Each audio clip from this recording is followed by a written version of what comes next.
Isaac Asimov. The stars. Like dust. 1. The bedroom murmured.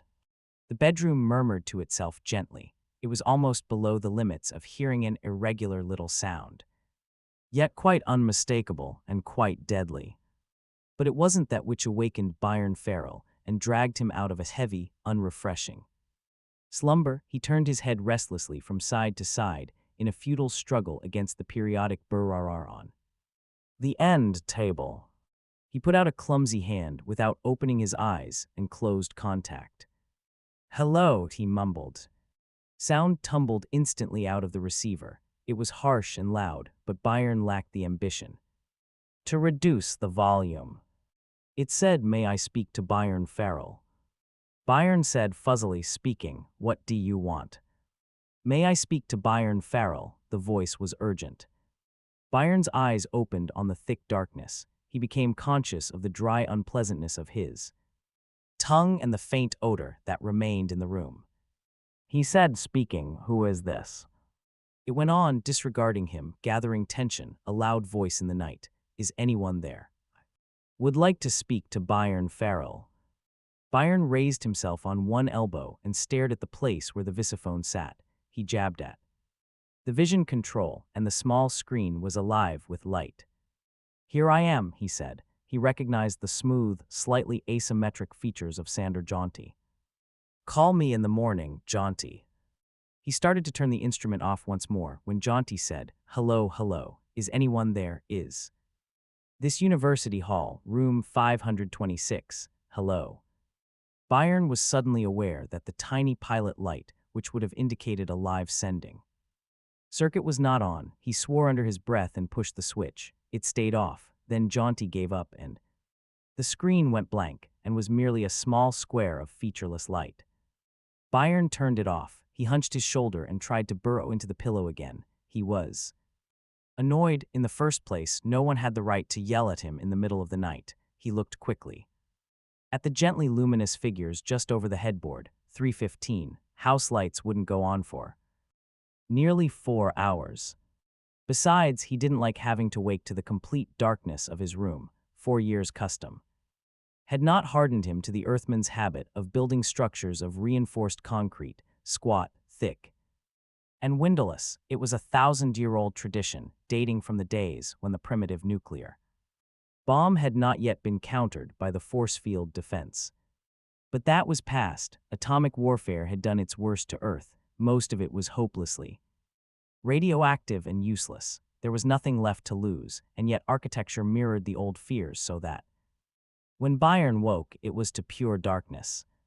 Byron rose on his elbow again. That was strange. He waited. It wasn't the fatal murmur of the bedroom he had become aware of. It was something perhaps even less noticeable, and certainly infinitely less deadly. He missed the gentle movement of air that one took so for granted, that trace of continuous renewal. He tried to swallow easily and failed. The atmosphere seemed to become oppressive even as he realized the situation. The ventilating system had stopped working, and now he really had a grievance. He couldn't even use the visiphone to report the matter. He tried again to make sure. The milky square of light sprang out and threw a faint, pearly luster. On the bed, it was receiving, but it wouldn't send. Well, it didn't matter. Nothing would be done about it. Before day, anyway. He yawned and groped for his slippers, rubbing his eyes with the heels of his palms. No ventilation, that would account for the queer smell. He frowned and sniffed sharply 2 or 3 times. No use. It was familiar, but he couldn't place it. He made his way to the bathroom and reached automatically for the light switch, although he didn't really need it to draw himself a glass of water. It closed, but uselessly. He tried it several times. Peevishly, wasn't anything working. He shrugged, drank in the dark, and felt better. He yawned again on his way back to the bedroom, where he tried the main switch. All the lights were out. Byron sat on the bed, placed his large hands on his hard-muscled thighs, and considered. Ordinarily, a thing like this would call for a terrific discussion with the service staff. No one expected hotel service in a college dormitory, but by space, there were certain minimum standards of efficiency one could Demand not that it was of vital importance just now. Graduation was coming and he was through, in 3 days he'd be saying a last goodbye to the room and to the University of Earth, to Earth itself for that matter. Still, he might report it anyway, without particular comment. He could go out and use the hall phone, they might bring in a self-powered light, or even rig up a fan so he could sleep without psychosomatic choking sensations, if not to space with them 2 more nights. In the light of the useless Visefo, he located a pair of shorts. Over them he slipped a one-piece jumper and decided that that would be enough for the purpose. He retained his slippers. There was no danger of waking anybody, even if he clumped down the corridors in spiked shoes, considering the thick, nearly soundproof partitions of this concrete pile, but he saw no point in changing. He strode toward the door and pulled at the lever. It descended smoothly, and he heard the click. That meant the door release had been activated, except that it was, and although his biceps tightened into lumps, nothing was accomplished. He stepped away. This was ridiculous. Had there been a general power failure, there could have been. The clock was going. The visiphone was still receiving properly. Wait, it could have been the boys, bless their erratic souls. It was done sometimes. Infantile of course, but he'd taken part in these foolish practical jokes himself. It wouldn't have been difficult for instance for one of his buddies to sneak in during the day and arrange matters. But no, the ventilation and lights were working when he had gone to sleep. Very well then, during the night. The hall was an old, outmoded structure. It wouldn't have taken an engineering genius to hocus the lighting and ventilation circuits, or to jam the door either. And now they would wait for morning and see what would happen when good old Byron found he couldn't get out. They would probably let him out toward noon and laugh very hard. "Ha ha," said Byron grimly under his breath. All right if that's the way it was, but he would have to do something about it, turn the tables some way. He turned away and his toe kicked something which skidded metallically across the floor. He could barely make out its shadow, moving through the dim visiphone light. He reached under the bed. Patting the floor in a wide arc, he brought it out and held it close to the light. They weren't so smart. They should have put the visiphone entirely out of commission, instead of just yanking out the sending circuit. He found himself holding a small cylinder with a little hole in the blister on top. He put it close to his nose and sniffed at it. That explained the smell in the room anyway. It was hypnite. Of course, the boys would have had to use it to keep him from waking up while they were busy with the circuits. Byron could reconstruct the proceedings step by step now. The door was jimmied open, a simple thing to do and the only dangerous part, since he might have wakened then. The door might have been prepared during the day, for that matter, so that it would seem to close and not actually do so. He hadn't tested it. Anyway, once open, a can of hypnite would be put just inside and the door would be closed. Again, the anesthetic would leak out slowly, building up to the 1 in 10,000 concentration necessary to put him definitely under. Then they could enter masked, of course. Space, a wet handkerchief would keep out the hypnite for 15 minutes, and that would be all the time needed. It explained the ventilation system's situation. That had to be eliminated to keep the hypnite from dispersing too quickly. That would have gone first, in fact. The visiphone elimination kept him from getting help, the door jamming kept him from getting out, and the absence of lights induced panic. Nice kids. Byron snorted. It was socially impossible to be thin-skinned about this. A joke was a joke and all that. Right now, he would have liked to break the door down and have done with it. The well-trained muscles of his torso tensed at the thought, but it would be useless. The door had been built with atom blasts in mind. Damn that tradition. But there had to be some way out. He couldn't let them get away with it. First, he would need a light, a real one, not the immovable and unsatisfactory glow of the visiphone. That was no problem. He had a self-powered flashlight in the clothes closet. For a moment, as he fingered the closet door controls, he wondered if they had jammed that too. But it moved open naturally and slid smoothly into its wall socket. Byron nodded to himself. It made sense. There was no reason, particularly, to jam the closet, and they didn't have too much time anyway. And then, with the flashlight in his hand, as he was turning away, the entire structure of his theory collapsed in a horrible instant. He stiffened, his abdomen ridging with tension, and held his breath, listening. For the first time since awakening, he heard the murmuring of the bedroom. He heard the quiet, irregular chuckling conversation it was holding with itself, and recognized the nature of the sound at once. It was impossible not to recognize it. The sound was Earth's death rattle. It was the sound that had been invented 1,000 years before. To be exact, it was the sound of a radiation counter, ticking off the charged particles and the hard gamma waves that came its way. The soft clicking electronic surges melting into a low murmur. It was the sound of a counter, counting the only thing it could count: death. Softly on tiptoe, Byron backed away. From a distance of 6 feet, he threw the white beam into the recesses of the closet. The counter was there in the far corner, but seeing it told him nothing. It had been there ever since his freshman days. Most freshmen from the outer worlds bought a counter during their first week on Earth. They were very conscious of Earth's radioactivity then, and felt the need of protection. Usually they were sold again to the next class, but Byron had never disposed of his. He was thankful for that now. He turned to the desk, where he kept his wristwatch while sleeping. It was there. His hand was shaking a little as he held it up to the flashlight's beam. The watch strap was an interwoven flexible plastic of an almost liquidly smooth whiteness, and it was white. He held it away and tried it at different angles. It was white.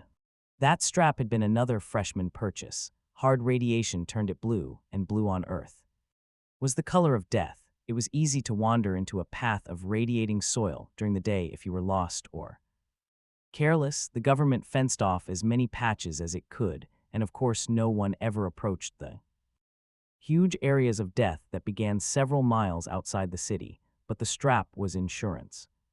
If it should ever turn a faint blue, you would show up at the hospital for treatment. There was no argument about it. The compound of which it was made was precisely as sensitive to radiation as you were. And appropriate photoelectric instruments could be used to measure the intensity of the blueness, so that the seriousness of the case might be determined quickly. A bright royal blue was the finish. Just as the color would never change back, neither would you.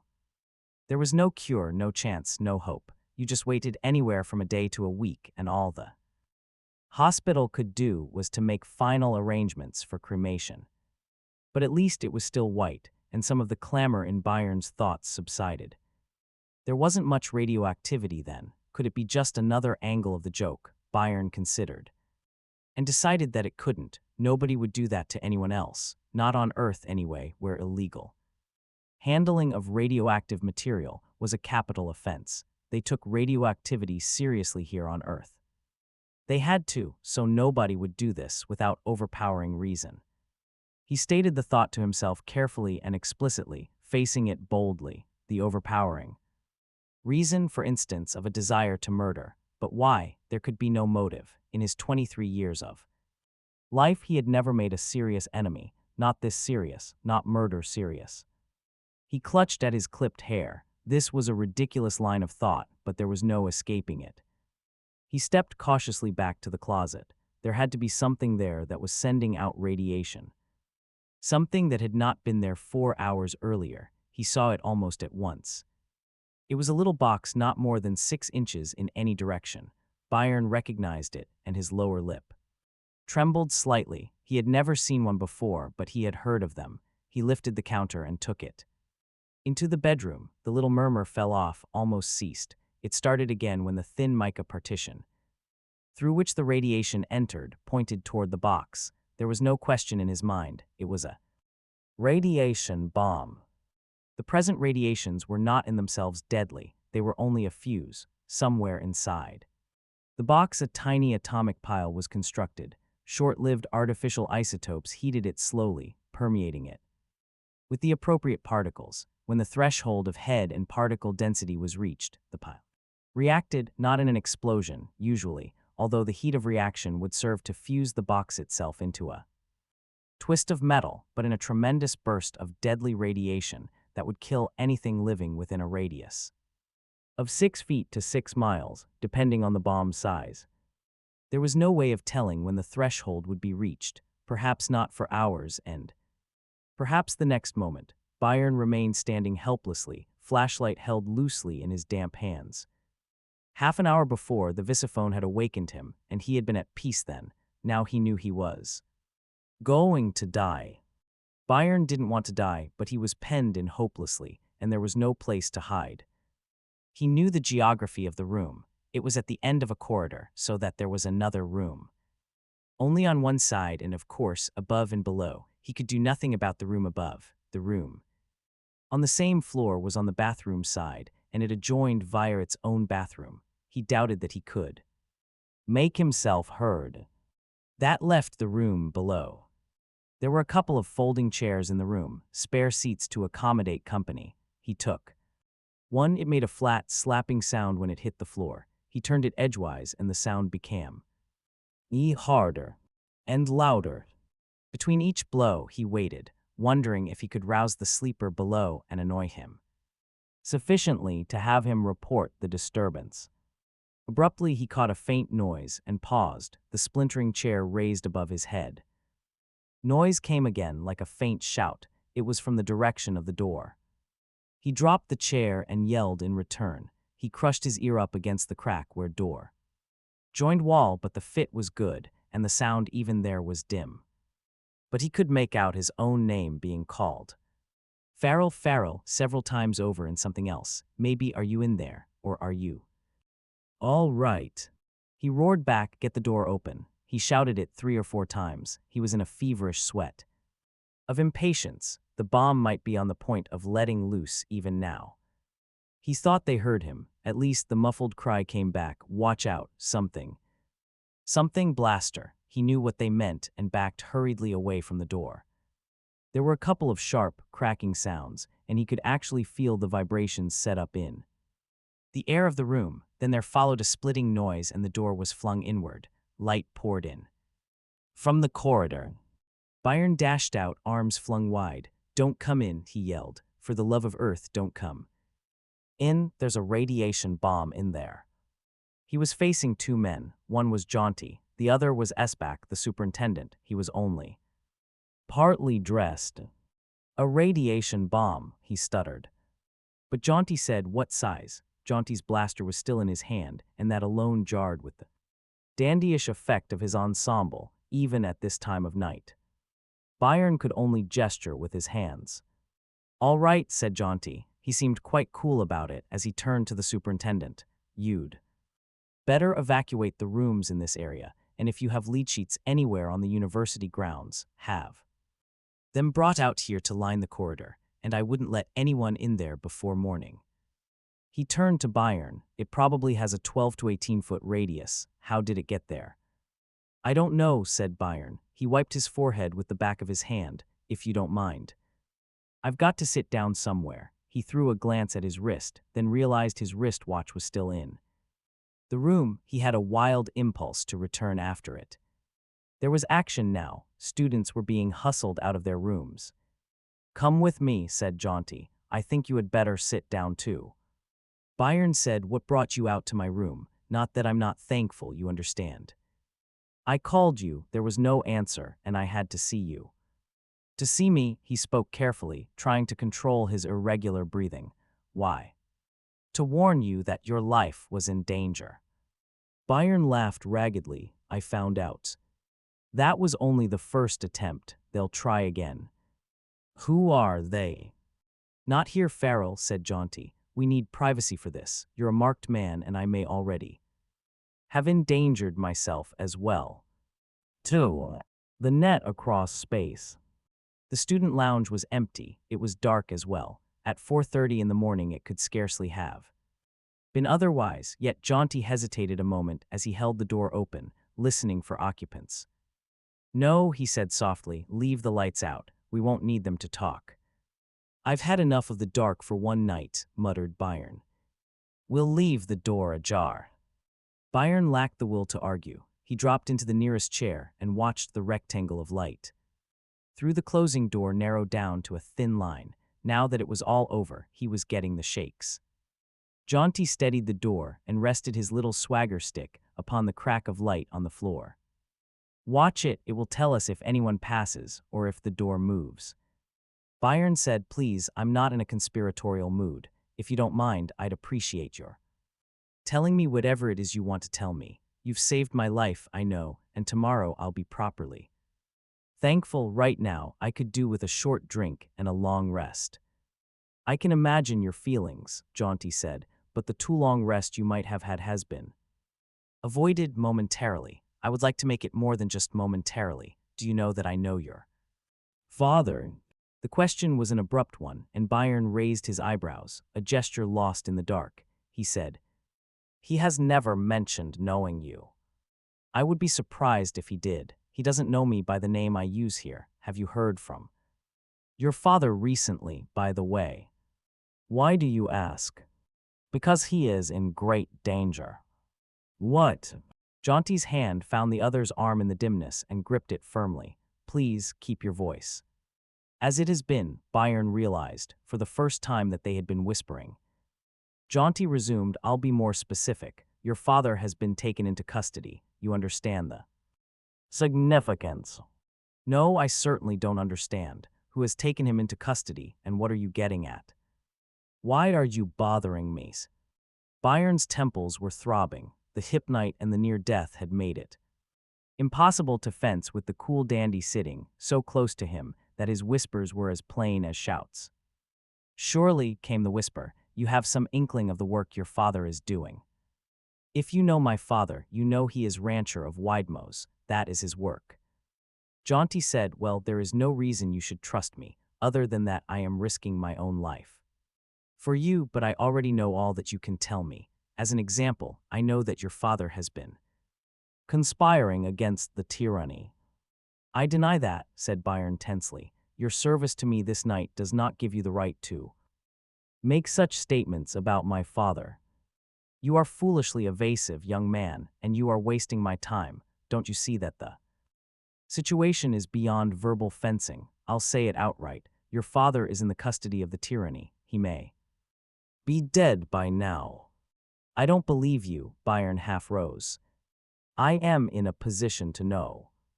Let's break this off, Jaunty. I am in no mood for mystery, and I resent this attempt of yours to. Well, to what? Jaunty's voice lost some of its refined edge. What do I gain by telling you this? May I remind you that this knowledge of mine, which you will not accept, made it plain to me that an attempt might be made to kill you. Judge by what has happened, Farrell. Byron said, start again and tell it straight. I'll listen.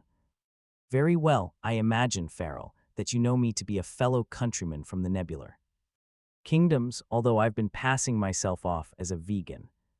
I judged that might be a possibility by your accent. It didn't seem important. It's important, my friend. I came here because, like your father, I didn't like the tyranny. They've been oppressing our people for 50 years. That's a long time. I'm not a politician.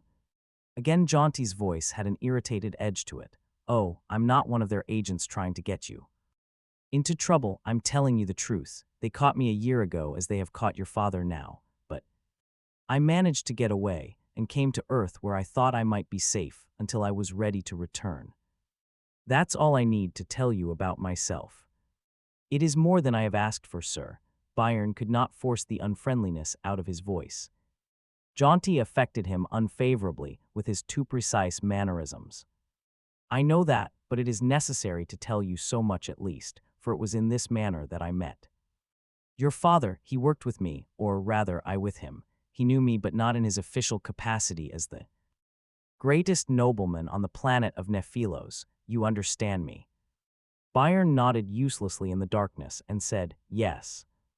It is not necessary to go into that further. My sources of information have been maintained even here, and I know that he has been imprisoned. It is knowledge. If it were merely suspicion, this attempt on your life would have been sufficient proof. In what ways? If the tyranny have the father, would they leave the son at large? Are you trying to tell me that the tyranny set that radiation bomb in my room? That's impossible. Why is it impossible? Can't you understand their position? The tyranny rule 50 worlds. They are outnumbered hundreds to one. In such a position, simple force is insufficient. Devious methods, intrigue, assassination are their specialties. The net they weave across space is a wide one and close. Meshed, I can well believe that it extends across 500 light-years to Earth. Byron was still in the grip of his nightmare. In the distance, there were the faint sounds of the light. Shields being moved into place. In his room, the counter must still be murmuring. He said, "It doesn't make sense. I am going back to Nephilos this week. They would know that. Why should they kill me here? If they'd wait, they'd have me." He was relieved to find the flaw, eager to believe his own logic. Jaunty leaned closer, and his spiced breath stirred the hairs on Byron's temple.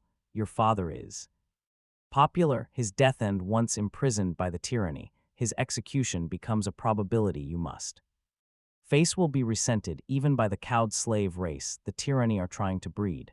You could rally that resentment as the new rancher of Widemose, and to execute you as well would double the danger for them. To make martyrs is not their purpose, but if you were to die in a faraway world by accident, it would be convenient for them." "I don't believe you," said Byron. It had become his only defense.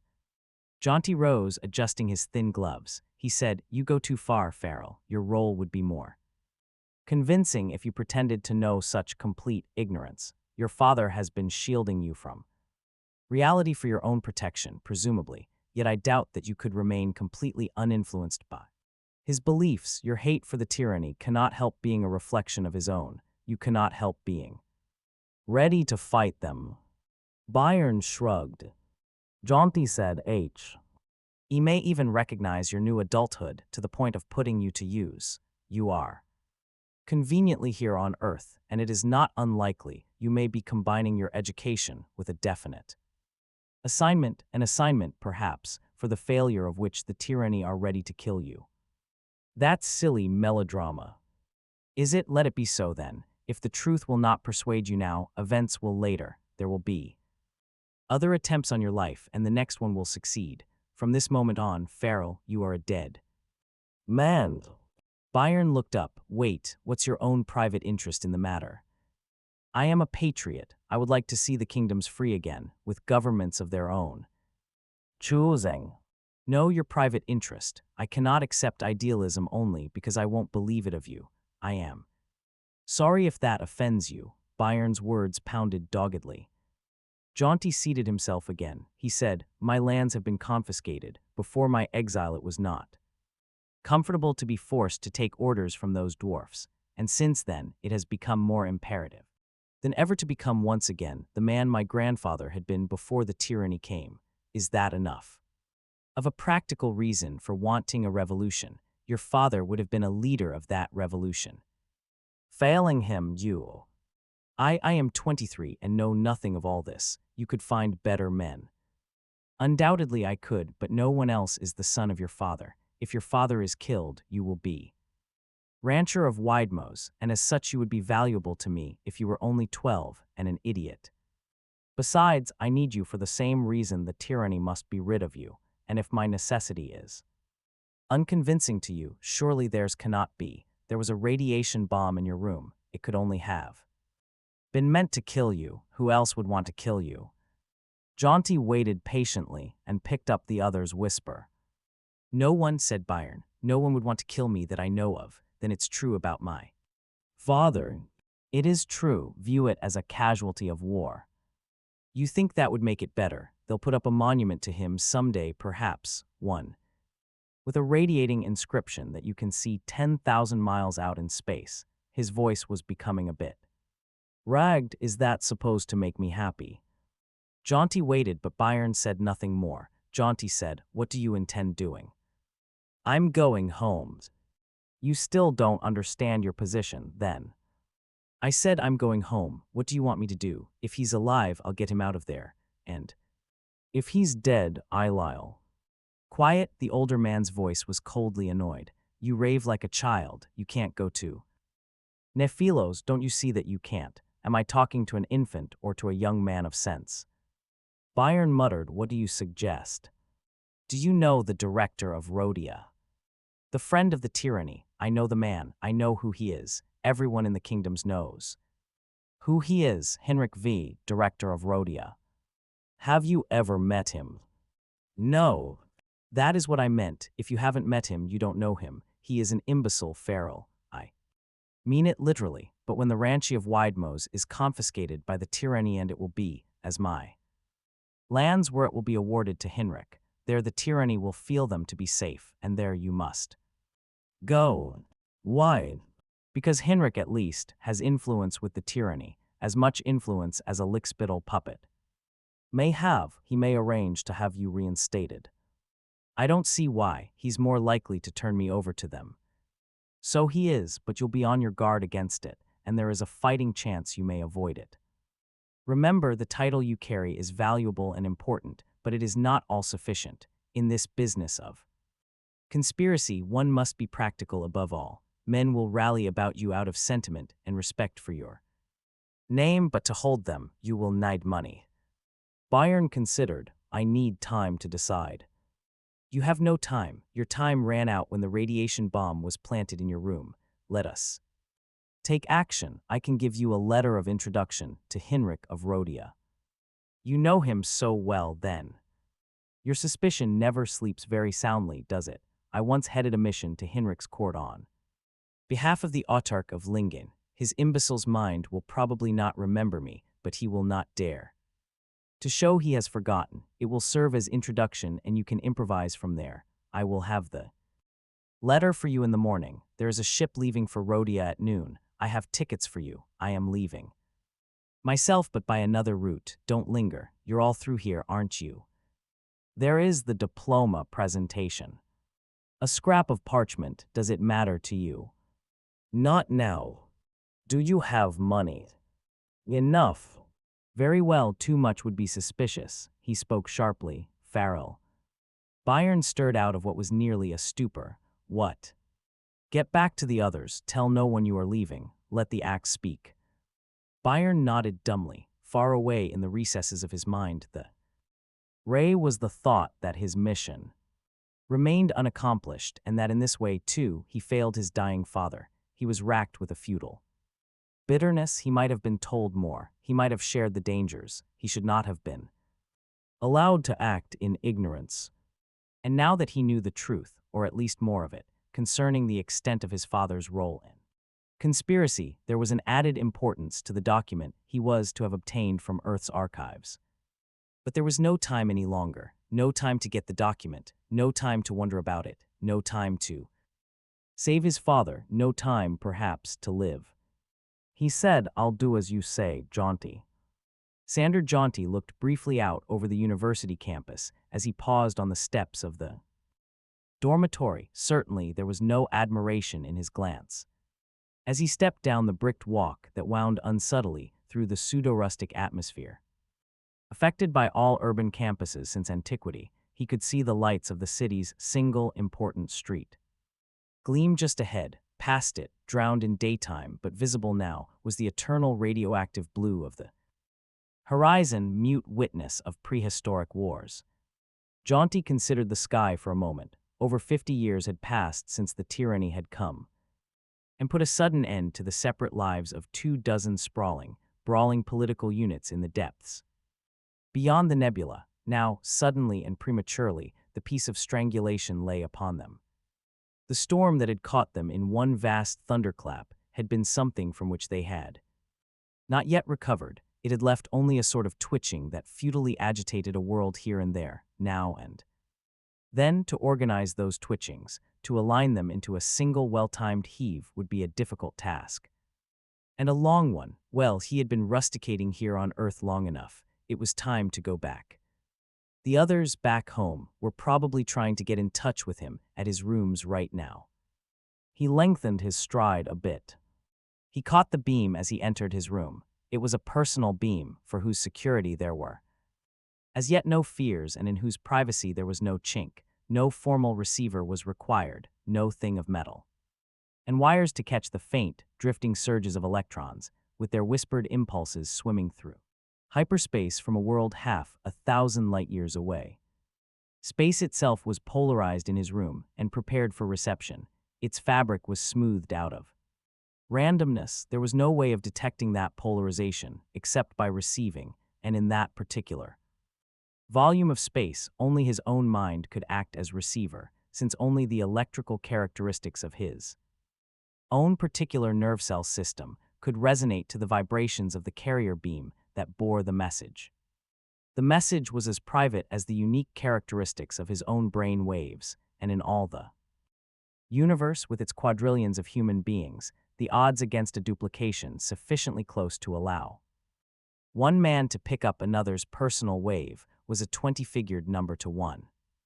Jaunty's brain tickled to the call as it whined through the endless, empty incomprehensibility of hyperspace. Calling, calling, calling, calling. Sending was not quite so simple a job as receiving.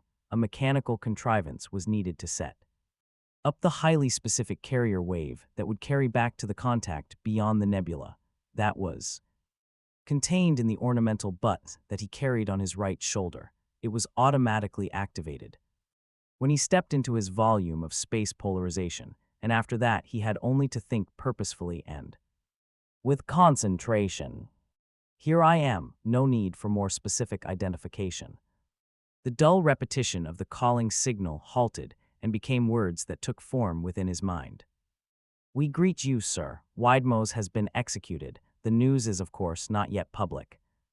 It does not surprise me. Was anyone else implicated?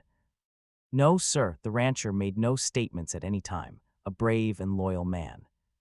Yes, but it takes more than simply bravery and loyalty, or he would not have been caught. Little more cowardice might have been useful. No matter. I have spoken to his son, the new rancher, who has already had his brush with death. He will be put to use. May one inquire in what manner, sir? It is better to let events answer your question. Certainly I cannot foretell consequences at this early date. Tomorrow he will set off to see Hinrich of Rhodia. Hinrich, the young man, will run a fearful risk. Is he aware that?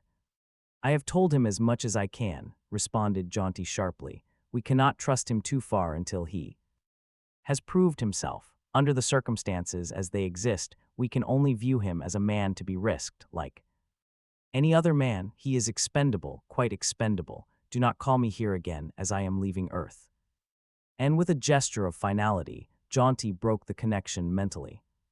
Quietly and thoughtfully, he went over the events of the day and the night. Wag. Hing each event. Slowly he smiled. Everything had been arranged perfectly, and the comedy might now play itself out. Nothing had been left to chance. 3. Chance and the wrist watch. The first hour of a spaceship's rise from planetary thraldom is the most prosaic. There is the confusion of departure, which is much the same in essence as that which must have accompanied the shoving off of the first hollowed-out tree trunk on some primeval river. You have your accommodations, your luggage is taken care of. There is the first stiff moment of strangeness and meaningless hustle surrounding you, the shouted last-moment intimacies, the quieting, the muted clang of the airlocks, followed by the slow sowing of air as the locks screw inward automatically, like gigantic drills becoming airtight. Then the portentous silence and the red signs flicking in every room. Adjust acceleration. Suits, adjust acceleration suits, adjust acceleration suits. The stewards scour the corridors, knocking shortly on each door and jerking it open. Beg pardon. Suits on. You battle with the suits, cold, tight, uncomfortable, but cradled in a hydraulic system which absorbs the sickening pressures of the takeoff. There is the faraway rumble of the atom-driven motors, on low power for atmospheric maneuvering, followed instantly by the giving back against the slow-yielding oil of the suit cradle. You recede almost indefinitely back, then very slowly forward again as the acceleration decreases. If you survive nausea during this period, you are probably safe from space sickness for duration. The view room was not open to the passengers for the first 3 hours of the flight, and there was a long line waiting when the atmosphere had been left behind and the double doors were ready to separate. There were present not only the usual 100% turnout of all planetaries, those, in other words, who had never been in space before, but a fair proportion of the more experienced travelers as well. The vision of Earth from space, after all, was one of the tourist musts. The view room was a bubble on the ship's skin, a bubble of curved 2-foot-thick, steel-hard, transparent plastic, the retractile iridium steel lid which protected it against the scouring of the atmosphere. And its dust particles had been sucked back, the lights were out and the gallery was full, the faces peering. Over the bars were clear in the earth-shine. For Earth was suspended there below, a gigantic and gleaming orange and blue and white. Patched balloon, the hemisphere showing was almost entirely sunlit, the continents between the clouds. Desert orange with thin, scattered lines of green.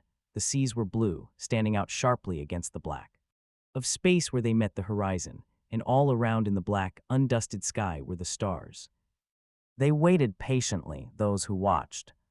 It was not the sunlit hemisphere they wanted. The polar cap, blinding bright, was shifting down into view as the ship maintained the slight, unnoticed sidewise acceleration that was lifting it out of the ecliptic. Slowly the shadow of night encroached upon the globe and the huge world island of Eurasia.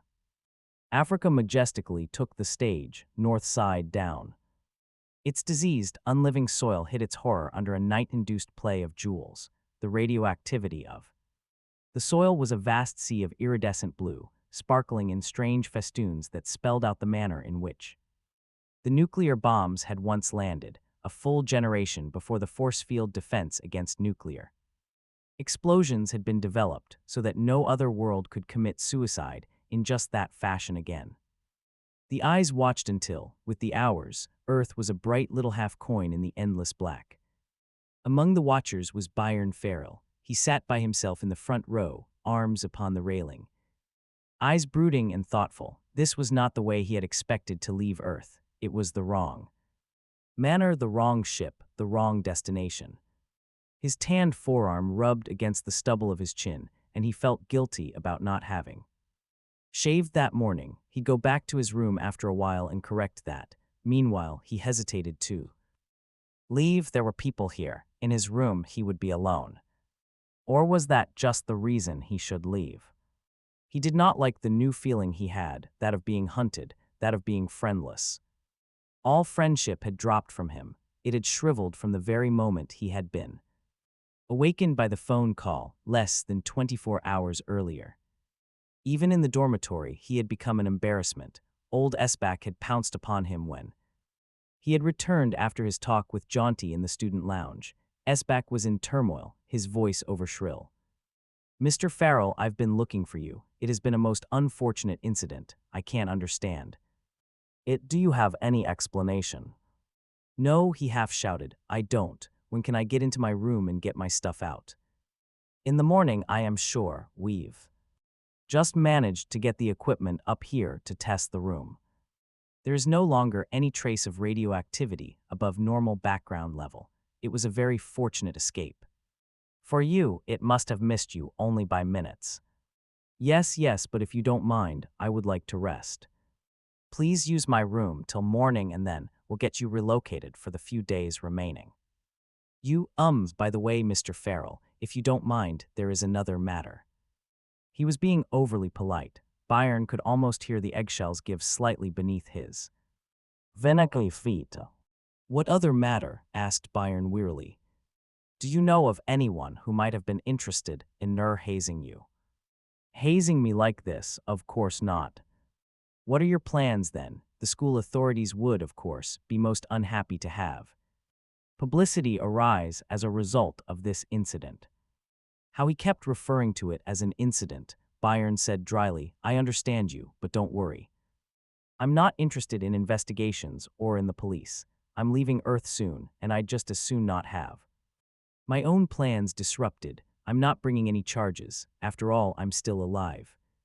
Esbach had been almost indecently relieved. It was all they wanted from him. No unpleasantness. It was just an incident to be forgotten. He got into his old room again at 7 in the morning. It was quiet, and there was no murmuring.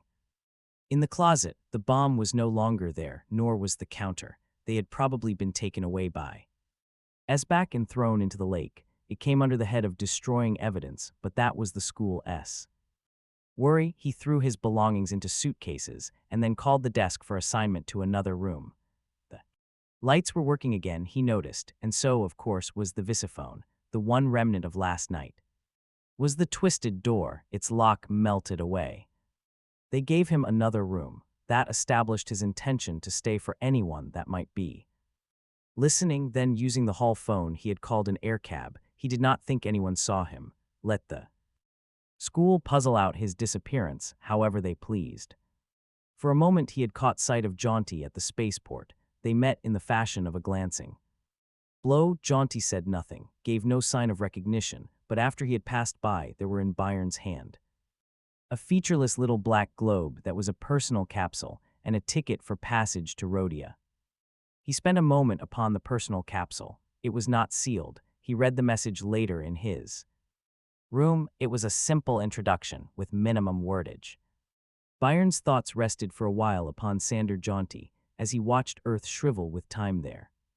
In the view room, he had known the man very superficially until Jaunty had whirled so devastatingly into his life, first to save it and then to set it upon a new and untried course. Byron had known his name. He had nodded when they passed, had exchanged polite formalities occasionally, but that was all. He had not liked the man, had not liked his coldness, his overdressed, over-mannered personality, but all that had nothing to do with affairs now. Byron rubbed his crew cut with a restless hand and sighed. He actually found himself hungering for Jaunty's presence. The man was at least master of events. He had known what to do. He had known what Byron was to do. He had made Byron do it. And now Byron was alone and feeling very young, very helpless, very friendless and almost frightened. Through it all, he studiously avoided thinking of his father. It would not help. Mr. Malling. The name was repeated 2 or 3 times before Byron started at the respectful touch upon his shoulder and looked up.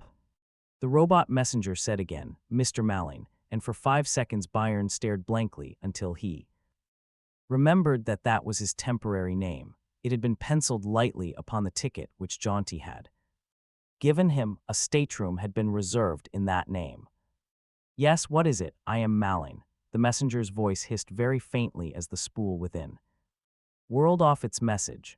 I have been asked to inform you that your stateroom has been changed and that your baggage has already been shifted. If you will see the purser, you will be given your new key. We trust that this will cause no inconvenience for you. What's all this? Byron whirled in his seat, and several of the thinning group of passengers, still watching, looked up at the explosive sound. What's the idea? Of course, it was no use arguing with a machine that had merely fulfilled its function. The messenger had bowed its metal head respectfully, its gently fixed imitation of a human smile of ingratiation unchanging, and had left. Byron strode out of the view room and accosted the ship's officer at the door with somewhat more energy than he had planned. Look here, I want to see the captain. The officer showed no surprise. Is it important, sir? It sure as space is. I've just had my stateroom shifted without my permission, and I'd like to know the meaning of it.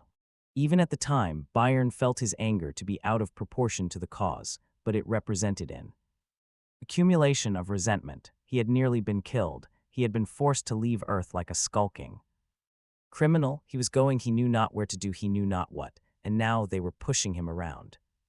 Aboard ship, it was the end. Yet through it all, he had the uncomfortable feeling that Jaunty, in his shoes, would have acted differently, perhaps more wisely. Well, he was Jaunty. The officer said, I will call the purser. I want the captain, insisted Byron. If you wish, then, and after a short conversation through the small ship's communicator suspended from his lapel, he said urbanely, you will be called for, please, Walt. Captain Herm Gordell was a rather short and thick-set man who rose politely and leaned over his desk to shake hands with Byron when the latter entered. Mr. Malling, he said, I am sorry we had to trouble you. He had a rectangular face, iron-gray hair, a short, well-kept mustache of slightly darker hue, and a clipped smile. So am I, said Byron. I had a stateroom reservation to which I was entitled, and I feel that not Even you, sir, had the right to change it without my permission. Granted, Mr. Mallon, but you understand it was rather an emergency, a last-minute arrival, and important man insisted on being moved to a stateroom closer, the gravitational center of the ship. He had heart condition, and it was important to keep ship's gravity as low as possible for him. We had no choice. All right, but why pick on me as the one to be shifted? It had to be someone. You were traveling alone. You are a young man who we felt would have no difficulty in taking a slightly higher gravity. His eyes traveled automatically up and down Byron's 6 feet. 2 of hard musculature. Besides, you will find your new room rather more elaborate than your old one. You have not lost by the exchange. No, indeed. The captain stepped from behind his desk. May I show you your new quarters personally? Byron found it difficult to maintain his resentment. It seemed reasonable, this whole matter, and then again, not reasonable either.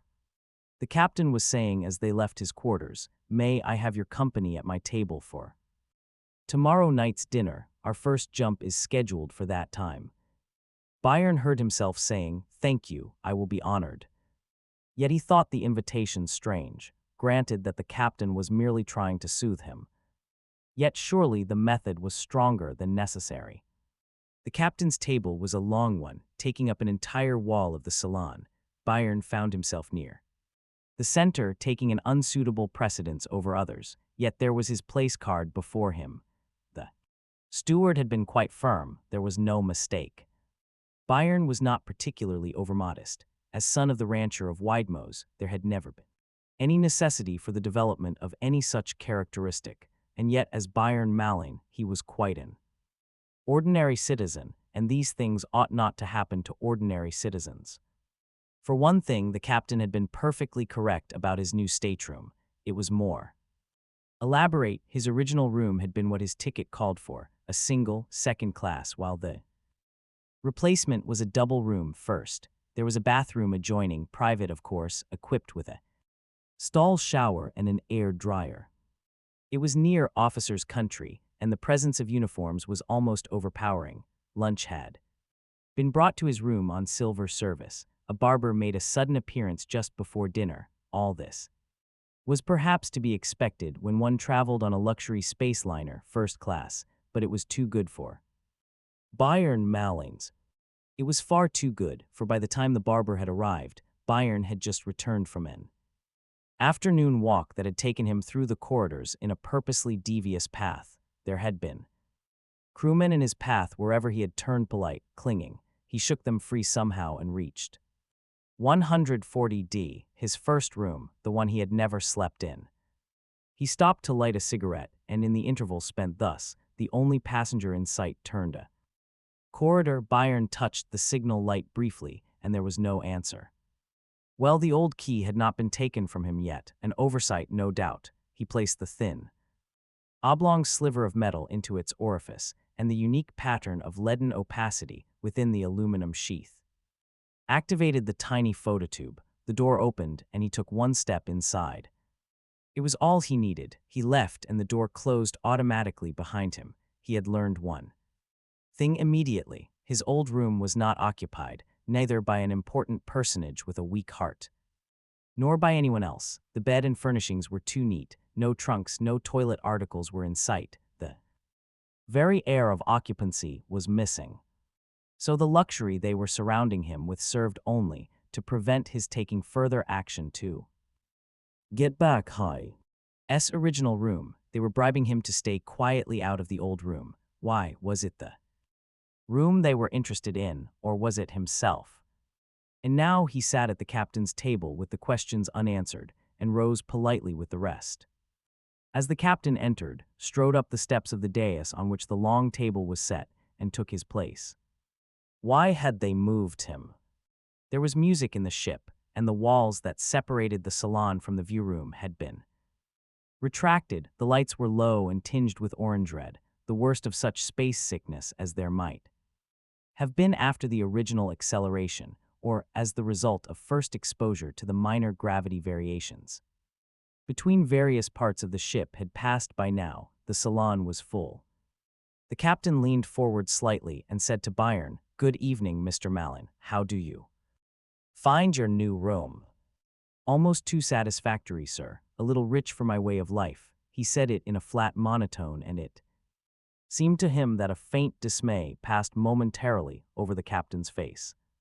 Over the dessert, the skin of the view room's glass bubble slid smoothly back into its socket, and the lights dimmed to nearly nothing. Neither sun, earth, nor any planet was in view on that large, dark screen. They were facing the Milky Way, that longwise view of the galactic lens, and it made a luminous, diagonal track among the hard, bright stars. Automatically, the tide of conversation ebbed. Chairs shifted so that all faced the stars. The dinner guests had become an audience, the music a faint whisper. The voice over the amplifiers was clear and well-balanced in the gathered question. Ladies, gentlemen, we are ready for our first jump. Most of you, I suppose, know at least theoretically what a jump is. Many of you, however more than half, in point of fact have never experienced one. It is to those last I would like to speak in particular. The jump is exactly what the name implies. In the fabric of spacetime itself, it is impossible to travel faster than the speed of light.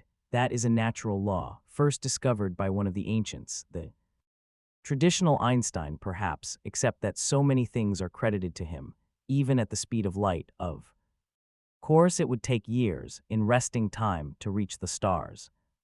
Therefore, one leaves the spacetime fabric to enter the little-known realm of hyperspace, where time and distance have no meaning. It is like traveling across a narrow isthmus to pass from one ocean to another, rather than remaining at sea and circling a continent to accomplish the same distance.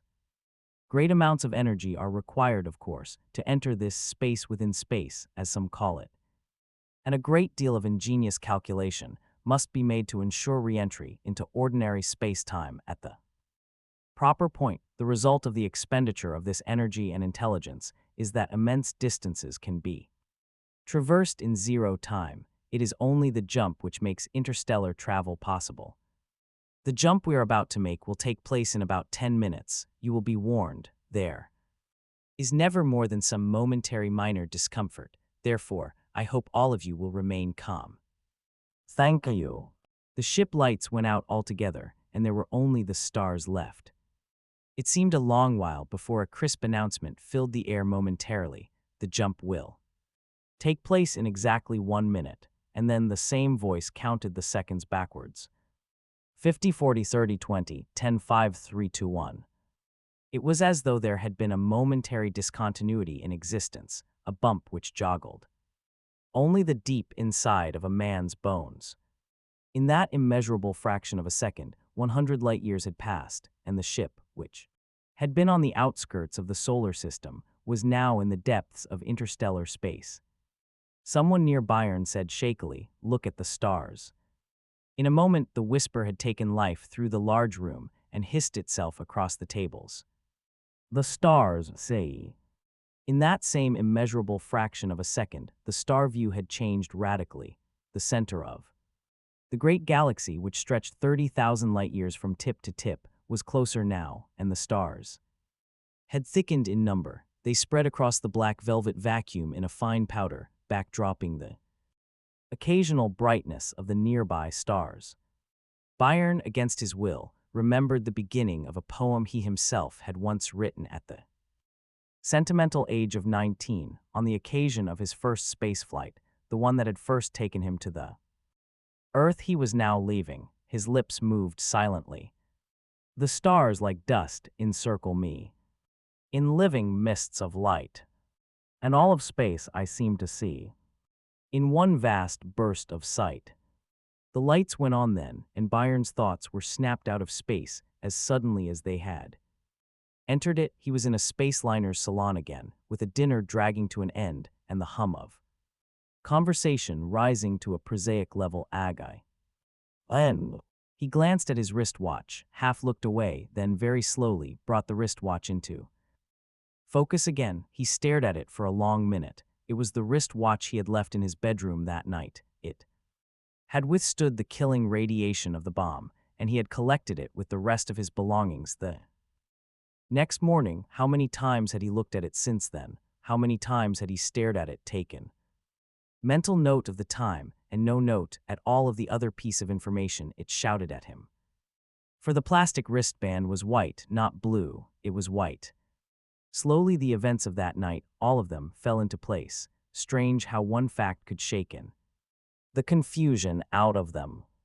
He rose abruptly, murmuring, "Pardon me," under his breath. It was a breach of etiquette to leave before the captain, but that was a matter of small importance to him then. He hastened to his room, striding up the ramps rapidly, rather than waiting for the non-gravity elevators. He locked the door behind him and looked quickly through the bathroom and the built-in closets. He had no real hope of catching anyone. What they had to do, they must have done hours ago. Carefully he went through his baggage. They had done a thorough job, with scarcely any sign to show that they had come and gone. They had carefully withdrawn his identification papers, a packet of letters from his father, and even his capsular introduction to Hinrich of Rhodia. That was why they had moved him. It was neither the old room nor the new that they were interested in, merely the process of moving. For nearly an hour they must have legitimately, by space, concerned themselves with his baggage and served their own purposes thereby. Byron sank down upon the double bed and thought furiously, but it didn't help. The trap had been perfect, everything had been planned, had it not been for the completely unpredictable chance of his leaving his wrist watch in the bedroom that night. He would not even now have realized how close-meshed the tyranny's net through space was. There was a soft burr as his door signal sounded. "Come in," he said. It was the steward who said respectfully, "The captain wishes to know if there is anything he can do for you. You seemed ill as you left the table." "I'm all right," he said. How they watched him, and in that moment he knew that there was no escape and that the ship was carrying him politely but surely to his death. Frey. Sander Jaunty met the other's eyes coldly. He said, "Gone, you say?" Rizet passed a hand over his ruddy face. "Something is gone. I don't know its identity. It might have been the document we're after, certainly. All we know about it is that it had been dated somewhere in the 15th to 21st century of Earth's primitive calendar, and that it is dangerous. Is there any definite reason to believe that the missing one is the document?" Only circumstantial reasoning. It was guarded closely by the Earth government. Discount that, an Earthman will treat any document relating to the pregalactic past with veneration. It's their ridiculous worship of tradition. But this one was stolen, and yet they never announced the fact. Why do they guard an empty case? I can imagine they're doing that rather than finding themselves forced to admit that a holy relic has been stolen, yet I cannot believe that young Farrell obtained it after all. I thought you had him under observation. The other smiled. He didn't get it. "How do you know?" Jaunty's agent quickly exploded his landmine. "Because the document has been gone 20 years. What? It has not been seen for 20 years. Then it can't be the right one. It was less than 6 months ago that the rancher learned of its existence. Then somebody else beat him to it by 19.5 years. Jaunty considered. He said, "It does not matter. It cannot matter." "Why so?" "Because I have been here on Earth for months. Before I came, it was easy to believe that there might be information of value on the planet. But consider now, when Earth was the only inhabited planet in the galaxy, it was a primitive place, militarily speaking. The only weapon they had ever invented worth mentioning was a crude and inefficient nuclear reaction bomb, for which they had not even developed the logical defense. He flung his arm outward in a delicate gesture to where the blue horizon gleamed its sickly radio activity beyond the thick concrete of the room.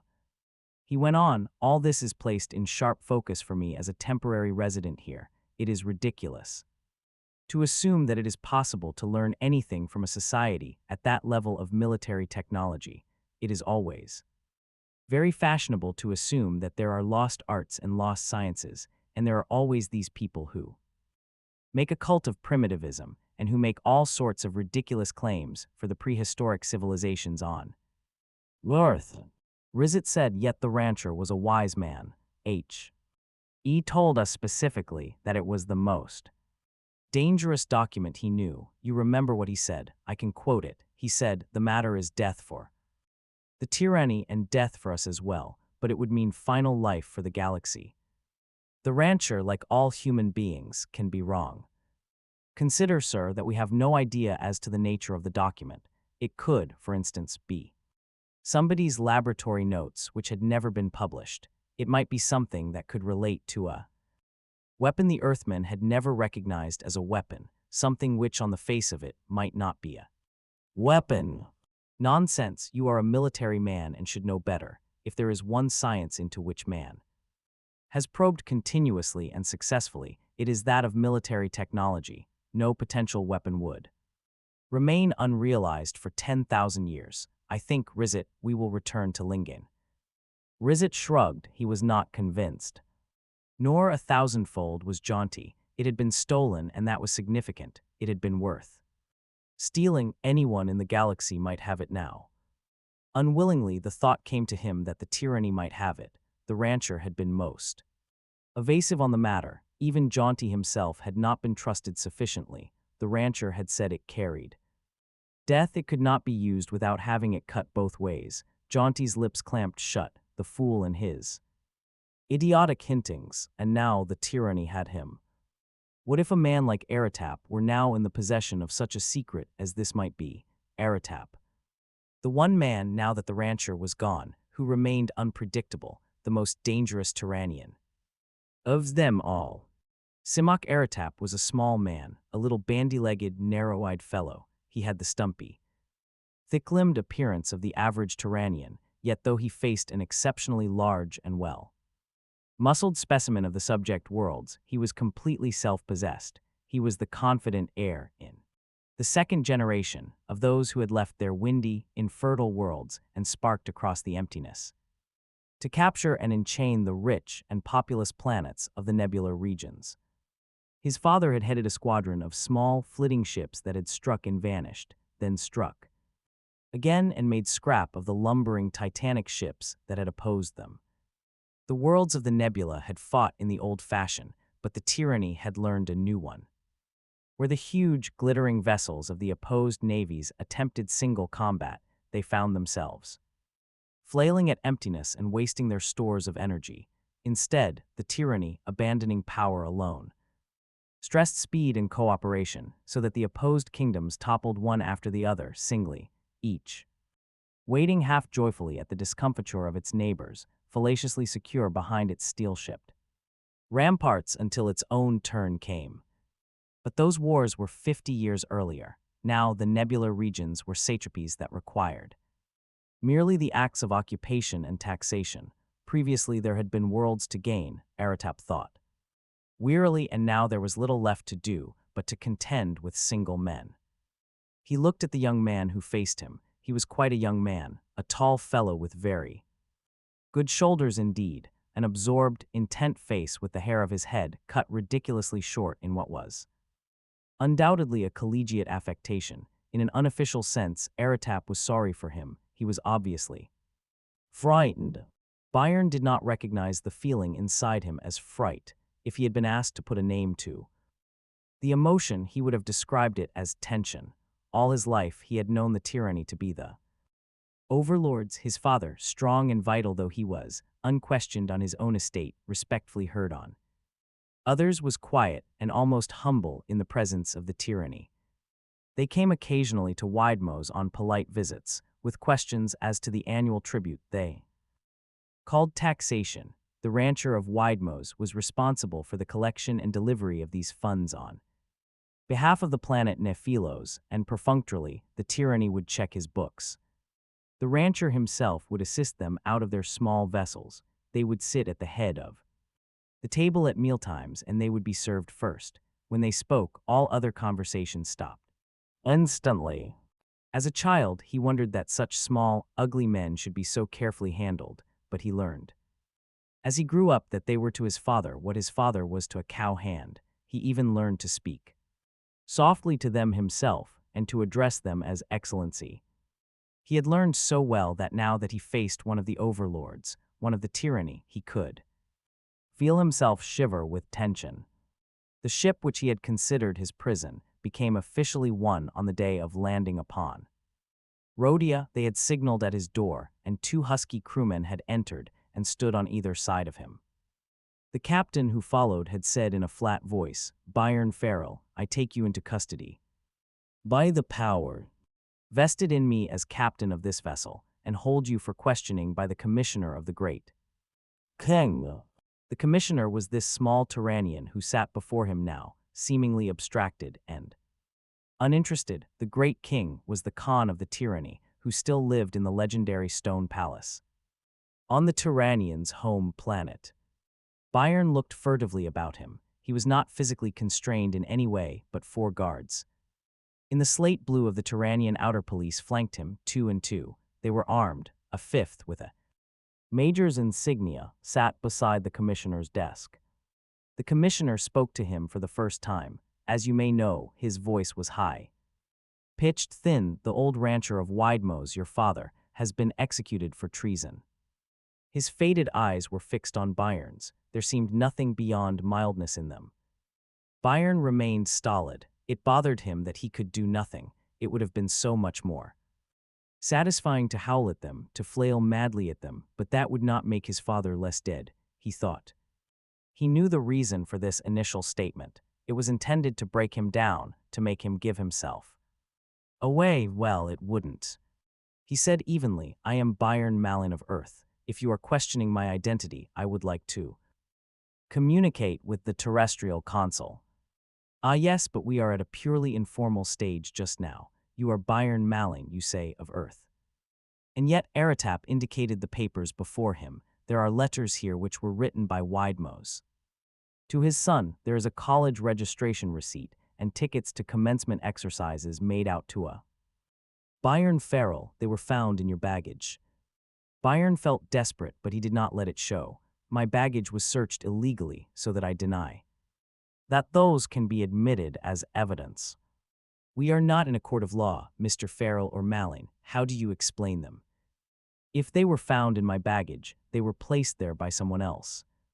The commissioner passed it by, and Byron felt amazed. His statement sounded so thin, so patently foolish, yet the commissioner did not remark upon them, but only tapped the black capsule with his forefinger. "And this introduction to the director of Rhodia, also not yours?"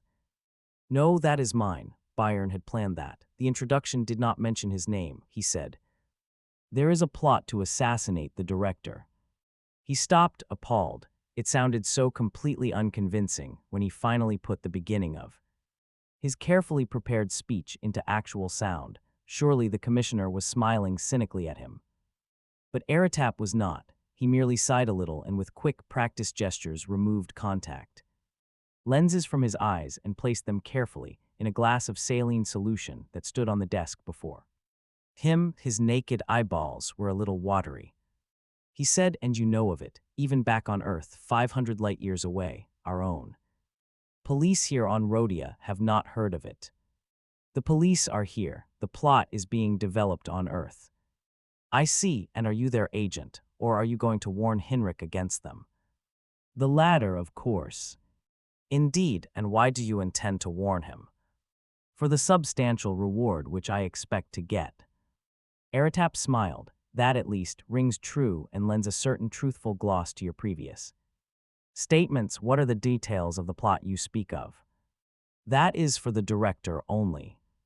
A momentary hesitation, then a shrug. "Very well, the tyranny are not interested and do not concern themselves with local politics. We will arrange an interview between yourself and the director, and that will be our contribution to his safety. My men will hold you until your baggage can be collected, and then you will be free to go. Remove him." The last was to the armed men who left with Byron. Aratap replaced his contact lenses in action, which removed instantly that look of vague incompetence their absence had seemed to induce. He said to the major who had remained, "We will keep an eye, I think, on this young Farrell." The officer nodded shortly. "Good. For a moment I thought you might have been taken in, to me." His story was quite incoherent. It's just that which makes him maneuverable for the while, all young fools who get there. Notions of interstellar intrigue from the video spy thrillers are easily handled. Lai is, of course, the son of the ex-rancher. And now the major hesitated. Are you sure? It's a vague and unsatisfactory accusation we have against him. You mean that it might be arranged evidence after all? For what purpose? It could mean that he is a decoy, sacrificed to divert our attention from a real Byron Farrell. Elsewhere. No, improbably theatrical that. Besides, we have a photo cube. What of the boys? Of the rancher's son, would you like to see it? I certainly would. Aratap lifted the paperweight upon his desk. It was a simple glass cube, 3 inches on each side. Black, K and opaque, he said. I meant to confront him with it if it had seemed best. It is a cute process, this. One, Major, I don't know if you're acquainted with it. It's been developed recently among the inner worlds. Outwardly, it seems an ordinary photo cube, but when it is turned upside down, there's an automatic molecular rearrangement which renders it totally opaque. It is a pleasant conceit. He turned the cube right side up. The opacity shimmered for a moment, then cleared slowly like a black fog wisping and feathering before the wind. Aratap watched it calmly, hands folded across his chest. And then it was water clear, and a young face smiled brightly out of it, accurate and alive, trapped and solidified in mid-breath forever. An item, said Aratap, in the ex-rancher's possessions. What do you think? It is the young man, without question. Yes, the Tyrannian official regarded the photocube thoughtfully. You know, using this same process, I don't see why 6 photographs could not be taken in the same cube. It has 6 faces, and by resting the cube on each of them in turn, a series of new molecular orientations might be induced. 6. Connected photographs, flowing one into another as you turned, a static phenomenon turned dynamic and taking on new breadth and vision. Major, it would be a new art form. A mounting enthusiasm had crept into his voice. But the silent Major looked faintly scornful, and Aratap left his artistic reflections to say, abruptly, Then you will watch Farrell. Certainly. Watch Henrik as well. Henrik. Of course, it is the whole purpose of freeing the boy. I want some questions answered. Why is Farrell seeing Henrik? What is the connection between them? The dead rancher did not ply a lone hand. There must have been a well-organized conspiracy behind them, and we have not yet located the workings of that conspiracy. But surely Henrik could not be involved. He lacks the intelligence, even if he had the courage. Granted, but it is just because he is half an idiot that he may serve them as a tool. If so, he represents a weakness in our scheme of things. We obviously cannot afford to neglect the possibility. He gestured absently. The Major saluted, turned on his heel, and left. Aratap sighed, thoughtfully turned the photo cube in his hand, and watched the blackness wash back like a tide of ink. Life was simpler in his father's time. To smash a planet had a cruel grandeur about it, while this careful maneuvering of an ignorant young man was simply cruel. And yet necessary. 5. Uneasy lies the head. The directorship of Rhodia is not ancient when compared with Earth as a habitat for Homo sapiens. It is not ancient even when compared with the Centaurian or Syrian worlds. The planets of Arcturus, for instance, had been settled for 200 years when the first spaceships circled the Horsehead Nebula to find the nest of hundreds of oxygen-water planets behind. They clustered thickly, and it was a real find, for although planets infest space, few can satisfy the chemical necessities of the human organism. There are between 1 and 200 billion radiant stars in the galaxy. Among them are some 500 billion planets. Of these, some have gravities more than 120% that of Earth, or less than 60%, and are therefore unbearable in the long run. Some are too hot, some too cold, some have poisonous atmospheres, planetary atmospheres consisting largely or entirely of neon, methane, ammonia, chlorine, even silicon tetrafluoride have been recorded. Some planets lack water, one with oceans of almost pure sulfur dioxide having been described. Others lack carbon. Any one of these failings is sufficient, so that not one world in 100,000 can be lived on, yet this still leaves an estimated 4 million habitable worlds.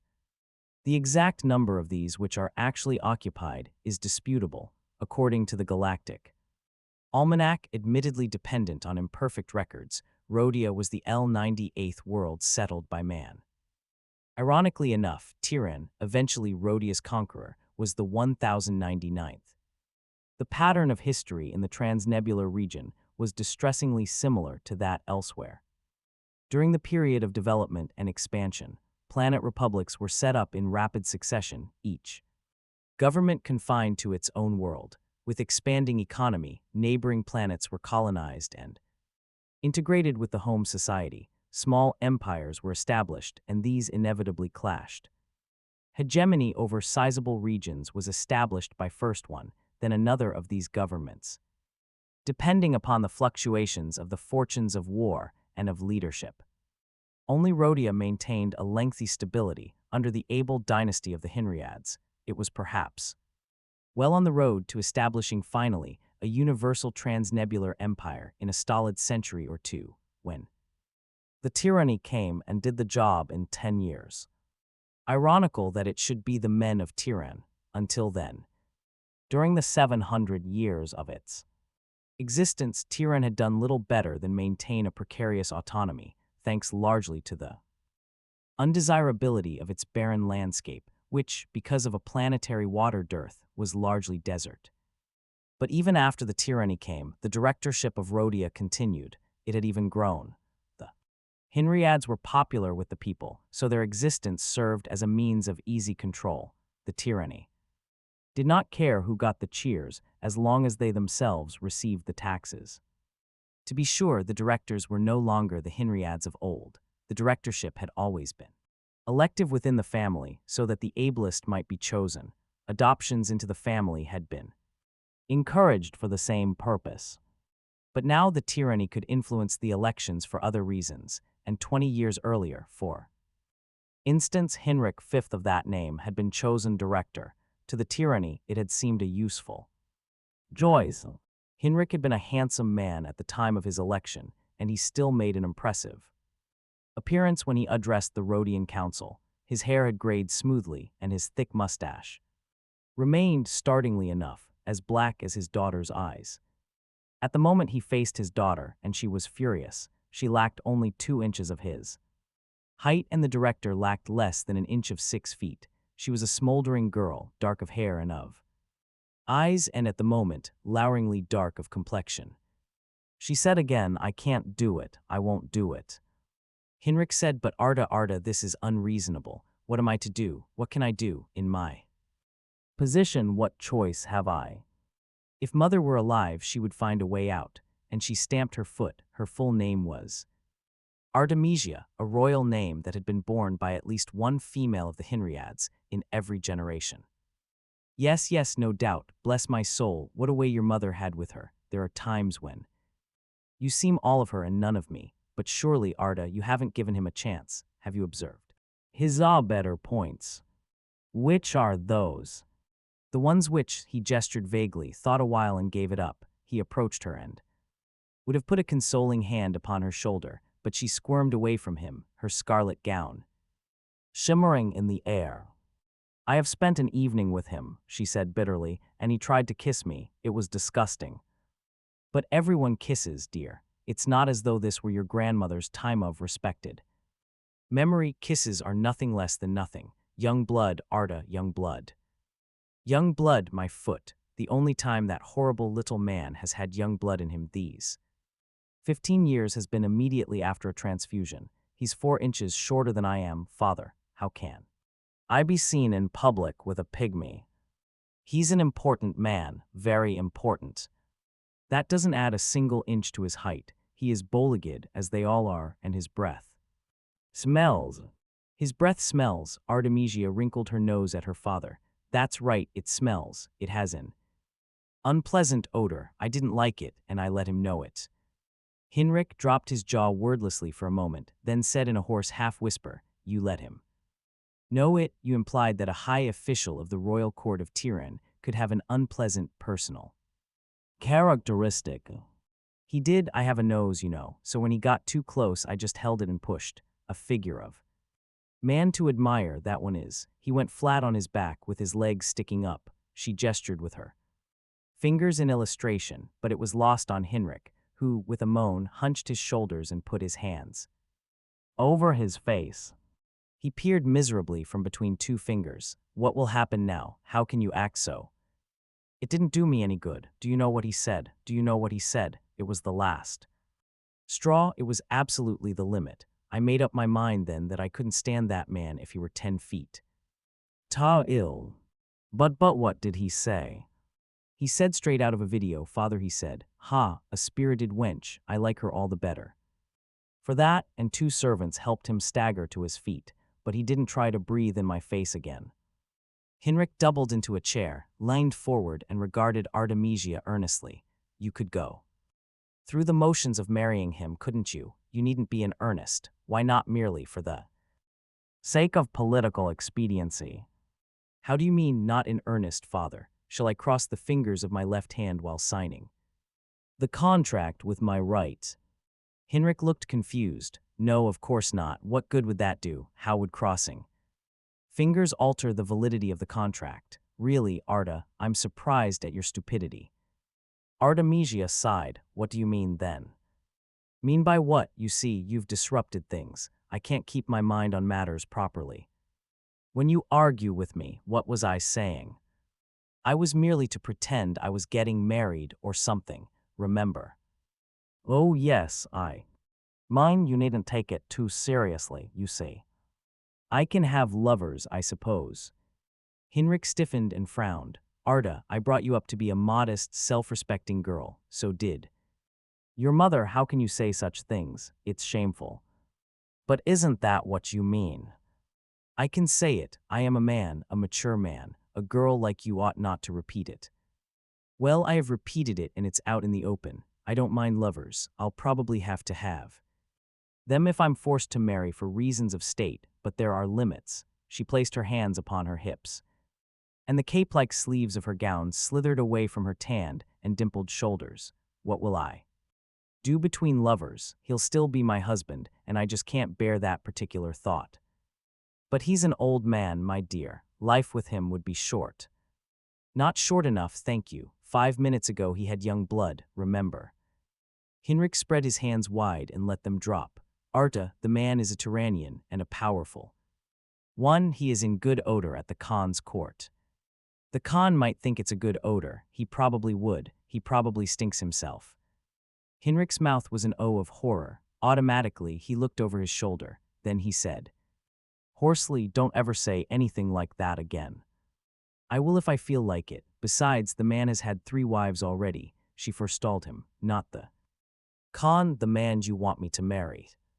But they're dead, Hinrich explained earnestly. Arta, they're not alive. Don't think that. How can you imagine I would let my daughter marry a bigamist? We'll have him produce documents. He married them consecutively, not simultaneously, and they're dead now, entirely dead, all of them.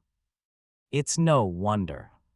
Oh, bless my soul, what shall I do? He made a last effort at dignity. Arta, it is the price of being a Hinriad and a director's daughter. I didn't ask to be a Hinriad and a director's daughter. That has nothing to do with it. It is just that the history of all the galaxy, Arta, shows that there are occasions when reasons of state, the safety of planets, the best interests of peoples require that some poor girl prostitute herself. Oh, this vulgarity. Someday you'll say something of the sort in public. Well, that's what it is, and I won't do it. I'd rather die. I'd rather do anything, and I will. The director got to his feet and held out his arms to her. His lips trembled, and he said nothing. She ran to him in a sudden agony of tears and clung desperately to him. I can't, Daddy, I can't do. Mike May. He patted her awkwardly. But if you don't, what will happen? If the tyranny are displeased, they will remove me, imprison me, maybe even exec. He gagged on the word. These are very unhappy times. Arta, very unhappy. The rancher of Widemose was condemned last week, and I believe he has been executed. You remember him, Arta. He was at court half a year ago. A big man with a round head and Deep-set eyes, you were frightened of him at first. I remembers. Well, he is probably dead, and who knows, myself next perhaps, your poor harmless old. Father next, it is a bad time. He was at our court, and that's very suspicious. She suddenly held herself out at arm's length. Why should it be suspicious? You were involved with him, were you? I indeed not, but if we openly insult the Khan of Tiran by refusing an alliance with one of his favorites, they may choose to think even that. Hinrich's hand-wringing was interrupted by the muted buzz of the extension. He started uneasily. I'll take it in my own room. You just rest. You'll feel better after a nap. You'll see, you'll see. It's just that you're a little on edge now. Artemisia looked after him and frowned. Her face was intensely thoughtful, and for minutes only. The gentle tide of her breasts betrayed life. There was the sound of stumbling feet at the door, and she turned. What is it? The tone was sharper than she had intended. It was Hinrich, his face sallow with fear. Major Andros was calling. Of the outer police, Hinrich could only nod. Artemisia cried, surely, he's not. She paused reluctantly at the threshold of putting the horrible thought into words, but waited in vain for enlightenment. There is a young man who wants an audience. I don't know him. Why should he come here? He's from Earth. He was gasping for breath and staggered as he spoke, as though his mind were on a turntable and he had to follow it in its gyrations. The girl ran to him and seized his elbow. She said sharply, sit down, father, tell me what has happened. She took him, and some of the panic drained out of his face. I don't know exactly, he whispered. There's a young man coming here with details concerning a plot on my life, and they tell me I ought to listen to him. He smiled foolishly. I'm loved by the people. No one would want to kill me, would they? Would they? He was watching her eagerly and relaxed when she said, of course no one would want to kill you. Then he was tense again. Do you think it might be they? Who?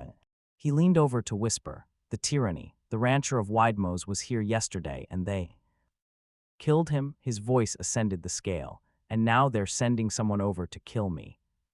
Artemisia gripped his shoulder with such force that his mind turned to the present pain. She said, father, sit quietly, not a word. Listen to me. No one will kill you. Do you hear me? No one will kill you. It was 6 months ago that the rancher was here. Do you remember? Wasn't it 6 months ago, think? So long, whispered the director. Yes, yes, it must have been so. Now you stay here and rest. You're overwrought. I'll see the young man myself, and then I'll bring him to you if it's safe. Will you, Arta, will you? He won't hurt a woman. Surely he wouldn't hurt a woman. She bent suddenly and kissed his cheek.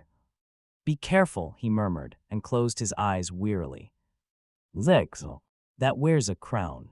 Byron Farrow waited uneasily in one of the outer buildings on the palace grounds. For the first time in his life he experienced the deflating sensation of being a provincial. Widemose Hall, where he had grown up, had been beautiful in his eyes, and now his memory endowed it with merely barbaric glitter. Its curved lines, its filigree work, its curiously wrought turrets, its elaborate false windows, he winced at the thought of them. But this was different. The palace grounds of Rhodia were no mere lump of ostentation built by the petty lords of a cattle kingdom, nor were they the childlike expression of a fading and dying world.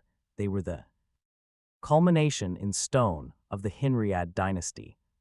The buildings were strong and quiet. Their lines were straight and vertical, lengthening toward the center of each structure, yet avoiding anything as effeminate as a spire effect. They held a bluntness about them, yet lifted into a climax that affected the onlooker without revealing their method of doing so. At a casual glance, they were reserved, self-contained, proud. And as each building was, so was the group as a whole, the huge palace central becoming a crescendo. One by one, even the few artificialities remaining in the masculine Rhodian style had dropped away. The very false windows, so valued as decoration and so useless in a building of artificial light and ventilation, were done away with, and that, somehow, without loss. It was only line and plane, a geometrical abstraction that led the eye upward to the sky. The Turanian major stopped briefly at his side as he left the inner room. "You will be received now," he said. Byron nodded, and after a while a larger man in a uniform of scarlet and tan clicked heels before him. It struck Byron with sudden force that those who had the real power did not need the outward show, and could be satisfied with slate blue. He recalled the splendid formality of a rancher's life and bit his lip at the thought of its futility. "Byron Malling?" asked the Rhodian guard, and Byron rose to follow. There was a little gleaming monorail carriage that was suspended delicately by diamagnetic forces upon a single ruddy shaft of metal. Byron had never seen one before. He paused before entering. The little carriage, big enough for 5 or 6 at the most, swayed with the wind, a graceful teardrop returning the gleam of Rhodia's splendid sun. The single rail was slender, scarcely more than a cable, and ran the length of the carriage's underside without touching. Byron bent and saw blue sky all the length between them. For a moment, as he watched, a lifting gust of wind raised it so that it hovered a full inch above the rail, as though impatient for flight and tearing at the invisible force field that held it. Then it fluttered back to the rail, closer and still closer, but never touching. "Get in," said the guard behind him impatiently, and Byron climbed 2 steps into the carriage. The steps remained long enough for the guard to follow, then lifted quietly and smoothly into place, forming no break in the carriage's even exterior. Byron became aware that the outer opacity of the carriage was an illusion. Once within, he found himself sitting in a transparent bubble. At the motion of a small control, the carriage lifted upward. It climbed the heights easily, buffeting the atmosphere which whistled past. For one moment, Byron caught the panorama of the palace grounds from the apex of the arc. The structures became a gorgeous whole. Could they have been originally conceived other than as an air view, laced by the shining copper threads, along 1 or 2 of which the graceful carriage bubbles skimmed? He felt himself pressed forward, and the carriage came to a dancing halt. The entire run had lasted less than 2 minutes. A door stood open before him. He entered, and it closed behind him. There was no one in the room, which was small and bare. For the moment, no one was pushing him, but he felt no comfort. Because of it, he was under no illusions. Ever since that damned night, others had forced his moves. Jaunty had placed him on the ship, the Turanian commissioner had placed him here, and each move had increased the measure of his desperation. It was obvious to Byron that the Turanian had not been fooled. It had been too easy to get away from him. The commissioner might have called the terrestrial consul. He might have hyperwaved Earth, or taken his retinal patterns. These things were routine. They could not have been omitted accidentally. He remembered Jaunty's analysis of affairs. Some of it might still be valid. The tyranny would not kill him outright to create another martyr. But Hinrich was their puppet, and he was as capable as they of ordering an execution, and then he would have been killed by one of his own, and the tyranny would merely be disdainful onlookers. Byron clenched his fists tightly. He was tall and strong, but he was unarmed. The men who would come for him would have blasters and neuronic whips. He found himself backing against the wall. He whirled quickly at the small sound of the opening door to his left. The man who entered was armed and uniformed, but there was a girl with him. He relaxed a bit. It was only a girl with him. At another time, he might have observed the girl closely, since she was worth observation and approval, but at the moment she was only a girl. They approached together, stopping some 6 feet away. He kept his eye on the guard's blaster. The girl said to the guard, "I'll speak to him first, Lieutenant."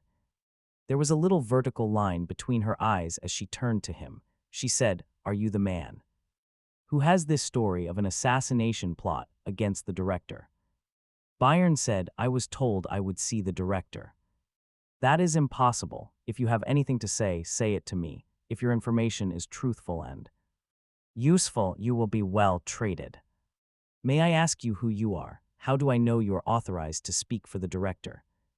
The girl seemed annoyed. "I am his daughter. Please answer my questions. Are you from outside the system?" "I am from Earth." Byron paused, then added, "Your Grace." The addition pleased her. "Where is that?" It is a small planet of the Syrian sector, Your Grace.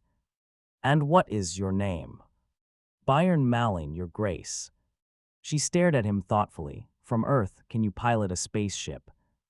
Byron almost smiled. She was testing him. She knew very well that space navigation was one of the forbidden sciences in the tyranny-controlled worlds. He said, yes, Your Grace. He could prove that when the performance test came, if they let him live that long. Space navigation was not a forbidden science on Earth, and in 4 years one could learn much. She said, very well, and your story. He made his decision suddenly. To the guard alone, he would not have dared, but this was a girl. And if she were not lying, if she really were the director's daughter, she might be a persuasive factor on his behalf. He said, there is no assassination plot, Your Grace. The girl was startled. She turned impatiently to her companion. Would you take over? Lieutenant, get the truth out of him. Byron took a step forward and met the cold thrust of the guard's blaster. He said urgently, wait. Your Grace, listen to me. It was the only way to see the director, don't you understand? He raised his voice and sent it after her retreating form. Will you tell His Excellency, at least, that I am Byron Farrell and claim my sanctuary right? It was a feeble straw at which to clutch. The old feudal customs had been losing their force with the generations even before the tyranny came. Now they were archaisms, but there was nothing else. Nothing. She turned and her eyebrows were arched. Are you claiming now to be of the aristocratic order? A moment ago your name was Malin. A new voice sounded unexpectedly. So it was, but it is the second name which is correct. You are Byron Farrell indeed, my good sir. Of course you are. The resemblance is unmistakable. A small, smiling man stood in the doorway. His eyes, widely spaced and brilliant, were taking in all of Byron with an amused sharpness. He cocked his narrow face upward at Byron's height and said to the girl, don't you recognize him, too, Artemisia? Artemisia hurried to him, her voice troubled. Uncle Oil, what are you doing here? Taking care of my interests, Artemisia. Remember that if there were an assassination, I would be the closest of the Hinriads to the possible succession. Gilbert Oth Hinriad winked elaborately, then added, oh, get the lieutenant out of here. There isn't any danger. She ignored that and said, have you been sounding the communicator again? But yes, would you deprive me of an amusement? It is pleasant to eavesdrop on them. Not if they catch you. The danger is part of the game, my dear, the amusing part. After all, the tyranny do not hesitate to sound the palace. We can't do much without their knowing. Well, turnabout, you know, aren't you going to introduce me? No, I'm not, she said shortly. This is none of your business. Then I'll introduce you. When I heard his name, I stopped listening and came in. He moved past. Artemisia stepped up to Byron, inspected him with an impersonal smile and said, this is Byron Farrell. I have said so myself, said Byron. More than half his attention was upon the lieutenant, who still held his blaster in firing position. But you have not added that you are the son of the rancher of Widemose. I would have, but for your interruption. In any case, you've got the story now. Obviously, I had to get away from the tyranny, and that without giving them my real name. Byron waited. This was it, he felt. If the next move was not an immediate arrest, there was still a trifling chance.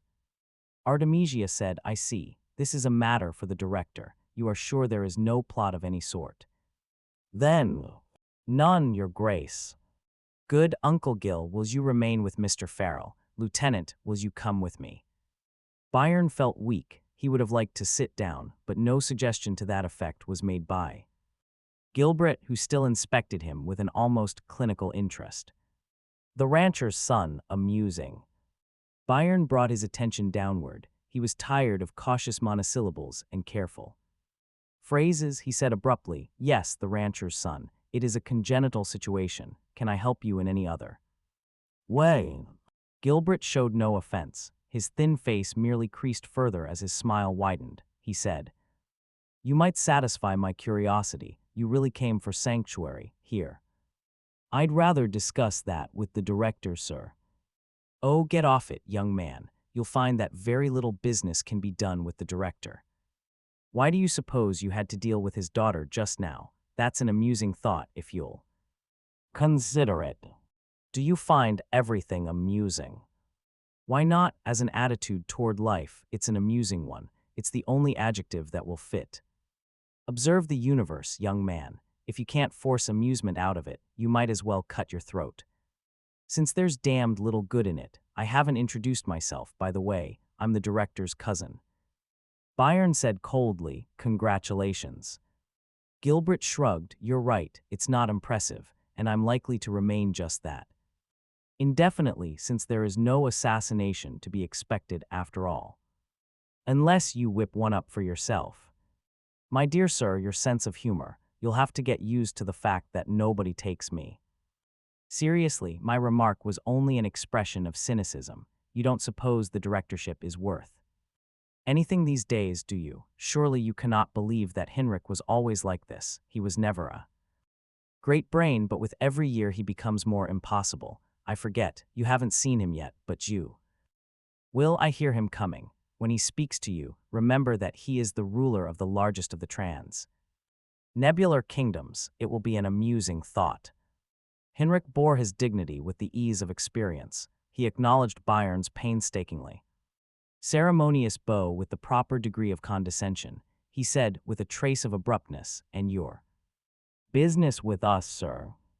Artemisia was standing at her father's side, and Byron noticed with some surprise that she was quite pretty. He said, "Your Excellency, I have come on behalf of my father's good name. You must know his execution was unjust." Henrik looked away. "I knew your father slightly. He was in Rhodia once or twice." He paused, and his voice quavered a bit. "You are very like him, very, but he was tried, you know, at least I imagine." "He was, and according to law. Really, I don't know the details." "Exactly, Your Excellency, but I would like to learn those details. I am sure that my father was no traitor." Henrik broke in hurriedly. "As his son, of course, it is understandable that you should defend your father, but really, it is difficult to discuss such matters of state now. Highly irregular, in fact. Why do you see Aratap?" "I do not know him, Excellency." "Aratap, the commissioner, the Tyrannian commissioner. I have seen him and he sent me here. Surely, you understand that I dare not let the tyranny." But Henrik had grown stiff. His hand had wandered to his lips as though to keep them from trembling, and his words were consequently muffled. "Aratap sent you here, you say?" "I found it necessary to tell him."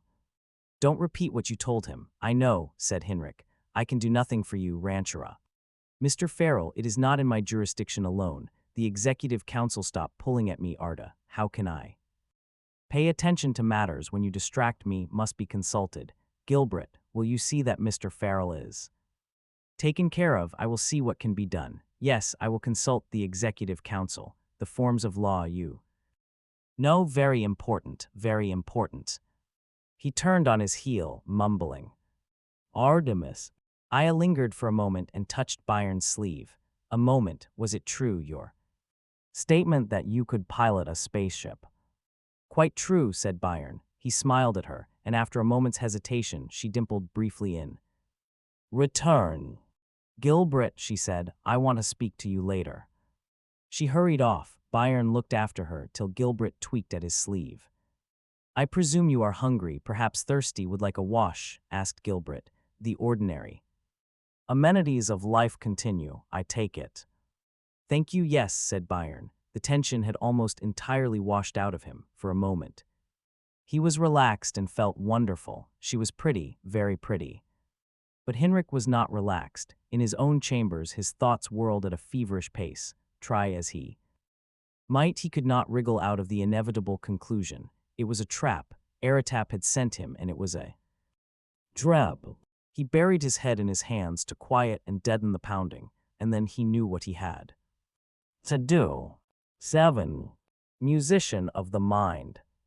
Night settles in time on all habitable planets, not always, perhaps, at respectable intervals, since recorded periods of rotation vary from 15 to 52 hours.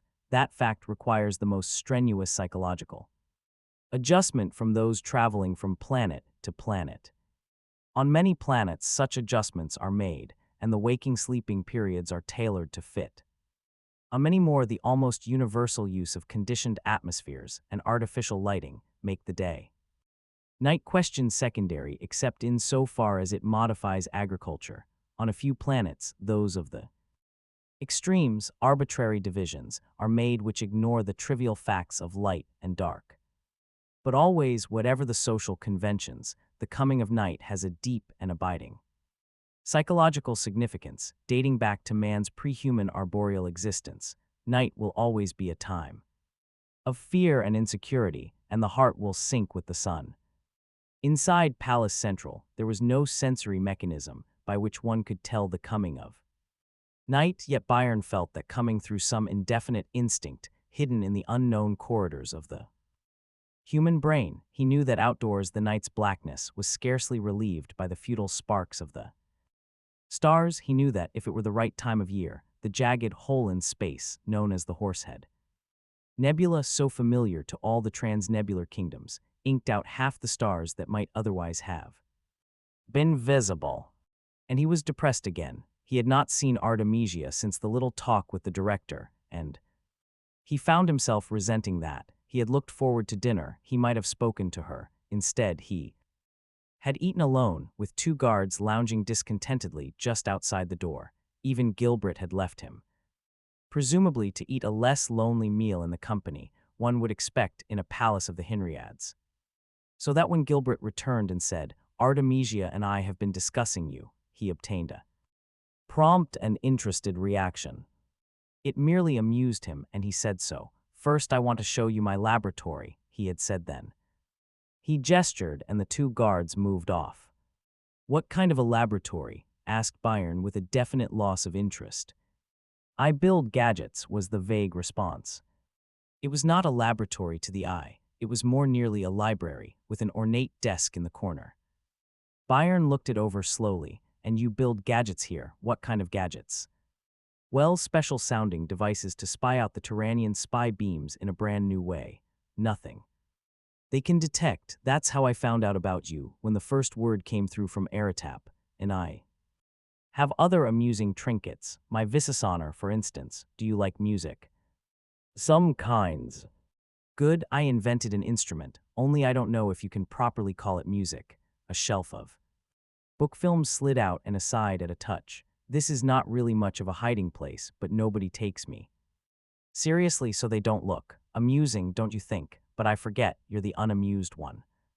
It was a clumsy, box-like affair, with that singular lack of gloss and polish that marks the homemade object. One side of it was studded with little gleaming knobs. He put it down with that side upward.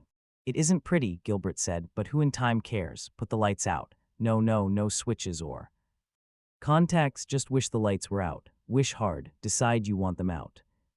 And the lights dimmed, with the exception of the faint pearly luster of the ceiling that made them two ghostly faces in the dark. Gilbert laughed lightly at Byron's exclamation. "Just one of the tricks of my Visasonar. It's keyed to the mind like personal capsules are. Do you know what I means?" "No, I don't, if you want a plain answer."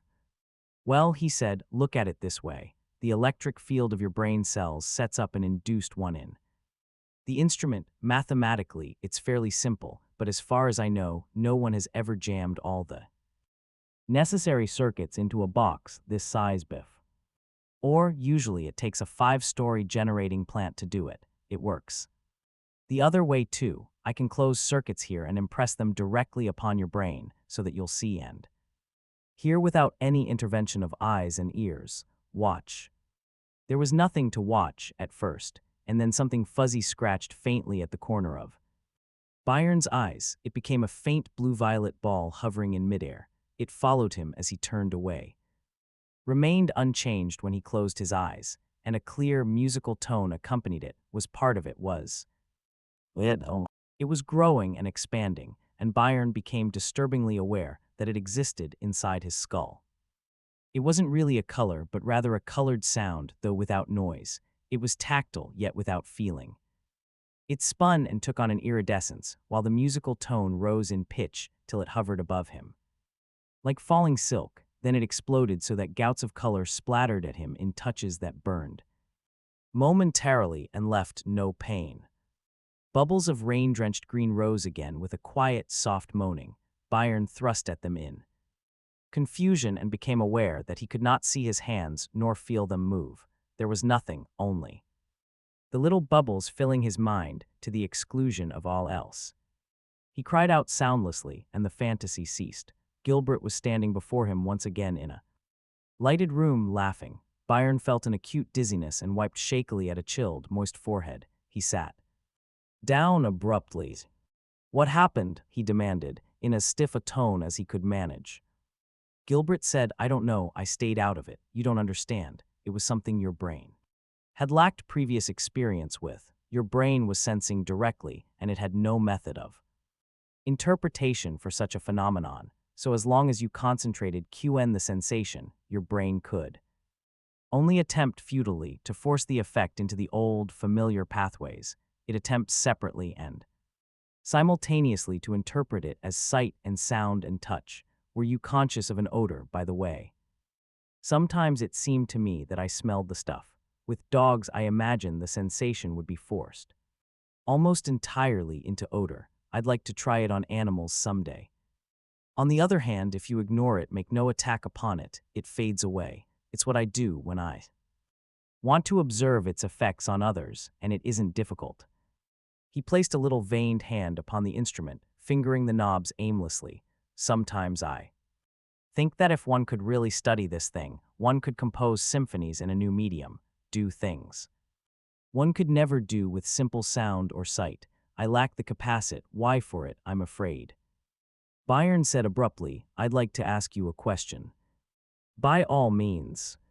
Why don't you put your scientific ability to worth, while use instead of wasting it on useless toys? I don't know, it may not be entirely useless. This is against the law." "You know what is?" "The Visasana, also my spy devices. If the tyranny knew, it could easily mean a death sentence." "Surely you're joking." "Not at all. It is obvious that you were brought up on a cattle ranch. The young people cannot remember what it was like in the old days, I see." Suddenly his head was to one side and his eyes were narrowed to slits. He asked, "Are you opposed to tyrannian rule? Speak freely." "I tell you frankly that I am." "I tell you also that your father was." Byron said calmly, "Yes, I am." "Why?" "They are strangers, outlanders. What right have they to rule in Nephilos or in Rhodia?" "Have you always thought that?" Byron did not answer. Gilbert sniffed. "In other words, you decided they were strangers and outlanders only after they executed your father, which, after all, was their simple right. Oh, look, don't fire up. Consider it reasonably. Believe me, I'm on your side, but think, your father was rancher. What rights did his herdsmen have? If one of them had stolen cattle for his own use or to sell to others, what would have been his punishment? Imprisonment as a thief. If he had plotted the death of your father, for whatever reason, for perhaps a worthy reason in his own eyes, what would have been the result? Execution, undoubtedly. And what right has your father to make laws and visit punishment upon his fellow human beings? Was their tyranny. Your father in his own eyes and in mine was a patriot, but what of that? To the tyranny he was a traitor, and they removed him. Can you ignore the necessity of self-defense? The Hinriads have been a bloody lot in their time. Read your history, young man. All governments kill as part of the nature of things. So find a better reason to hate the tyranny. Don't think it is enough to replace one set of rulers by another, that the simple change brings freedom." Byron pounded a fist into his cupped palm.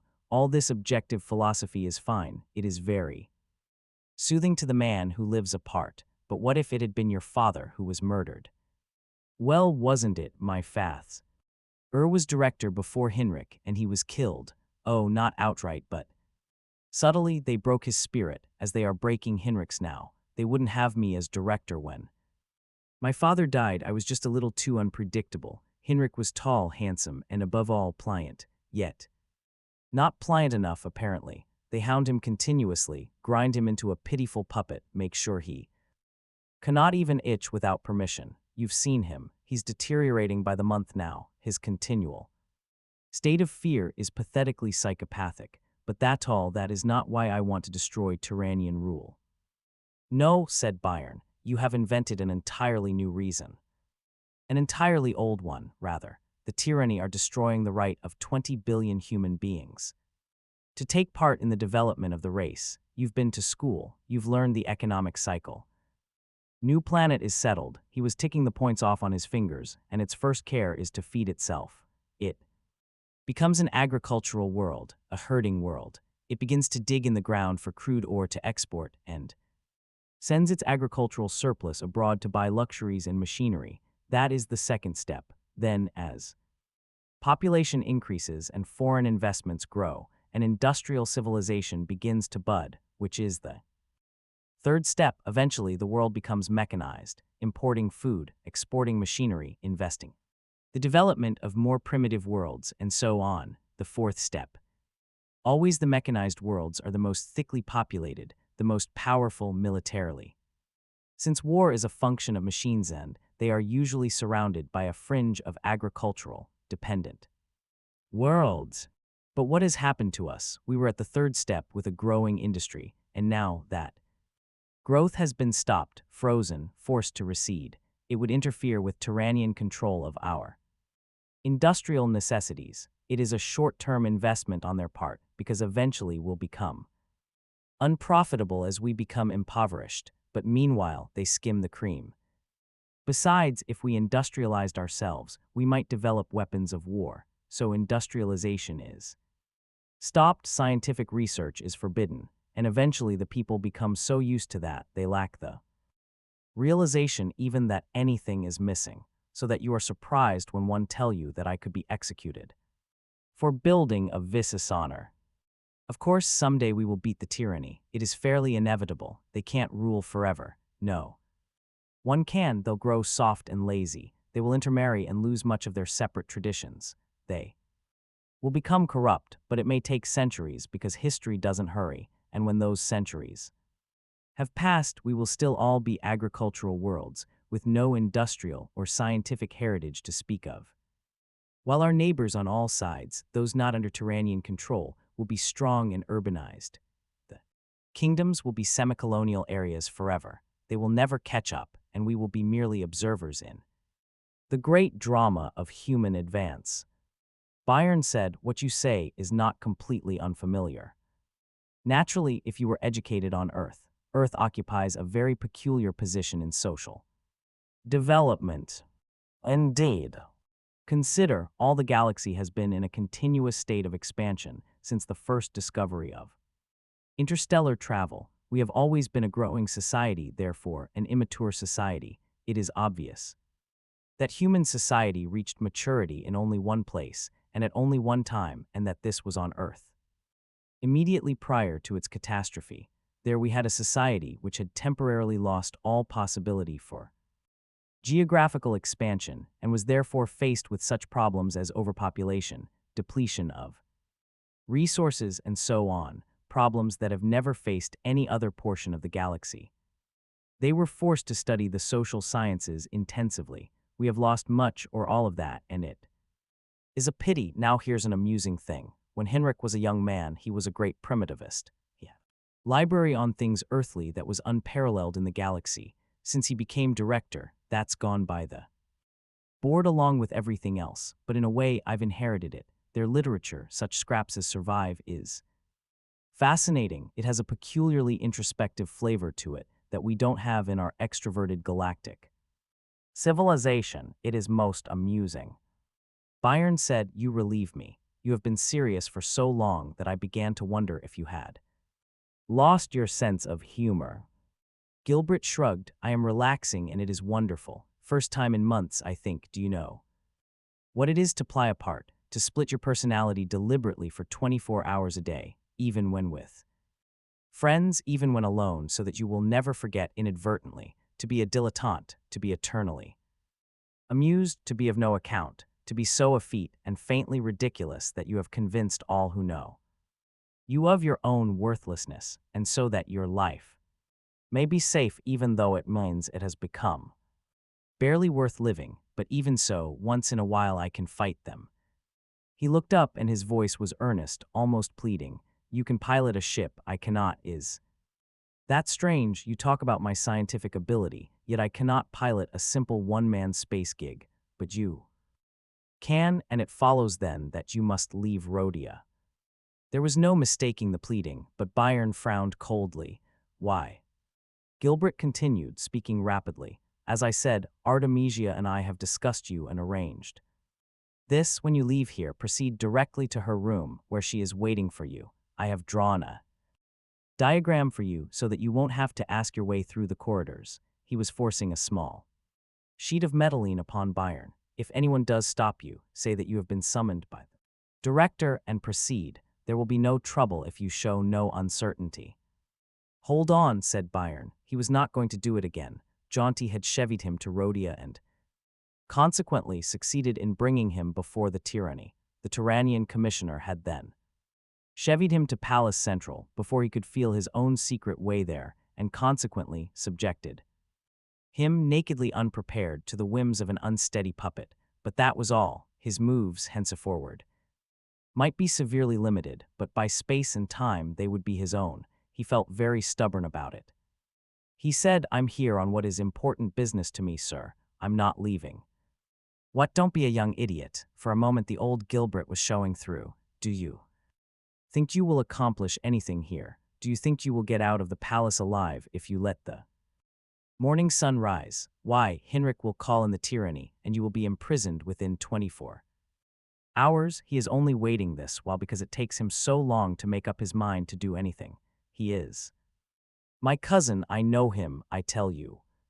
Byron said, and if so, what is that to you? Why should you be so concerned about me? He was not going to be chevied. He would never again be another man's fleeing marionette. But Gilbert was standing, staring at him. I want you to take me with you. I'm concerned about myself. I cannot endure life under the tyranny any longer. It is only that neither Artemisia nor I can handle a ship, or we would have left long ago. It's our lives too. Byron felt a certain weakening of his resolve. The director's daughter, what has she to do with this? I believe that she is the most desperate of us. There is a special death for women, what should be a head of a director's daughter who is young, personable, and unmarried, but to become young, personable, and married, and who in these days should be the delightful groom. Why, an old, lecherous Tyrannian court functionary who has buried 3 wives and wishes to revive the fires of his youth in the arms of a girl. Surely the director would never allow such a thing. The director will allow anything. Nobody waits upon his permission.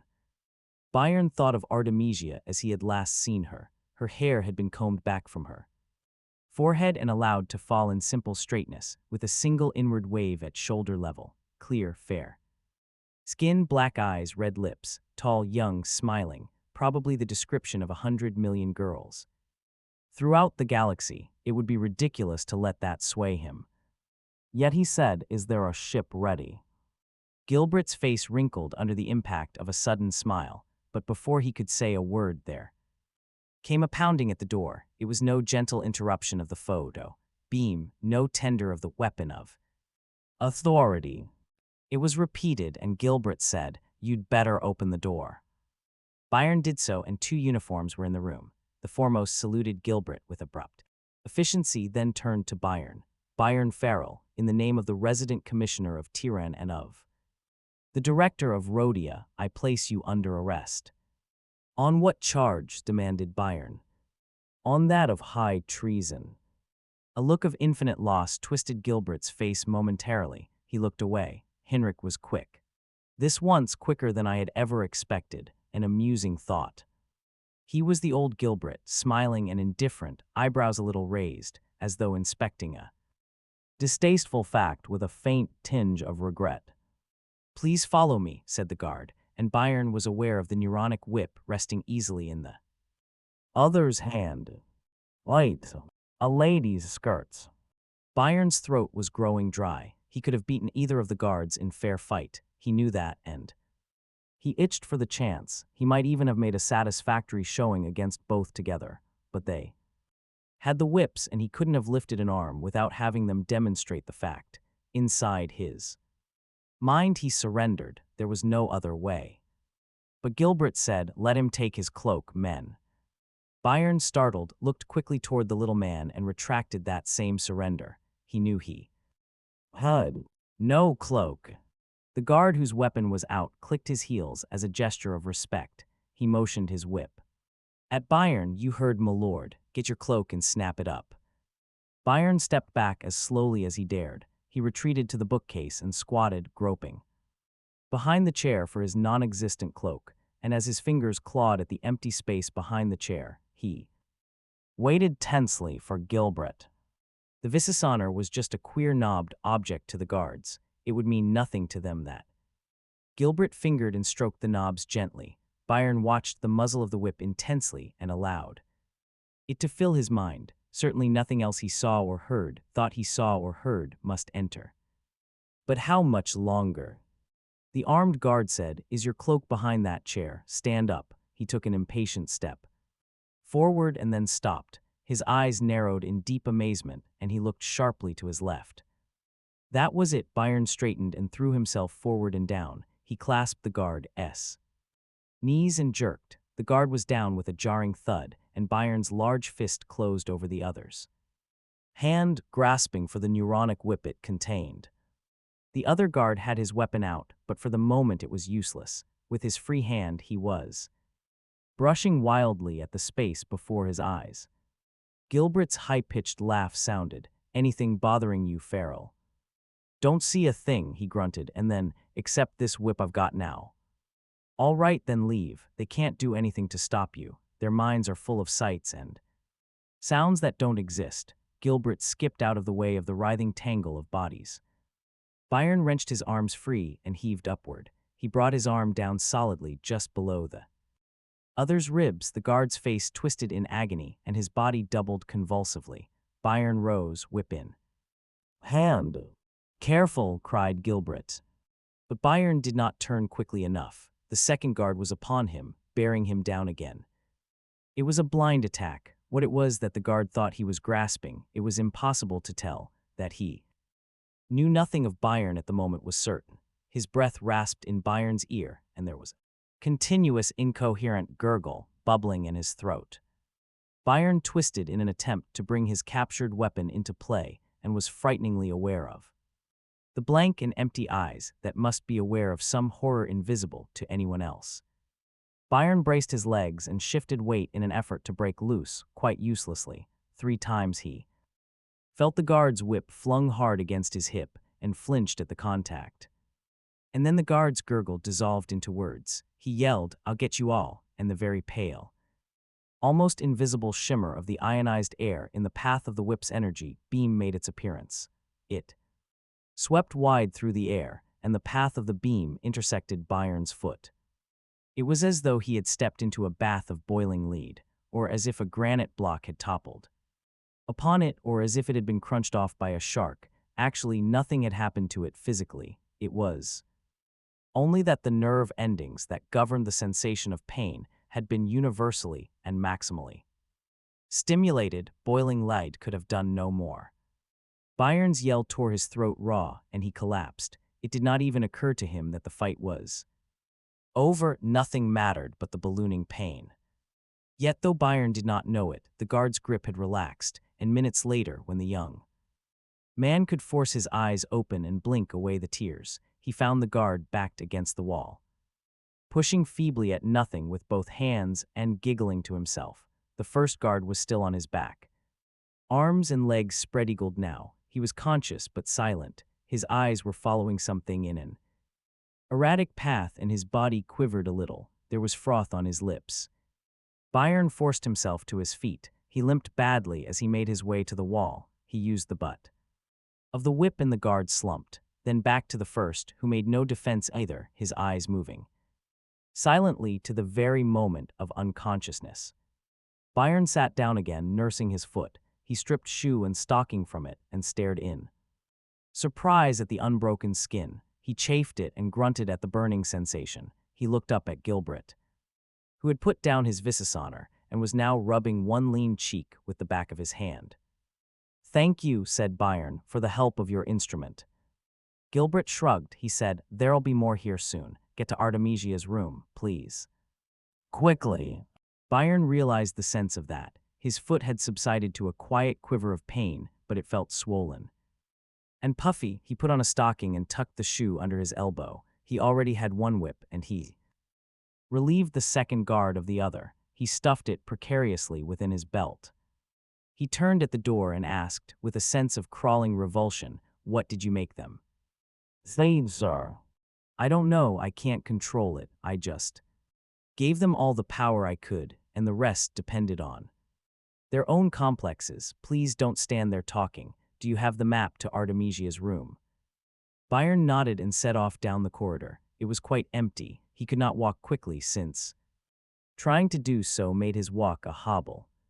He looked at his watch, then remembered that he had somehow never had the time to adjust it to Rhodian local chronometry. It still ran on standard interstellar time as used aboard ship, where 100 minutes made an hour and 1,000 a day, so the figure 876, which gleamed pinkly on the cool metal face of the watch, meant nothing now. Still, it had to be well into the night, or into the planetary sleeping period, at any rate, supposing that the two did not coincide, as otherwise the halls would not be so empty and the bas-reliefs on the wall would not phosphoresce unwatched. He touched one idly as he passed, a coronation scene, and found it to be two-dimensional, yet it gave the perfect illusion of standing out from the wall. It was sufficiently unusual for him to stop momentarily in order to examine the effect. Then he remembered and hurried on. The emptiness of the corridor struck him as another sign of the decadence of Rhodia. He had grown very conscious of all these symbols of decline now that he had become a rebel. As the center of an independent power, the palace would always have had its sentries and its quiet wardens of the night. He consulted Gilbert's crude map and turned to the right, moving up a wide, curving ramp. There might have been processions here once, but nothing of that would be left now. He leaned against the proper door and touched the photo signal. The door moved ajar a bit, then opened wide. "Come in, young man."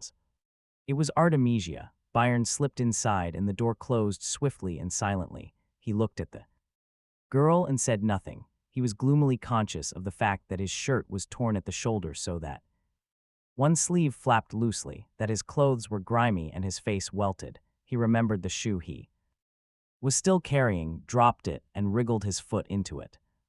Then he said, "Mind if I sit down?" She followed him to the chair and stood before him, a little annoyed. "What happened? What's wrong with your foot?" "I hurt it," he said shortly. "Are you ready to leave?" She brightened. "You'll take us then." But Byron was in no mood to be sweet about it. His foot still twinged and he cradled it. He said, "Look, get me out to a ship. I'm leaving this damn planet. If you want to come along, I'll take you." She frowned. "You might be more pleasant about it. Were you in a fight?" "Yes, I was, with your father's guards who wanted to arrest me for treason. So much for my sanctuary right." "Oh, I'm sorry." "I'm sorry too. It's no wonder the tyranny can lord it over 50 worlds with a handful of men. We help them. Men like your father would do anything to keep in power. They would forget the basic duties of a simple gentleman. Oh, never mind." "I said I was sorry, Lord Rancher." She used the title with a cold pride. "Please don't set yourself up as judge of my father. You don't know all the facts." "I'm not interested in discussing it. We'll have to leave in a hurry before more of your father's precious guards come." "Well, I don't mean to hurt your feelings. It's all right." Byron's surliness canceled out any meaning to his apology, but damn it, he had never been hit by a neuronic whip before, and it was fun, and by space they had owed him sanctuary, at least that much. Artemisia felt angry, not at her father of course, but at the stupid young man. He was so young. Practically a child, she decided, scarcely older than herself if that.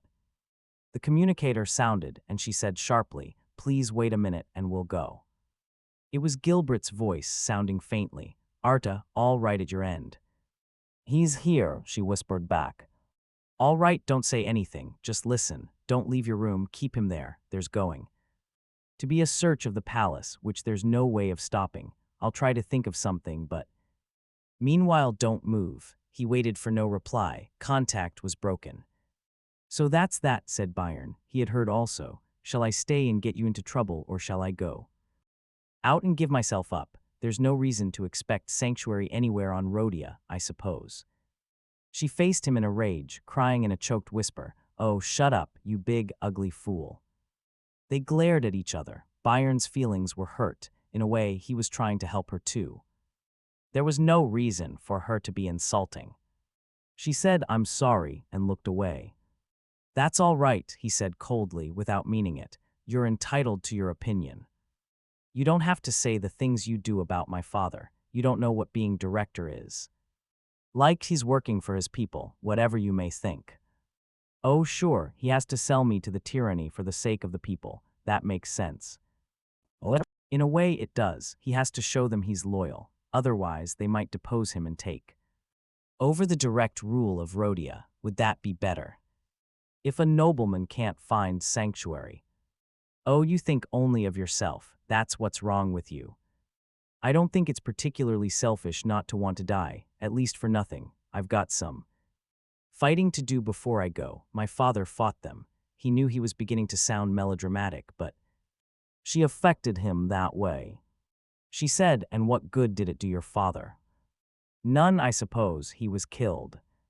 Artemisia felt unhappy. I keep saying I'm sorry, and this time I really mean it. I'm all upset. Then in defense, I'm in trouble too, you know. Byron remembered, I know, all right, let's start all over. He tried to smile. His foot was feeling better anyway. She said in an attempt at lightness, You're not really ugly. Byron felt foolish. Oh well. Then he stopped and Artemisia's hand flew to her mouth. Abruptly, their heads turned to the door. There was the sudden, soft sound of many ordered feet on the semi-elastic plastic mosaic that floored the corridor outside. Most passed by, but there was a faint, disciplined heel clicking just outside the door and the night's signal purred. Gilbert had to work quickly. First, he had to hide his Visasana. For the first time, he wished he had a better hiding place. Damn Hinrich for making up his mind so quickly this once, for not waiting till morning. He had to get away. He might never have another chance. Then he called the captain of the guard. He couldn't very well neglect a little matter of two unconscious guards and an escaped prisoner. The captain of the guard was grim about it. He had the two unconscious men cleared out and then faced Gilbert. My lord, I am not quite clear from your message exactly what happened, he said. Just what you see, said Gilbert. They came to make their arrest, and the young man did not submit. He is gone, space knows where. That is of little moment, my lord, said the captain. The palace is honored tonight with the presence of a personage, so it is well guarded despite the hour. He cannot get out, and we will draw the net through the interior. But how did he escape? My men were armed, he was not. He fought like a tiger, from that chair behind which I hid. I am sorry, my lord, that you did not think to aid my men against an accused traitor. Gilbert looked scornful. What an amusing thought, captain, when your men, Whittle doubled.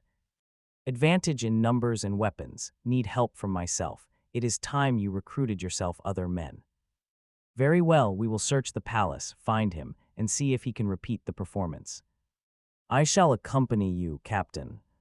It was the captain's turn to raise his eyebrows. He said, I would not advise it, my lord. There would be some danger. It was the kind of remark that one did not make to Henriad. Gilbert knew that, but he only smiled and let the wrinkles fill his lean face. I know that, he said, but occasionally I find even danger amusing. It took 5 minutes for the company of guards to assemble. Gilbert, alone in his room during that time, called Artemisia. Byron and Artemisia had frozen at the purring of the little signal. It sounded a second time, and then there was the cautious rap upon the door, and Gilbert's voice was heard. Do let me try, captain, it said. Then more loudly, Artemisia. Byron grinned his relief and took a step forward, but the girl put a sudden hand upon his mouth. She called out one moment, "Uncle Oil," and pointed desperately toward the wall. Byron could only stare stupidly. The wall was quite blank. Artemisia made a face and stepped quickly past him. Her hand on the wall caused a portion of it to slide noiselessly aside, revealing a dressing room. Her lips motioned a "get inside," and her hands were fumbling at the ornamental pin at her right shoulder. The unclasping of that pin broke the tiny force field that held an invisible seam tightly closed. Down the length of the dress, she stepped out of it. Byron turned around after stepping across what had been the wall, and its closing endured just long enough for him to see her throwing a white furred dressing gown across her shoulders. The scarlet dress lay crumpled upon the chair. He looked about him and wondered if they would search Artemisia's room. He would be quite helpless if a search took place. There was no way out of the dressing room but the way he had entered, and there was nothing in it that could serve as a still more confined hiding place. Along one wall there hung a row of gowns, and the air shimmered very faintly before it. His hand passed easily through the shimmer, with only a faint tingling where it crossed his wrist, but then it was meant to repel only dust so that the space behind it could be kept aseptically clean. He might hide behind the skirts. It was what he was doing, really. He had manhandled 2 guards with joy. Ilbrett's helped to get here, but now that he was here, he was hiding behind a lady's skirts. A lady's skirts, in fact. Incongruously, he found himself wishing he had turned a bit sooner, before the wall had closed. Behind him, she had quite a remarkable figure. It was ridiculous of him to have been so childishly nasty. A while back, of course, she was not to blame for the faults of her father. And now he could only wait, staring at the blank wall, waiting for the sound of feet within the room, for the wall to pull back once more, for the muzzles facing him again, this time without a Visisana to help him. He waited, holding a neuronic whip in each hand. 9. And an overlord's trousers. "What's the matter?" Artemisia did not have to feign uneasiness. She spoke to Gilbert, who, with the captain of the guard, was at the door. Half a dozen uniformed men hovered discreetly in the background. Then quickly, "Has anything happened to father?" "No, no," Gilbert reassured her. "Nothing has happened that need concern you at all. Were you asleep?" "Just about," she replied, "and my girls have been about their own affairs for hours. There was no one to answer but myself, and you nearly frightened me to death." She turned to the captain suddenly, with a stiffening attitude. "What is wanted of me, Captain?" "Quickly, please. This is not the time of day for a proper audience." Gilbert broke in before the other could more than open his mouth. "A most amusing thing, Arta. The young man, what's-his-name you know, has dashed off, breaking 2 heads on his way. We're hunting him on even terms now, 1 platoon of soldiers to 1 fugitive, and here I am myself, hot on the trail, delighting our good captain with my zeal and courage." Artemisia managed to look completely bewildered. Under his breath, the captain muttered a monosyllabic imprecation. His lips scarcely moved. He said then, "If you please, my lord, you are not quite plain, and we are delaying matters insufferably. My lady, the man who calls himself the son of the ex-rancher of Widemoes, has been arrested for treason. He has managed to escape and is now at large. We must search the palace for him, room by room." Artemisia stepped back, frowning, "Including my room?" "If your ladyship permits." "Ah, but I do not. I would certainly know if there was a strange man in my room, and the suggestion that I might be having dealings with such a man, or any strange man, at this time of night is highly improper. Please observe due respect for my position, Captain." It worked quite well. The captain could only bow and say, "No such implication was intended, my lady. Your pardon for annoying you at this time of night. Your statement that you have not seen the fugitive is of course sufficient. Under the circumstances, it was necessary to assure ourselves of your safety. He is a dangerous man." "Surely not so dangerous that he cannot be handled by you and your company."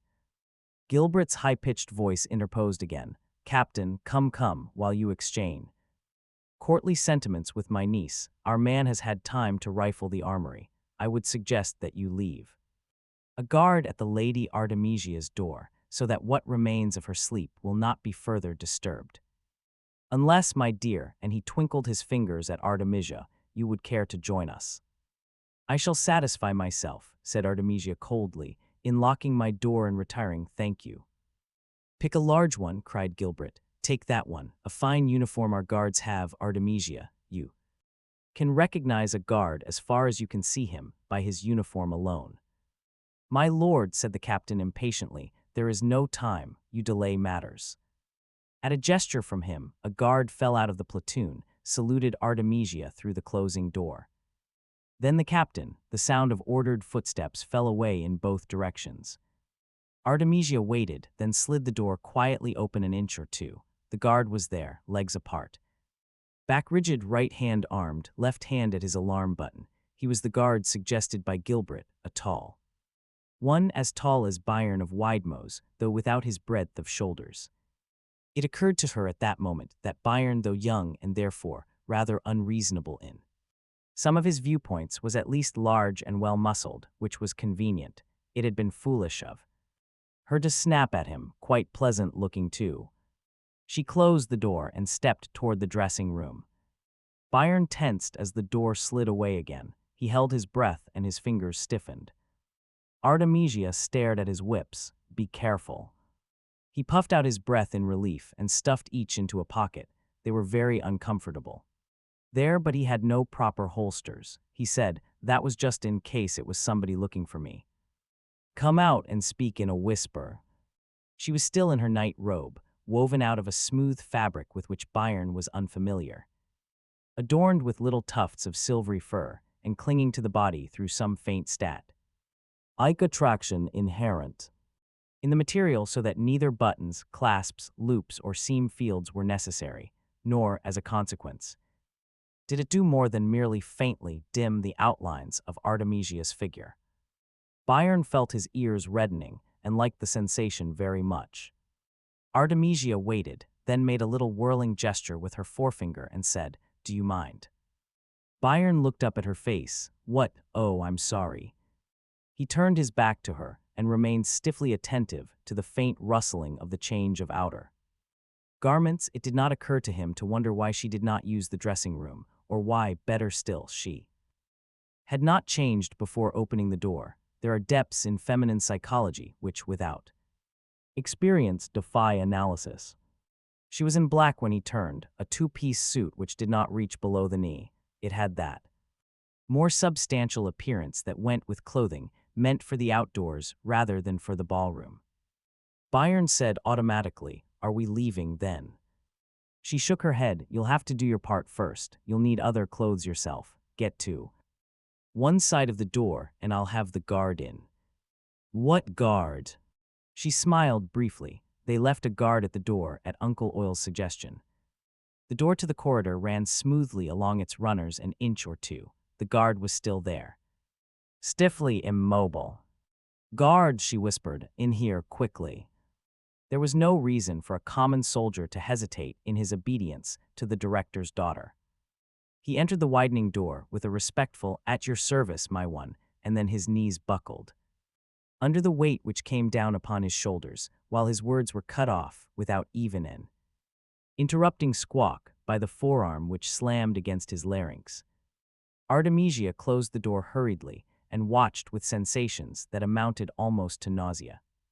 The life in the palace of the Henriads was mild almost to decadence, and she had never before seen a man's face congest with blood and his mouth yawn and puff futilely under the influence of asphyxia. She looked away. Byron bared his teeth with effort as he tightened the circle of bone and muscle about the other's throat. For a minute the guard's weakening hands ripped futilely at Byron's arm while his feet groped in aimless kicks. Byron heaved him clear of the floor without relaxing his grip. And then the guard's hands fell to his sides, his legs hung loosely, and the convulsive and useless heavings of the chest began to subside. Byron lowered him gently to the floor. The guard sprawled out limply, as though he were a sack which had been emptied. Is he dead? Asked Artemisia in a horrified whisper. I doubt it, said Byron. It takes 4 or 5 minutes of it to kill a man, but he'll be out of things. For a while, do you have anything to tie him up with? She shook her head. For the moment, she felt quite helpless. Byron said you must have some cellite stockings. They would do fine. He had already stripped. The guard of weapons and outer clothing, and I'd like to wash up too. In fact, I have to.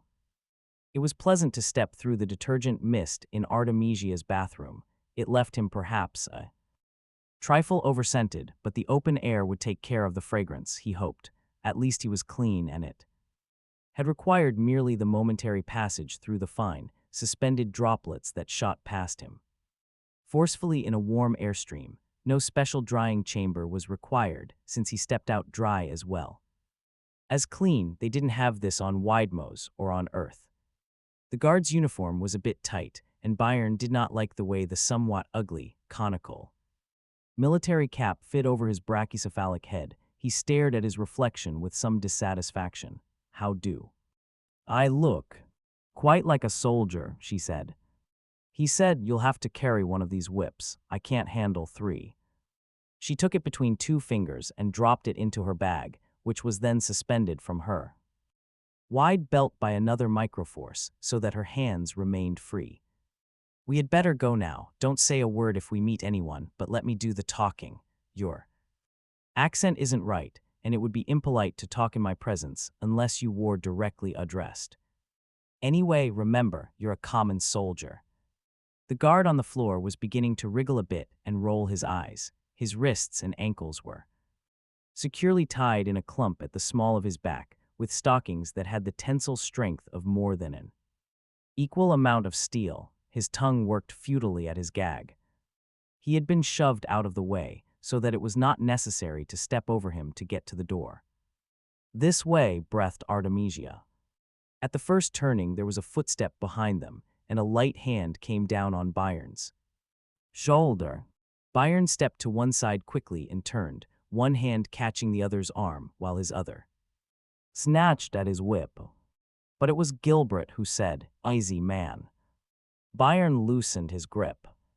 Elbret rubbed his arm. I've been waiting for you, but that's no reason to break my bones. Let me stare admiringly at you, Farrell. Your clothes seem to have shrunk on you, but not bad at all. Nobody would look twice at you in that getup. It's the advantage of a uniform. It's taken for granted that a soldier's uniform holds a soldier and nothing else. Uncle Gil, whispered Artemisia urgently, don't talk so much. Where are the other guards? Everyone objects to a few words, he said pettishly. The other guards are working their way up. The tower, they've decided that our friend is on none of the lower levels, so they've just left some men at the main exits and at the ramps, with the general alarm system in operation as well. We can get past it. Won't they miss you, sir? Asked Byron. Me ha, the captain was glad to see me go, for all his toe scraping. They won't look for me, I assure you. They were speaking in whispers, but now even those died away. A guard stood at the bottom of the ramp, while 2 others flanked the large, carved double door that led to the open air. Gilbert called out, any word of the escaped prisoner, men?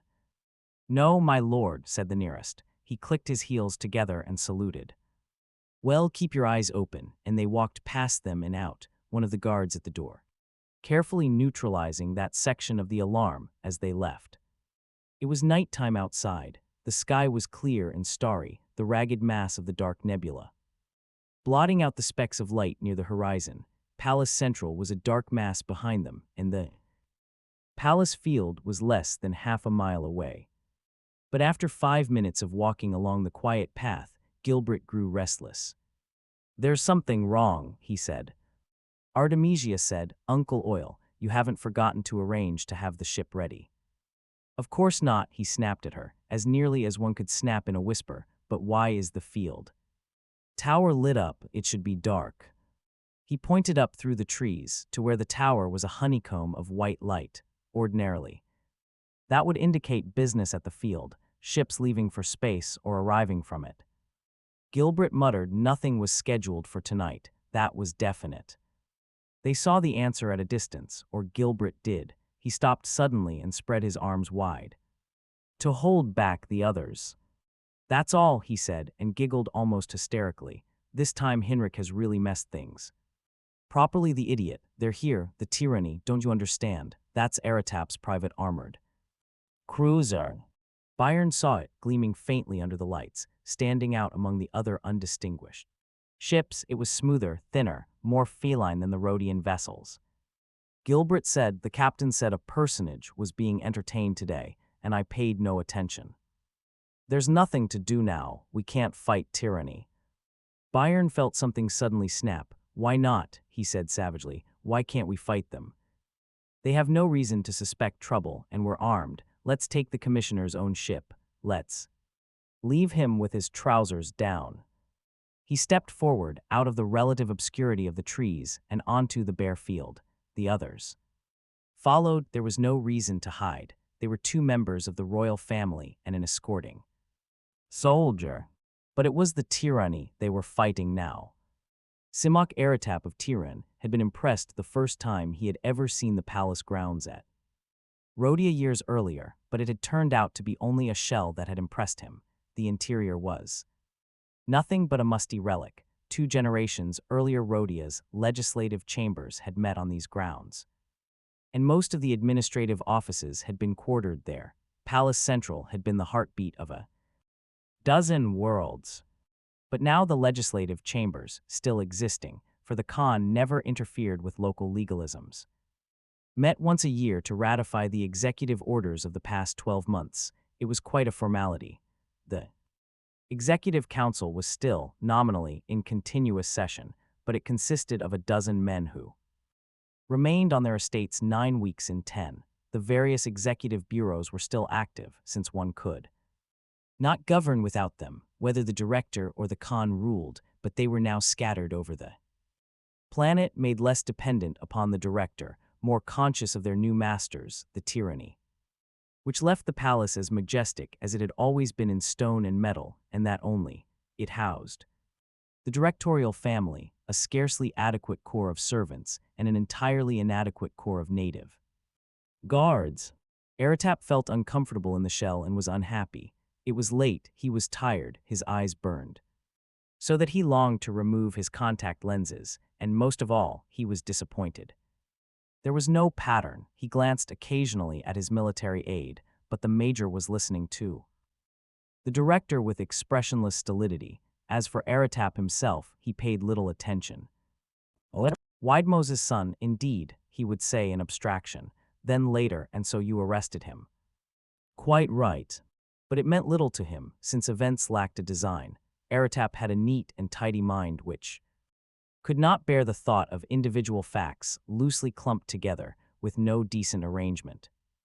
Widemose had been a traitor, and Widemoses' son had attempted a meeting with the director of Rhodia. He had attempted it first in secret, and when that had failed, such was the urgency, he had attempted it openly with his ridiculous story of an assassination plot. Surely that must have been the beginning of a pattern. And now it fell apart. Henrik was giving up the boy with indecent haste. He could not even wait the night, it seemed, and that did not fit at all, or else Eratap had not yet learned all the facts. He focused his attention on the director again. Henrik was beginning to repeat himself. Eratap felt a twinge of compassion. The man had been made into such a coward that even the tyranny themselves grew impatient with him, and yet it was the only way. Only fear could ensure absolute loyalty. That end. Nothing else. Widemose had not been afraid, and despite the fact that his self-interest had been bound at every point with the maintenance of Tyrannian rule, he had rebelled. Henrik was afraid, and that made the difference. And because Henrik was afraid, he sat there, lapsing into incoherence as he struggled to obtain some gesture of approval. The major would give none, of course. Eratap knew. The man had no imagination. He sighed and wished he had none either. Politics was a filthy business. So he said with some air of animation, "Quite so. I commend your quick decision and your zeal. In the service of the Khan, you may be sure he will hear of it." Henrik brightened visibly, his relief obvious. Eratap said, "Have him brought in then, and let us hear what our cockerel has to say." He suppressed a desire to yawn. He had absolutely no interest in what the cockerel had to say.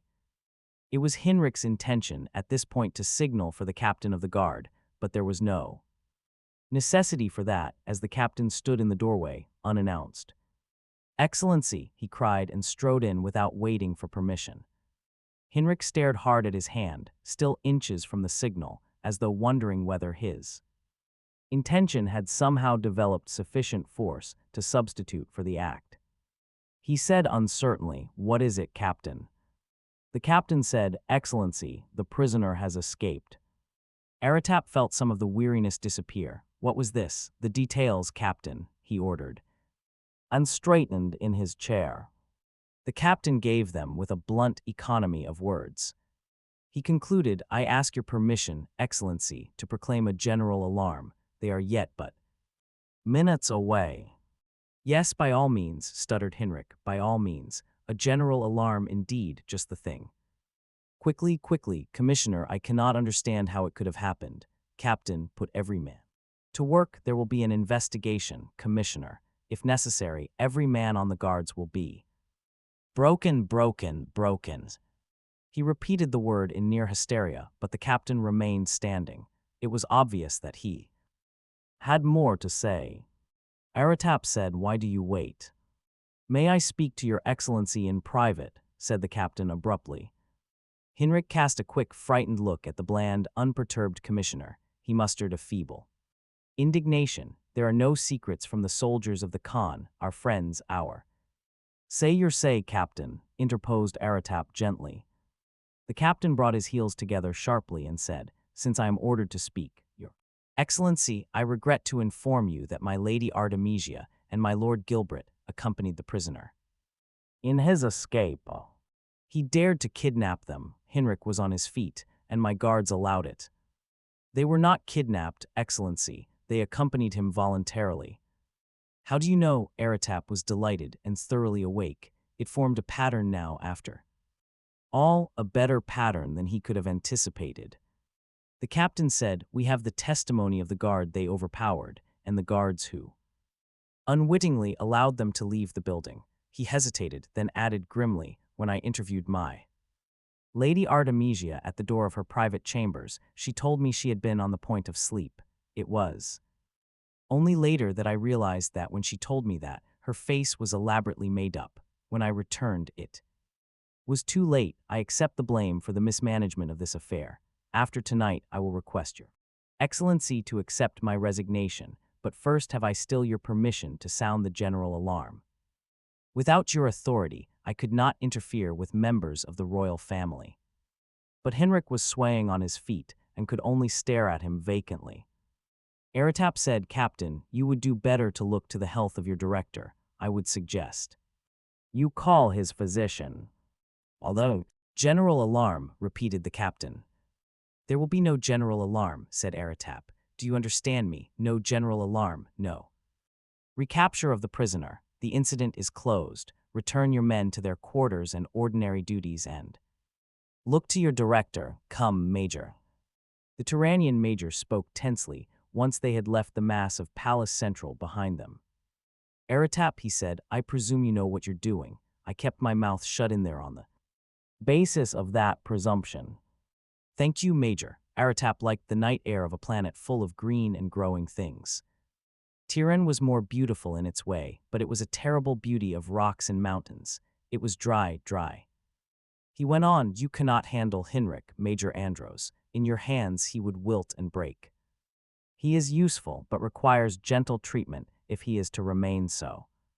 The major brushed that aside. "I'm not referring to that. Why not the general alarm, don't you want them?" "Do you?" Aratap stopped. "Let us sit here for a moment, Andros. A bench on a pathway along a lawn, what more beautiful, and what place is safer from spy beams? Why do you want the young man?" "Major."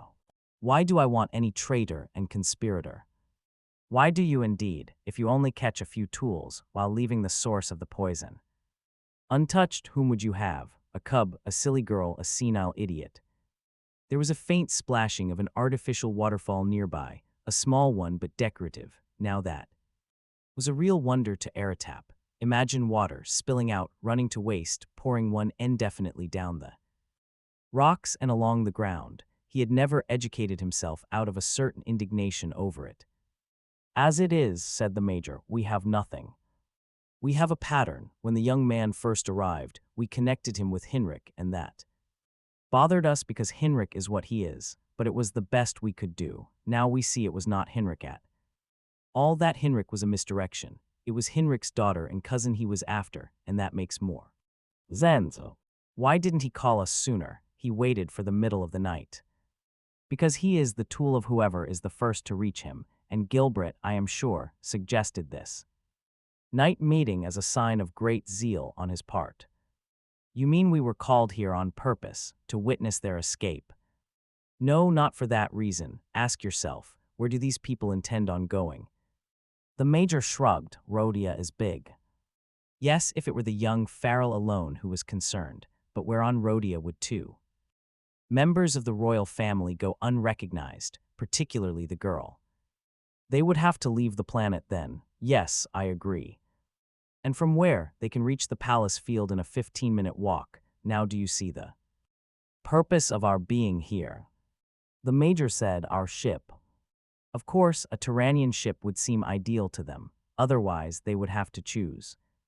Among freighters, Farrell has been educated on Earth, and I'm sure can fly a cruiser. Now there's a point. Why do we allow the nobility to send out their sons in all directions? What? Business has a subject to know more about travel than will suffice him for local trade. We bring up soldiers. Against us. Nevertheless, said Eratap with polite indifference, at the moment Farrell has a foreign education, and let us take that into account objectively, without growing angry about it. The fact remains that I am certain they have taken our cruiser. I can't believe it. You have your wrist collar. Make contact with the ship if you can. The major tried futilely. Eratap said, try the field tower. The major did so, and the small voice came out of the tiny receiver in minute agitation. But, Excellency, I don't understand. There is some mistake. Your pilot took off 10 minutes ago. Eratap was smiling. You see, work out the pattern and each little event becomes inevitable. And now do you see the consequences? The major did. He slapped his thigh and laughed briefly. Of course, he said. Well, said Eratap, they couldn't know of course, but they have ruined themselves. Had they been satisfied with the clumsiest Rhodian freighter on the field, they would surely have escaped, and what's the expression? I would have been caught with my trousers down this night. As it is, my trousers are firmly belted and nothing can save them, and when I pluck them back in my own good time, he emphasized the words with satisfaction, I will have the rest of the conspiracy in my hands as well. He sighed and found himself beginning to feel sleepy once more. Well, we have been lucky, and now there is no hurry. Call Central Base and have them send another ship after us. 10. Maybe. Byron Farrell's training in spacenautics back on Earth had been largely academic. There had been the university courses in the various phases of spatial engineering, which, though half a semester was spent on the theory of the hyperatoric motor, offered little when it came to the actual manipulation of ships in space. The best and most skilled pilots learned their art in space and not in schoolrooms. He had managed to take off without actual accident, though that was more luck than design. The Remorseless answered the controls far more quickly than Byron had anticipated. He had manipulated several ships on Earth out into space and back to the planet, but those had been aged and sedate models, maintained for the use of students. They had been gentle and very, very tired and had lifted with an effort and spiraled slowly upward through the atmosphere and into space. The Remorseless, on the other hand, had lifted effortlessly, springing upward and whistling through the air so that Byron had fallen backward out of his chair and all but dislocated his shoulder. Artemisia and Gilbert, who, with the greater caution of the inexperienced, had strapped themselves in. Fee bruised against the padded webbing. The Tyrannian prisoner had lain pressed against the wall, tearing heavily at his bonds and cursing in a monotone. Byron had risen shakily to his feet, kicked the Tyrannian into a brooding silence, and made his way along the wall rail, hand over hand against the acceleration, back to his seat. Forward blasts of power quivered the ship and reduced the rate of increasing velocity to a bearable quantity. They were in the upper reaches of the Rhodian atmosphere by then. The sky was a deep violet and the hull of the ship was hot with air friction, so that warmth could be felt within. It took hours thereafter to set the ship into an orbit about Rhodia. Byron could find no way of readily calculating the velocity necessary to overcome Rhodia's gravity. He had to work it by hit and miss, varying the velocity with puffs of power forward and backward, watching the massometer, which indicated their distance from the planet's surface by measuring the intensity of the gravitational field. Fortunately, the massometer was already calibrated for Rhodia's mass and radius, without considerable experimentation. Byron could not have adjusted the calibration himself. Eventually, the massometer held steady, and over a period of 2 hours showed no appreciable drift. Byron allowed himself to relax, and the others climbed out of their belts. Artemisia said, "You don't have a very light touch, my lord rancher." "I'm flying, my lady," Byron replied curtly. "If you can do better, you're welcome to try, but only after I myself disembark." "Quiet, quiet, quiet," said Gilbert. "The ship is too cramped for pettishness, and in addition, since we are to be crushed into an inconvenient familiarity in this leaping prison pen, I suggest we discard the many lords and ladies, which will otherwise encrust our conversation to an unbearable degree. I am Gilbert, you are Byron, she is Artemisia. I suggest we memorize those terms of address or any variation we care to use, and as for piloting the ship, why not use the help of our Tyrannian friend here?" The Tyrannian glared, and Byron said, "No, there is no way we could trust him, and my own piloting will improve as I get the hang of this ship. I haven't cracked you up yet, have I?" His shoulder still hurt as a result of the first lurch, and as usual, pain made him peevish. "Well," said Gilbert, "what do we do with him?" "I don't like to kill him in cold blood," said Byron, "and that won't help us. It would just make the tyranny doubly excited. Killing one of the master race is really the unforgivable sin." "But what is the alternative?" "We'll land him." "All right, but where's?" "On Rhodia's." "What?" "It's the one place they won't be looking for us. Besides which, we've got to go down pretty soon." "Anyway." "Why?" "Look, this is the commissioner's ship, and he's been using it for hopping about the surface of the planet. It isn't provisioned for space voyages. Before we go anywhere, we'll have to take complete inventory aboard ship, and at least make sure that we have enough food and water." Artemisia was nodding vigorously. "That's right, good, I wouldn't have thought of that myself." "That's very clever, Byron." Byron made a deprecating gesture, but warmed with pleasure nevertheless. It was the first time she had used his first name. She could be quite pleasant when she tried. Gilbert said, "But he'll radio our whereabouts instantly." "I don't think so," said Byron. "In the first place, Rhodia has its desolate areas. I imagine we don't have to drop him into the business section of a city or into the middle of one of the Tyrannian garrisons. Besides, he may not be so anxious to contact his superiors as you might think, say, private. What would happen to a soldier who allowed the commissioner of the Khan to have his private cruiser stolen from him?" The prisoner did not answer, but his lip line became pale and thin. Byron would not have wanted to be in the soldier's place. To be sure, he could scarcely be blamed. There was no reason why he should have suspected trouble result from mere politeness to members of the Rhodian royal family. Sticking to the letter of the Tyrannian military code, he had refused to allow them aboard ship without the permission of his commanding officer.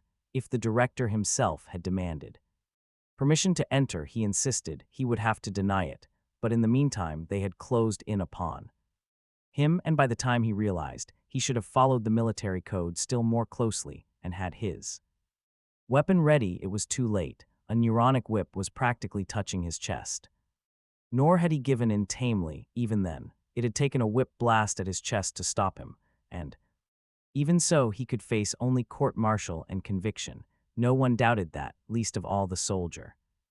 They had landed 2 days later at the outskirts of the city of Southwark. It had been chosen deliberately because it lay far from the main centers of Rhodian population. The Tyrannian soldier had been strapped into a repulsion unit and allowed to flutter downward some 50 miles from the nearest sizable town. The landing on an empty beach was only mildly jerky, and Byron, as the one least likely to be recognized, made the necessary purchases, such Rhodian currency as Gilbert had had the presence of mind to bring with him had scarcely sufficed for elementary needs, since much of it went for a little bewheel and tow cart on which he could carry the supplies away piecemeal. You might have stretched the money farther, said Artemisia, if you hadn't wasted so much of it on the Tyrannian mush you bought. I think there was nothing else to do, said Byron hotly. It may be Tyrannian mush to you, but it's a well-balanced food and will see us through better than anything else I could have gotten. He was annoyed. It had been Stevedore's work, getting all that out of the city and then aboard ship. And it had meant a considerable risk, buying it at one of the Tyrannian-run commissaries in the city. He had expected appreciation. And there was no alternative anyway. The Tyrannian forces had evolved an entire technique of supply adapted strictly to the fact that they used tiny ships. They couldn't afford the huge storage spaces of other fleets, which were stacked with the carcasses of whole animals, neatly hung in rows. They had had to develop a standard food concentrate containing what was necessary in the way of calories and food factors. And let it go at that. It took up only 1/20th of the space that an equivalent supply of natural animal food would take, and it could be piled up in the low-temperature storeroom like packaged bricks. Well, it tastes awful, said Artemisia. Well, you'll get used to it, retorted Byron, mimicking her petulance so that she flushed and turned away angrily. What was bothering her, Byron knew, was simply the lack of space and all that accompanied the lack. It wasn't just a question of using a monotonous food stock, because in that way more calories could be packed to the cubic inch. It was that there were no separate sleeping rooms, for instance. There were the engine rooms and the control room, which took up most of the ship's space. After all, Byron thought, this is a warship, not a pleasure yacht. Then there was the storeroom and one small cabin with 2 tiers of 3 bunks on either side. The plumbing was located in a little niche just outside the cabin. It meant crowding, it meant a complete absence of privacy, and it meant that Artemisia would have to adjust herself to the fact that there were no women's clothes aboard, no mirrors, no washing facilities. Well, she would have to get used to it. Byron felt that he had done enough for her, gone sufficiently out of his way. Why couldn't she be pleasant about it and smile once in a while? She had a nice smile, and he had to admit that she wasn't bad, except for her temper. But oh, that temper. Well, why waste his time thinking about her? The water situation was the worst. Tiran was a desert planet in the first place, where water was at a premium and men knew its value, so none was included on board ship for washing purposes. Soldiers could wash themselves and their personal effects once they had landed on a planet. During trips, a little grime and sweat would not hurt them. Even for drinking purposes, water was barely sufficient for the longer trips. After all, water could be neither concentrated nor dehydrated, but had to be carried in bulk. And the problem was aggravated by the fact that the water content of the food concentrates was quite low. There were distilling devices to reuse water lost by the body, but Byron, when he realized their function, felt sick and arranged for the disposal of waste products without attempt at water recovery. Chemically, it was a sensible procedure, but one has to be educated into that sort of thing. The second takeoff was, comparatively, a model of smoothness, and Byron spent time playing with the controls afterward. The control board resembled only, in the dimmest fashion, those of the ships he had handled on Earth. It had been compressed and compacted frightfully, as Byron puzzled out the action of a contact or the purpose of a dial. He wrote out minute directions on paper and pasted them appropriately on the board. Gilbert entered the pilot room. Byron looked over his shoulder. Artemisia's in the cabin, I suppose. There isn't any place else she could be and stay inside the ship. Byron said, when you see her, tell her I'll make up a bunk here in the pilot room. I'd advise you to do the same and let her have the cabin to herself. He He muttered the addition, now there's one childish girl. You have your moments too, Byron, said Gilbert. You'll have to remember the sort of life she's used to. All right, I do remember it, and so what? What sort of life do you think I'm used to? I was born in the minefields of some asteroidal belt, you know. I was born on the biggest ranch of Nephilos. But if you're caught in a situation, you've got to make the best of it. Damn it, I can't stretch the hull of the ship. It will hold just so much food and water, and I can't do anything about the fact that there isn't any. Shower bath, she picks on me as if I personally manufactured this ship. It was a relief to shout at Gilbert. It was a relief to shout at anybody. But the door opened again and Artemisia stood there. She said freezingly, I would refrain, Mr.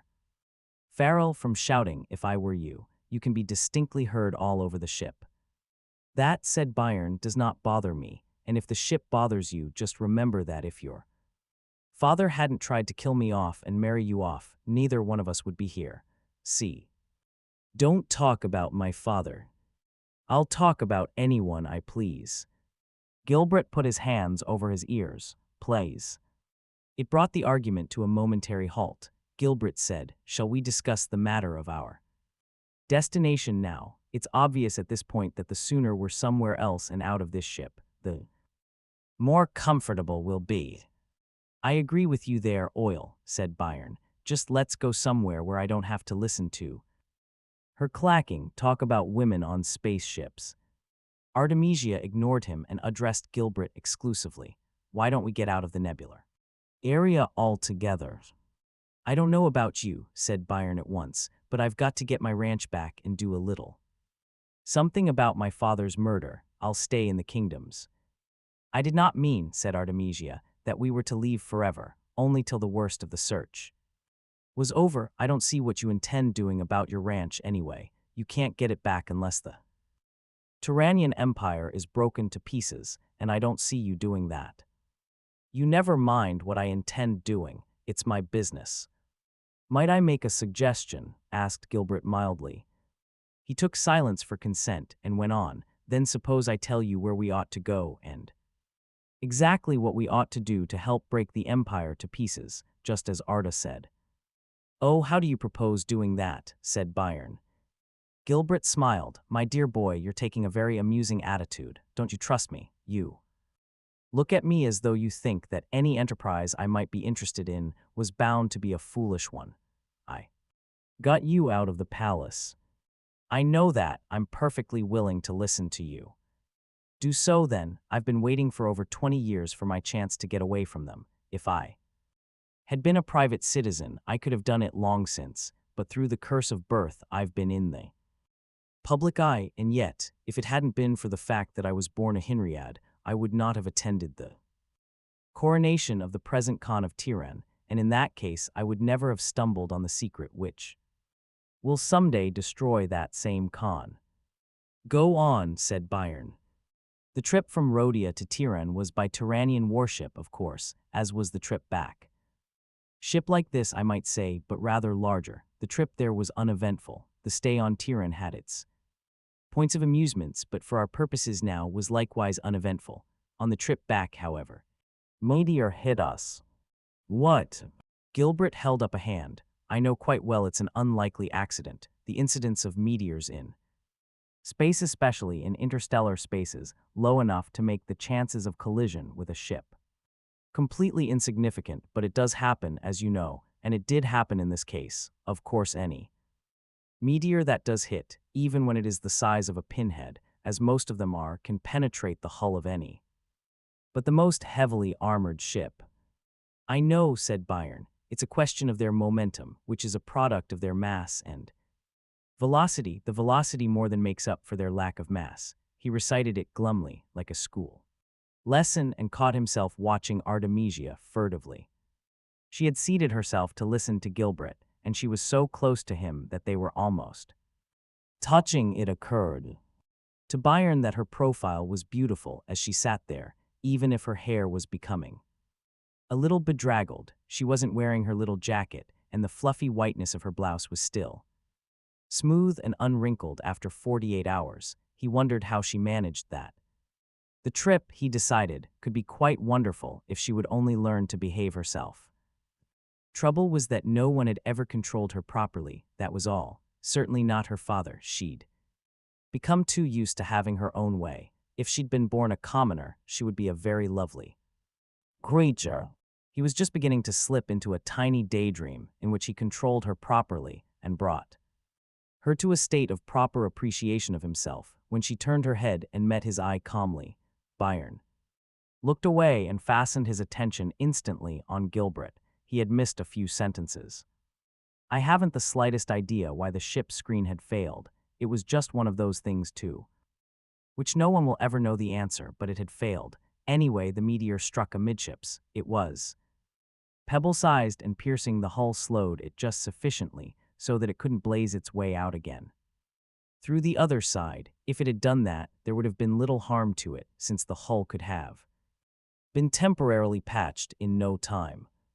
As it was, however, it plunged into the control room, ricocheted off the far wall, and slammed back and forth till it came to a halt. It couldn't have taken more than a fraction of a minute to come to a halt, but at an original velocity of 100 miles a minute, it must have crisscrossed the room 100 times. Both crewmen were cut to pieces, and I escaped only because I was in the cabin at the time. I heard the thin clang of the meteor when it originally penetrated the hull, then the click-clack of its bouncing and the terrifying short screams of the two crewmen. When I jumped into the control room, there was only the blood everywhere and the torn flesh. The things that happened next I remember only vaguely, although for years I lived it over step by step in my nightmares. The cold sound of escaping air led me to the meteor hole. I slapped a disc of metal over it, and pressure made a decent seal of it. I found the little battered space pebble on the floor. It was warm to the touch, but I hit it with a spanner and split it in two. The exposed interior frosted over instantly. It was still at the temperature of space. I tied a cord to the wrist of each corpse and then tied each cord to a towing magnet. I dumped them through the airlock, heard the magnets clank against the hold, and knew that the hard-frozen bodies would follow the ship now wherever it went. You see, once we returned to Rhodia, I knew I would need the evidence of their bodies to show that it had been the meteor that had killed them, and not I. But how was I to return? I was quite helpless. There was no way I could run the ship, and there was nothing I dared try there in the depths of interstellar space. I didn't even know how to use the etheric communication system, so that I couldn't SOS. I could only let the ship travel on its own course. But you couldn't very well do that, could you? Byron said. He wondered if Gilbert were inventing this, either out of simple romantic imaginings or for some severely practical reason of his own. What about the jumps through hyperspace? You must have managed those, or you wouldn't be here. A Turanian ship, said Gilbert, once the controls are properly set, will make any number of jumps quite automatically. Byron stared his disbelief. Did Gilbert take him for a fool? You're making that up, he said. I am not. It's one of the damned military advances which won their wars for them. They did defeat 50 planetary systems, outnumbering Tiran by hundreds of times in population and resources, just by playing Mumblety-Peg, you know. Sure, they tackled us one at a time and utilized our traders very skillfully, but they had a definite military edge as well. Everyone knows that their tactics were superior to ours, and part of that was due to the automatic jump. It meant a great increase in the maneuverability of their ships and made possible much more elaborate battle plans than any we could set up. I'll admit it's one of their best-kept secrets, this technique of theirs. I never learned it until I was trapped alone on the Bloodsucker. The Tyranny have the most annoying custom of naming their ships unpleasantly, though I suppose it's good psychology, and watched it happen. I watched it make the jumps without a hand on the controls. And you mean to say that this ship can do that too? I don't know, I wouldn't be surprised. Byron turned to the control board. There were still dozens of contacts he had not determined the slightest use for. Well, later. He turned to Gilbert again. And the ship took you home? No, it didn't. When that meteor wove its pattern through he control room, it didn't leave the board untouched. It would have been most amazing if it had. Dials were smashed, the casing battered, and Dented, there was no way of telling how the previous set of the controls had been altered, but it must have been somehow, because it never took me back to Rhodia. Eventually, of course, it began deceleration, and I knew the trip was theoretically over. I could tell where I was, but I managed to maneuver the visiplate so that I could tell there was a planet close. Enough to show a disk in the ship telescope. It was blind luck because the disk was increasing in size. The ship was heading for the planet. Oh, not directly. That would have been too impossible to hope for. If I had just drifted, the ship would have missed the planet by 1,000,000 miles at least, but at that distance I could use ordinary etheric radio. I knew how to do that. It was after this was all over that I began educating myself in electronics. I made up my mind that I would never be quite so helpless again. Being helpless is one of the things that isn't altogether amusing. Byron prompted, "So you used the radio?" Gilbert went on, "Exactly, and they came and got me." "Who?" "The men of the planet. It was inhabited." "Well, the luck piles up. What planet was it?" "I don't know." "You mean they didn't tell you?" "Amusing, isn't it? They didn't, but it was somewhere among the nebular kingdoms." "How did you know that?" "Because they knew the ship I was in was a Turanian vessel. They knew that by sight and almost blasted it before I could convince them. I was the only one on board alive." Byron put his large hands on his knees and kneaded them. "Now hold on and pull back. I don't get this. If they knew it was a Turanian vessel and intending blasting it, isn't that the best proof that the world was not in the nebular kingdoms, that it was anywhere but there? No, by the galaxy." Gilbert's eyes were shining, and his voice climbed in enthusiasm. "It was in the kingdoms. They took me to the surface, and what a world it was. There were men there from all over the kingdoms. I could tell by the accents, and they had no fear of the tyranny. The place was an arsenal.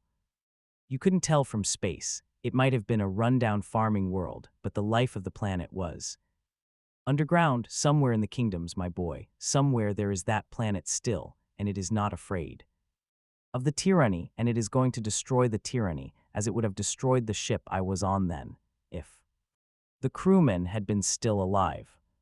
Byron felt his heart bound. For a moment he wanted to believe. After all, maybes. 11. And maybe not. And then again, maybe not. Byron said, "How did you learn all this about its being an arsenal? How long did you stay? What did you say?" Gilbert grew impatient. "It wasn't exactly what I saw at all. They didn't conduct me on any tour or anything like that." He forced himself to relax. "Well, look, this is what happened. By the time they got me off the ship, I was in more or less of a bad state. I had been too frightened to eat much. It's a terrible thing being marooned in space, and I must have looked worse than I really was. I identified myself more or less, and they took me underground, with the ship, of course. I suppose they were more interested in the ship than in myself. It gave them a chance to study Turanian spatio-engineering. They took me to what must have been a hospital." "But what did you see, Uncle?" asked Artemisia. Byron interrupted. "Hasn't he ever told you this before?" Artemisia said no. And Gilbert added, "I've never told anyone till now. I was taken to a hospital, as I said. I passed research laboratories in that hospital that must have been better than anything we have on Rhodia. On the way to the hospital, I passed factories in which some sort of metalwork was going on. The ships that had captured me were certainly like none I've ever heard about. It was all so apparent to me at the time that I have never questioned it in the years since. I think of it as my rebellion world, and I know that someday swarms of ships will leave it to attack the tyranny, and that the subject worlds will be called upon to rally round the rebel leaders. From year to year I've waited for it to happen. Each new year I've thought to myself, this may be the one, and each time I have hoped it wouldn't be, because I was longing to get away first, to join them so that I might be part of the great attack. I didn't want them to start without me." He laughed shakily. "I suppose it would have amused most people to know what was going on in my mind. Nobody thought much of me, you know." Byron said, "All this happened over 20 years ago, and they haven't attacked. There's been no Sign of them, no strange ships have been reported, no incidents, and you still think. Gilbert fired at him. Yes, I do. 20 years isn't too long to organize a rebellion against a planet that rules 50 systems. I was there just at the beginning of the rebellion. I know that too, slowly. Since then, they must have been honeycombing the planet with their underground preparations, developing newer ships and weapons, training more men, organizing the attack. It's only in the video thrillers that men spring to arms at a moment's notice, that a new weapon is needed one day, invented the next, mass-produced the third, and used the fourth. These things take time. Bayern and the men of the rebellion world must know they will have to be completely ready before beginning. They won't be able to strike twice. And what do you call incidents? Tyrannian ships have disappeared and never been found. Space is big, you might say, and they might simply be lost, but what if they were captured by the rebels? There was the case of the Tireless 2 years back. It reported a strange object close enough to stimulate the massometer and then was never heard from again. It could have been a meteor, I suppose, but was it? The search lasted months. They never found it. I think the rebels have it. The Tireless was a new ship, an experimental model. It would be just what they would want. Bayern said, once having landed there, why didn't you stay? Don't you suppose I wanted to? I had no chance. I listened to them when they thought I was unconscious, and I learned a bit more then. They were just starting out there at that time. They could afford to be found out then. They knew I was Gilbert Hinriad. There was enough identification on the ship, even if I hadn't told them myself, which I had. They knew that if I didn't return to Rhodia, there would be a full-scale search that would not readily come to a halt. They couldn't risk such a search, so they had to see to it that I was returned to Rhodia, and that's where they took me.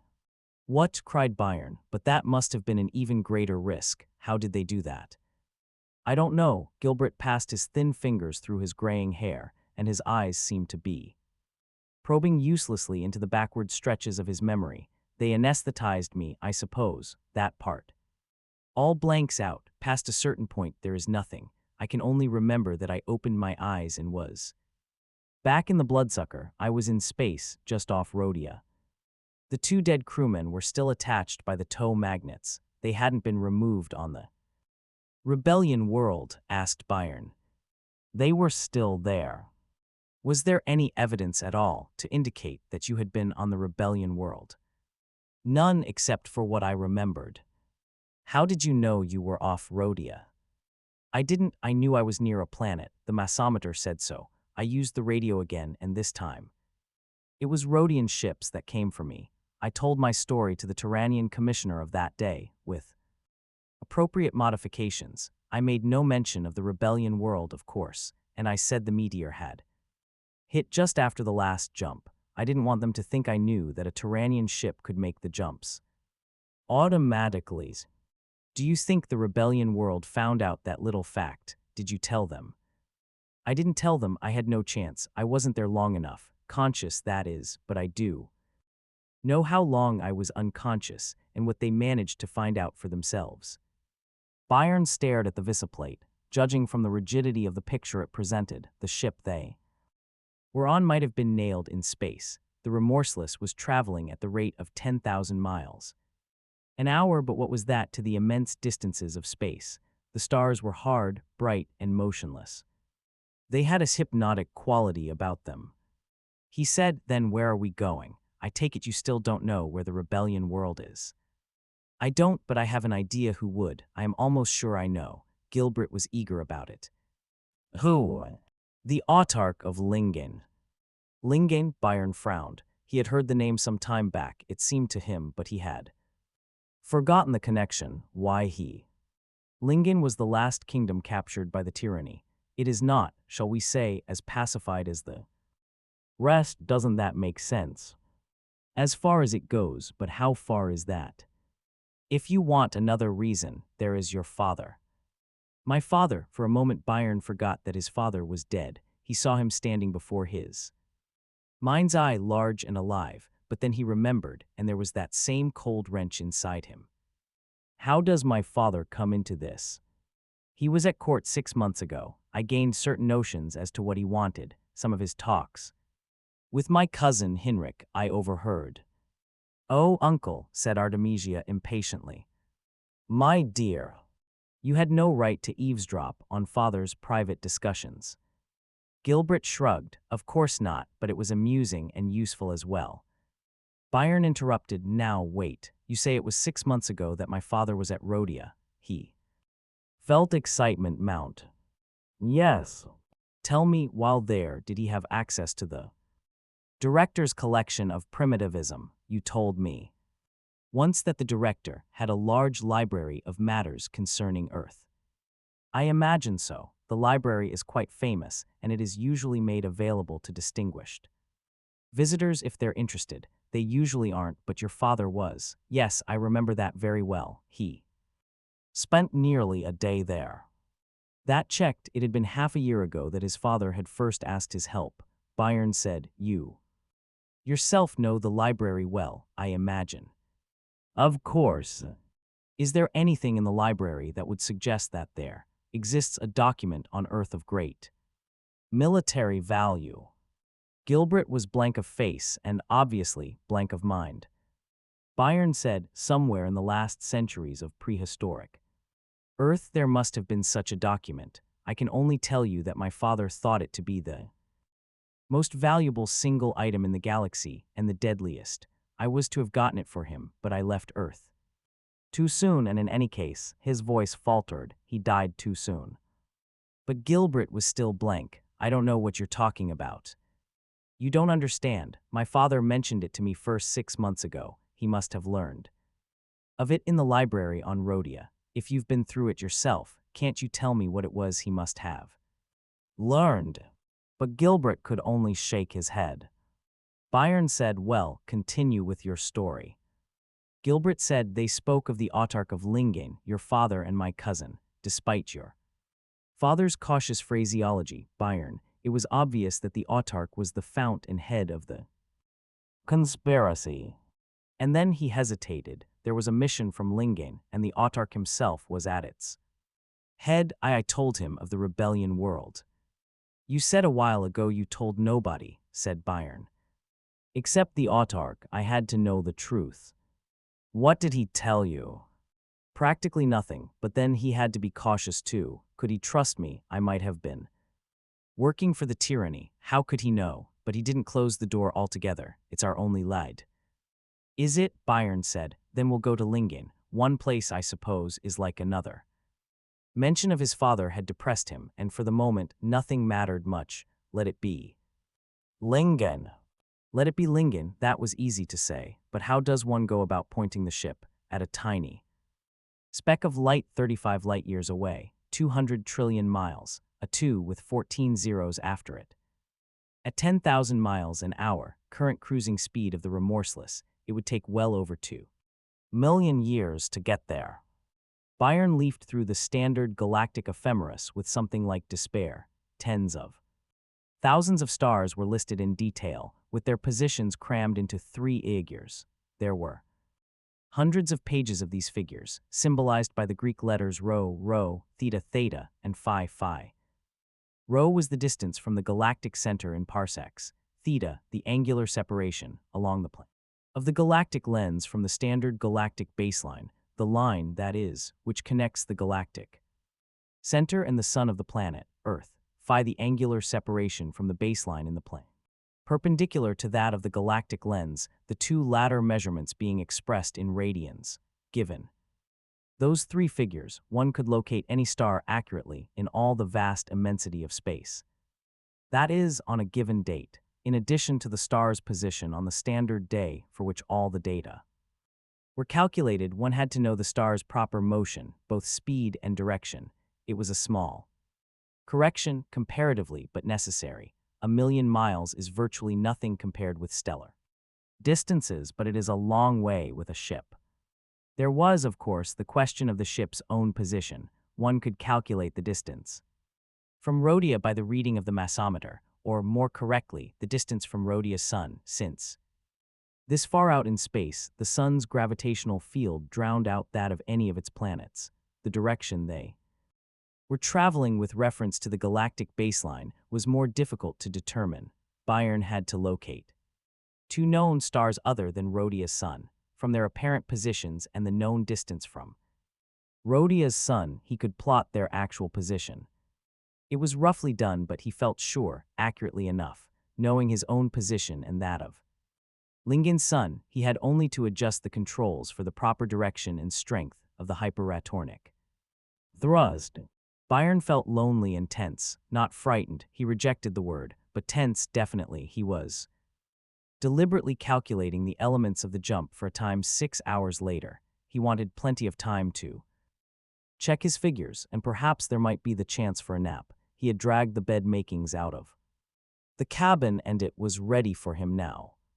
The other two were, presumably, sleeping in the cabin. He told himself that that was a good thing, and that he wanted nobody around bothering him. Yet when he heard the small sound of bare feet outside, he looked up with a certain eagerness. "Hello," he said. "Why aren't you sleeping?" Artemisia stood in the doorway, hesitating. She said in a small voice, "Do you mind if I come in?" "Will I be bothering you?" "It depends on what you do. I'll try to do the right things." She seemed too humble, Byron thought suspiciously, and then the reason for it came out. "I'm awfully frightened," she said. "Aren't you?" He wanted to say no, not at all, but it didn't come out that way. He smiled sheepishly and said, "Sort of." Oddly enough, that comforted her. She knelt down on the floor beside him and looked at the thick volumes opened before him and at the sheets of calculations. They had all these books here. You bet they couldn't pilot a ship without them. And you understand all that. Not all that. I wish I did. I hope I understand enough. We'll have to jump to Lingen. You no. Is that hard to do? No, not if you know the figures, which are all here, and have the controls, which are all there, and if you have experience, which I haven't. For instance, it should be done in several jumps, but I'm going to try it in one because there'll be less chance of trouble, even though it means a wasteful use of energy. He shouldn't tell her. There was no point ill telling her. It would be cowardly to frighten her, and she'd be hard to handle if she got really frightened, panicky frightened. He kept telling himself all that, and it did no good. He wanted to share it with somebody. He wanted part of it off his own mind. He said, "There are some things I should know that I don't. Things like the mass density between here and Lingen affect the course of the jump, because that mass density is what controls the curvature of this part of the universe. The ephemeris that's this big book here mentions the curvature corrections that must be made in certain standard jumps, and from those you're supposed to be able to calculate your own particular corrections. But then if you happen to have a super giant within 10 light years, all bets are off. I'm not even sure if I used the computer correctly. But what would happen if you were wrong? We could re-enter space too close to Lingen's sun." She considered that, then said, "You have no idea how much better I feel after what I've just said." Of course, in my bunk I simply felt helpless and lost with so much emptiness in all directions. Now I know that we're going somewhere and that the emptiness is under our control. Byron was pleased. How different she was. "I don't know about its being under our control." She stopped him. "It is. I know you can handle the ship." And Byron decided that maybe he could at that. Artemisia had tucked her long, unclad legs under her and sat facing him. She had only her filmy underclothes for cover, but seemed unconscious of the fact, though Byron was definitely not. She said, "You know, I had an awfully queer sensation in the bunk, almost as I were floating. That was one of the things that frightened me. Every time I'd turn, I'd give a queer little jump into the air and then flop back slowly, as if there were springs in the air holding me back." "You weren't sleeping in a top bunk, were you?" "Yes, I was. The bottom ones give me claustrophobia, with another mattress 6 inches over head." Byron laughed. "Then that explains it. The ship's gravitational force is directed toward its base and falls off as we move away from it. In the top bunk you were probably 20 or 30 pounds lighter than on the floor. Were you ever on a passenger liner, a really big one?" "Once, when Father and I visited Tiran last year." Well, on the liners, they have the gravitation in all parts of the ship directed toward the outer hull, so that the long axis of the ship is always up, no matter where you are. That's why the motors of one of those big babies are always lined up in a cylinder running right along the long axis. No gravity there. It must take an awful lot of power to keep an artificial gravity going. Enough to power a small town. There isn't any danger of our running short of fuel, is there? Don't worry about that. Ships are fueled by the total conversion of mass to energy. Fuel is the last thing we'll run out of. The outer hull will wear away first. She was facing him. He noted that her face had been cleaned of its makeup and wondered how. That had been done, probably with a handkerchief and as little of the drinking water as she could manage. She didn't suffer as a result, for her clear white skin was the more startlingly perfect against the black of her hair and eyes. Her eyes were very warm, thought Byron. The silence had lasted a little too long. He said hurriedly, "You don't travel very much, do you?" "I mean, you were on a liner only once." She nodded. "Once too often. If we hadn't gone to Tehran, that filthy Chamberlain wouldn't have seen me, and I don't and to talk about that." Byron let it go. He said, "Is that usual? I mean, not traveling." "I'm afraid so. Father is always hopping around on state visits, opening agricultural expositions, dedicating buildings. He usually just makes some speech that Aratap writes for him. As for the rest of us, however, the more we stay in the palace, the better the tyranny like it. Poor Gilbert, the one and only time he left Rhodia was to attend the Khan's coronation as father's representative. They've never let him get into a ship again." Her eyes were downcast, and absently, she pleated the material of Byron's sleeve where it ended at the wrist. She said, "Byron." "Yes, Arda." He stumbled a bit, but it came out. "Do you think Uncle Oil's story can be true?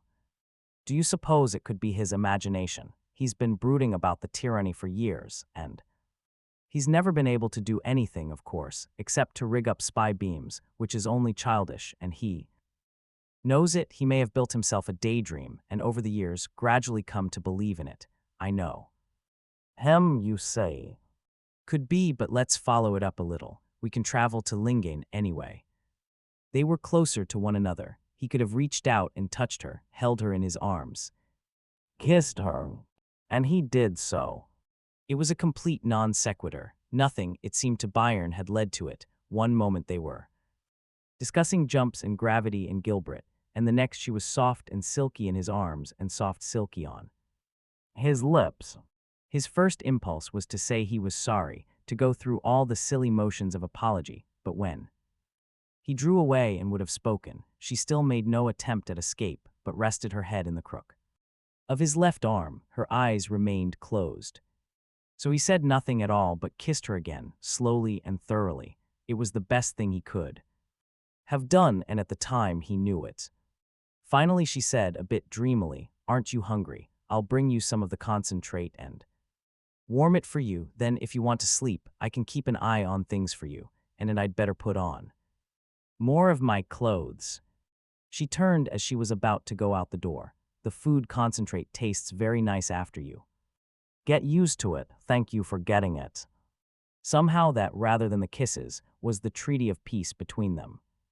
When Gilbert entered the control room, hours later, he showed no surprise at finding Byron and Artemisia lost in a foolish kind of conversation. He made no remarks about the fact that Byron's arm was about his niece's waist. He said, "When are we jumping, Byron?" "In half an hour," said Byron. The half hour passed, the controls were set, conversation languished and died. At 0 time, Byron drew a deep breath and yanked a lever the full length of its arc, from left to right. It was not as it had been on the liner. The Remorseless was smaller, and the jump was consequently less smooth. Byron staggered, and for a split second things wavered.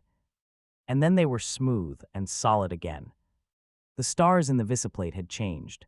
Byron rotated the ship so that the star field lifted, each star moving in a stately arc. One star appeared finally, brilliantly white and more than a point. It was a tiny sphere, a burning speck of sand.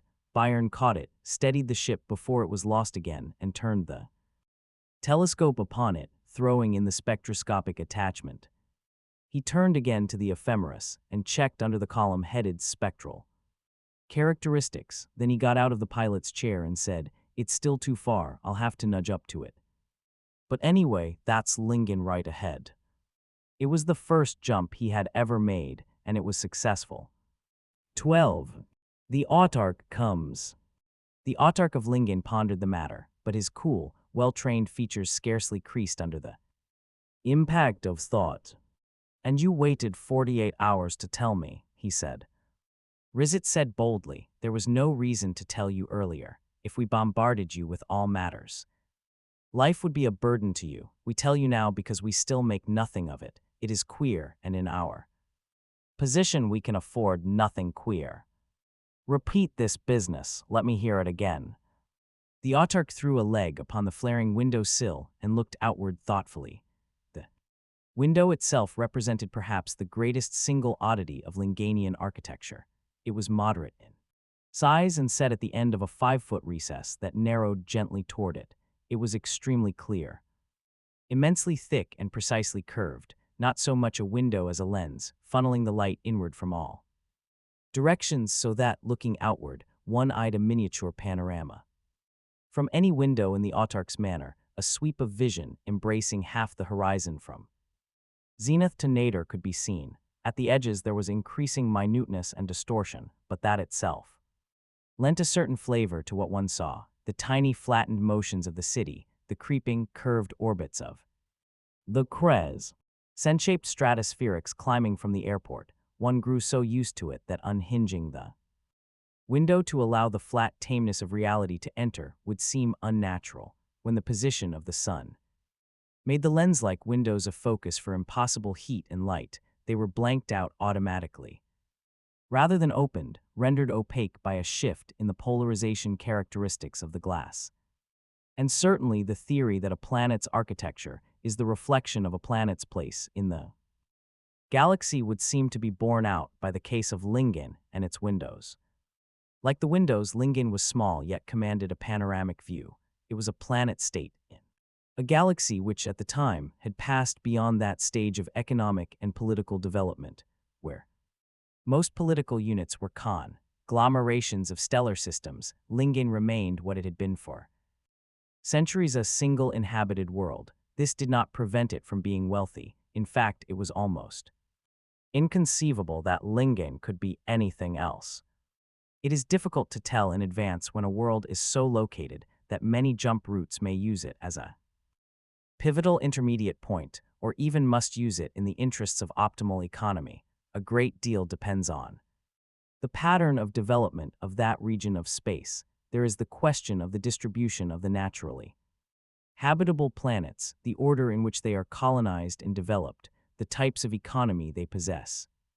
Lingen discovered its own values early, which was the great turning point of its history, next to the actual possession of a strategic position. The capacity to appreciate and exploit that position is most important. Lingen had proceeded to occupy small planetoids with neither resources nor capacity for supporting an independent population, choosing them only because they would help maintain Lingen's trade monopoly. They built servicing stations on those rocks, all that ships would need from hyperatomic replacements to new book reels could be found there. The stations grew to huge trading posts from all the nebular kingdom's fur, minerals, grain, beef, timber poured in from the inner kingdom's machinery. Appliances, medicinals, finished products of all sorts formed a similar flood. So that, like its windows, Lingen's minuteness looked out on all the galaxy. It was a planet alone, but it did well. The autarch said without turning from the window, "Start with the mail ship Rizet. Where did it meet this cruiser in the first place?" "Less than 100,000 miles off Lingen. The exact coordinates don't matter. They've been watched ever since. The point is that, even then, the Tyrannian cruiser was in an orbit about the planet, as though it had no intention of landing, but rather was waiting for something." Yes. No way of telling how long they'd been waiting. Impossible, I'm afraid. They were sighted by no one else. We checked thoroughly. Very well, said the autarch. We'll abandon that for the moment. They stopped the mail ship. Which is, of course, interference with the mails and a violation of our Articles of Association with Tyrann. I doubt that they were tyranny. Their unsure actions are more those of outlaws, of prisoners in flight. You mean the men on the Tyrannian cruiser. It may be what they want us to believe, of course. At any rate, their only overt action was to ask that a message be delivered directly to me. Directly to the autarch, that is right. Nothing else. Nothing else. They at no time entered the mail ship. All communications were by visiplate. The mail capsule was shot across 2 miles of empty space and caught by the ship's net. Was it vision communication or sound only? Full vision, that's the point. The speaker was described by several as being a young man of aristocratic bearing, whatever that means. The autarch's fist clenched slowly, really, and no photo impression was taken of the face. That was a mistake. Unfortunately, there was no reason for the mail captain to have anticipated the importance of doing so if any importance exists. Does all this mean anything to you, sir? The autarch did not answer the question, and this is the message. Exactly, a tremendous message of one word that we were supposed to bring directly to you. Thing we did not do, of course. It might have been a fishing capsule, for instance. Men have been killed that way before. Yes, and autarchs too, said the autarch. Just the word Gilbert, one word Gilbert. The autarch maintained his indifferent calm, but a certain lack of certainty was gathering, and he did not like to experience a lack of certainty. He liked nothing which made him aware of limitations. An autarch should have no limitations, and on Lingen he had none that natural law did not impose. There had not always been an autarch. In its earlier days, Lingen had been ruled by dynasties of merchant princes, the families who had first established the subplane. Tarry service stations were the aristocrats of the state. They were not rich in land, hence could not compete in social position with the ranchers and grangers of the neighboring worlds, but they were rich in negotiable currency, and so could buy and sell those same ranchers and grangers, and by way of high finance they sometimes did. And Lingen suffered the usual fate of a planet ruled or misruled under such circumstances. The balance of power oscillated from one family to another. The various groups alternated in exile, intrigues, and palace revolutions were chronic, so that if the directorship of Rhodia was the sector's prime example of stability and orderly development, Lingen was the example of restlessness and disorder, as fickle as Lingen, people said. The outcome was inevitable if one judges by hindsight, as the neighboring planet states consolidated into group states and became powerful. Civil struggles on Lingen became increasingly expensive and dangerous to the planet. The general population was quite willing, finally, to barter anything for general calm, so they exchanged a plutocracy for an autocracy and lost little liberty in the exchange. The power of several was concentrated in one, but that one, frequently enough, was deliberately friendly too. The populace he sought to use as a makeweight against the never-reconciled merchants. Under the autarchy, Lingen increased its wealth and strength, even the tyranny, attacking 30 years earlier at the height of their power, had been fought to a standstill. They had not been defeated, but they had been stopped. The shock, even of that, had been permanent. Not a planet had been conquered by the tyranny since the year they had attacked Lingen. Other planets of the nebular kingdoms were outright vassals of the tyranny. Lingen, however, was an associated state, theoretically the equal ally of Tyrann, with its rights guarded by the Articles of Association. The autarch was not fooled by the situation. The chauvinistic of the planet might allow themselves the luxury of considering themselves free, but the autarch knew that the Tyrannian danger had been held at arm's length this past generation, only that far, no farther. And now it might be moving in quickly for the final, long-delayed bear hug. Certainly he had given it the opportunity it was waiting for. The organization he had built up, ineffectual though it was Sufficient grounds for punitive action of any type the tyranny might care to undertake, legally, Lingen would be in the wrongs. Was the cruiser the first reaching out for the final bear hug? The autarch said, has a guard been placed on that ship? I said they were watched, 2 of our freighters. He smiled one-sidedly, keep in massometer. Range. Well, what do you make of it? I don't know. The only Gilbert I know whose name by itself would mean anything is Gilbert Oth. Hinriad of Rhodia, have you had dealings with him? The autarch said, I saw him on my last visit to Rhodia. You told him nothing, of course. Of course. Rizit's eyes narrowed. I thought there might have been a certain lack of caution on your part.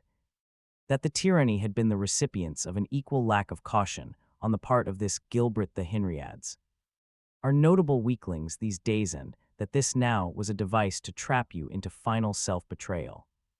I doubt it. It comes at a queer time, this business. I have been away from Lingen for a year or more. I arrived last week, and I shall leave in a matter of days again. A message such as this reaches me just when I am in a position to be reached. You don't think it is a coincidence? I don't believe in coincidence, and there is one way in which all this would not be coincidence. I will therefore visit that ship, alone. Impossible, sir. Rizit was startled. He had a small, uneven scar just above his right temple, and it suddenly showed red. You forbid me? Asked the autarch dryly. And he was autarch after all, since Rizit's face fell, and he said, as you please, sir. Aboard the Remorseless, the wait was proving increasingly unpleasant. For 2 days they hadn't budged from their orbit. Gilbert watched the controls with relentless concentration. His voice had an edge to it. Would you say they were moving? Byron looked up briefly. He was shaving and handling the tyranny erosive spray with finicky care. No, he said, they're not moving. Why should they? They're watching us and they'll keep on watching us. He concentrated upon the difficult area of the upper lip and frowned impatiently as he felt the slightly sour taste of the spray upon his tongue. A Tyrannian could handle the spray with a grace that was almost poetic. It was undoubtedly the quickest and closest non-permanent shaving method in existence. In the hands of an expert, in essence, it was an extremely fine air-blown abrasive that scoured off the hairs without harming the skin. Certainly the skin felt like nothing more than the gentle pressure of what might have been an airstream. However, Byron felt queasy about it. There was the well-known legend or story or fact, whatever it was, about the incidence of face cancer being higher among the tyranny than among other cultural groups, and some attributed this to the tyranny shave spray. Byron wondered for the first time if it might not be better to have his face completely depilated. It was done in some parts of the galaxy as a matter of course. He rejected the thought. Depilation was permanent. The fashion might always shift to mustaches or cheek curls. Byron was surveying his face in the mirror, wondering how he would look in sideburns down to the angle of the jaw, when Artemisia said from the doorway, I thought you were going to sleep. I did, he said, then I woke up. He looked up at her and smiled. She patted his cheek, then stroked it gently with her fingers. It's smooth, you look about 18. He carried her hand to his lips. Don't let that fool you, he said. She said, they're still watching.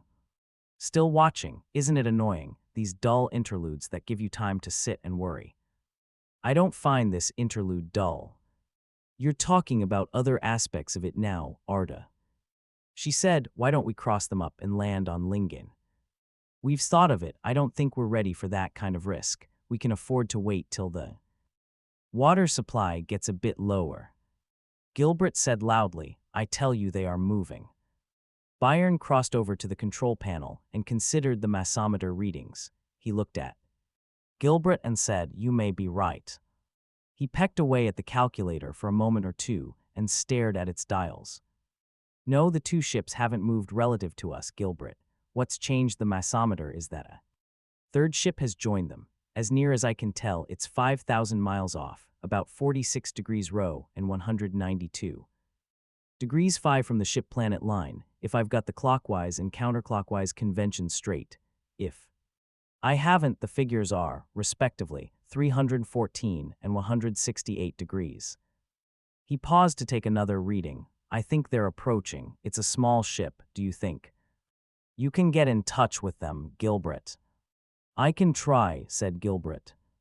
All right, no vision. Let's leave it at sound till we get some notion of what's coming. It was amazing to watch Gilbert at the controls of the etheric radio. He was obviously the possessor of a native talent. Contacting an isolated point in space with a tight radio beam remains, after all, a task in which the ship's control panel information can participate only slightly. He had a notion of the distance of the ship, which might be off by 100 miles plus or minus. He had two angles, either or both, of which might easily be wrong by 5 or 6 degrees in any direction. This left a volume of about 10 million cubic miles within which the ship might be. The rest was left to the human operator, and a radio beam which was a probing finger not half a mile in cross-section at the widest point of its receivable range. It was said that a skilled operator could tell by the feel of the controls how closely the beam missed the target. Scientifically, that theory was nonsense, of course, but it often seemed that no other explanation was possible. In less than 10 minutes, the activity gauge of the radio was jumping, and the remorseless was both sending and receiving. In another 10 minutes, Byron was able to lean back and say, "They're going to send a man aboard." "Ought we to let them?" asked Artemisia.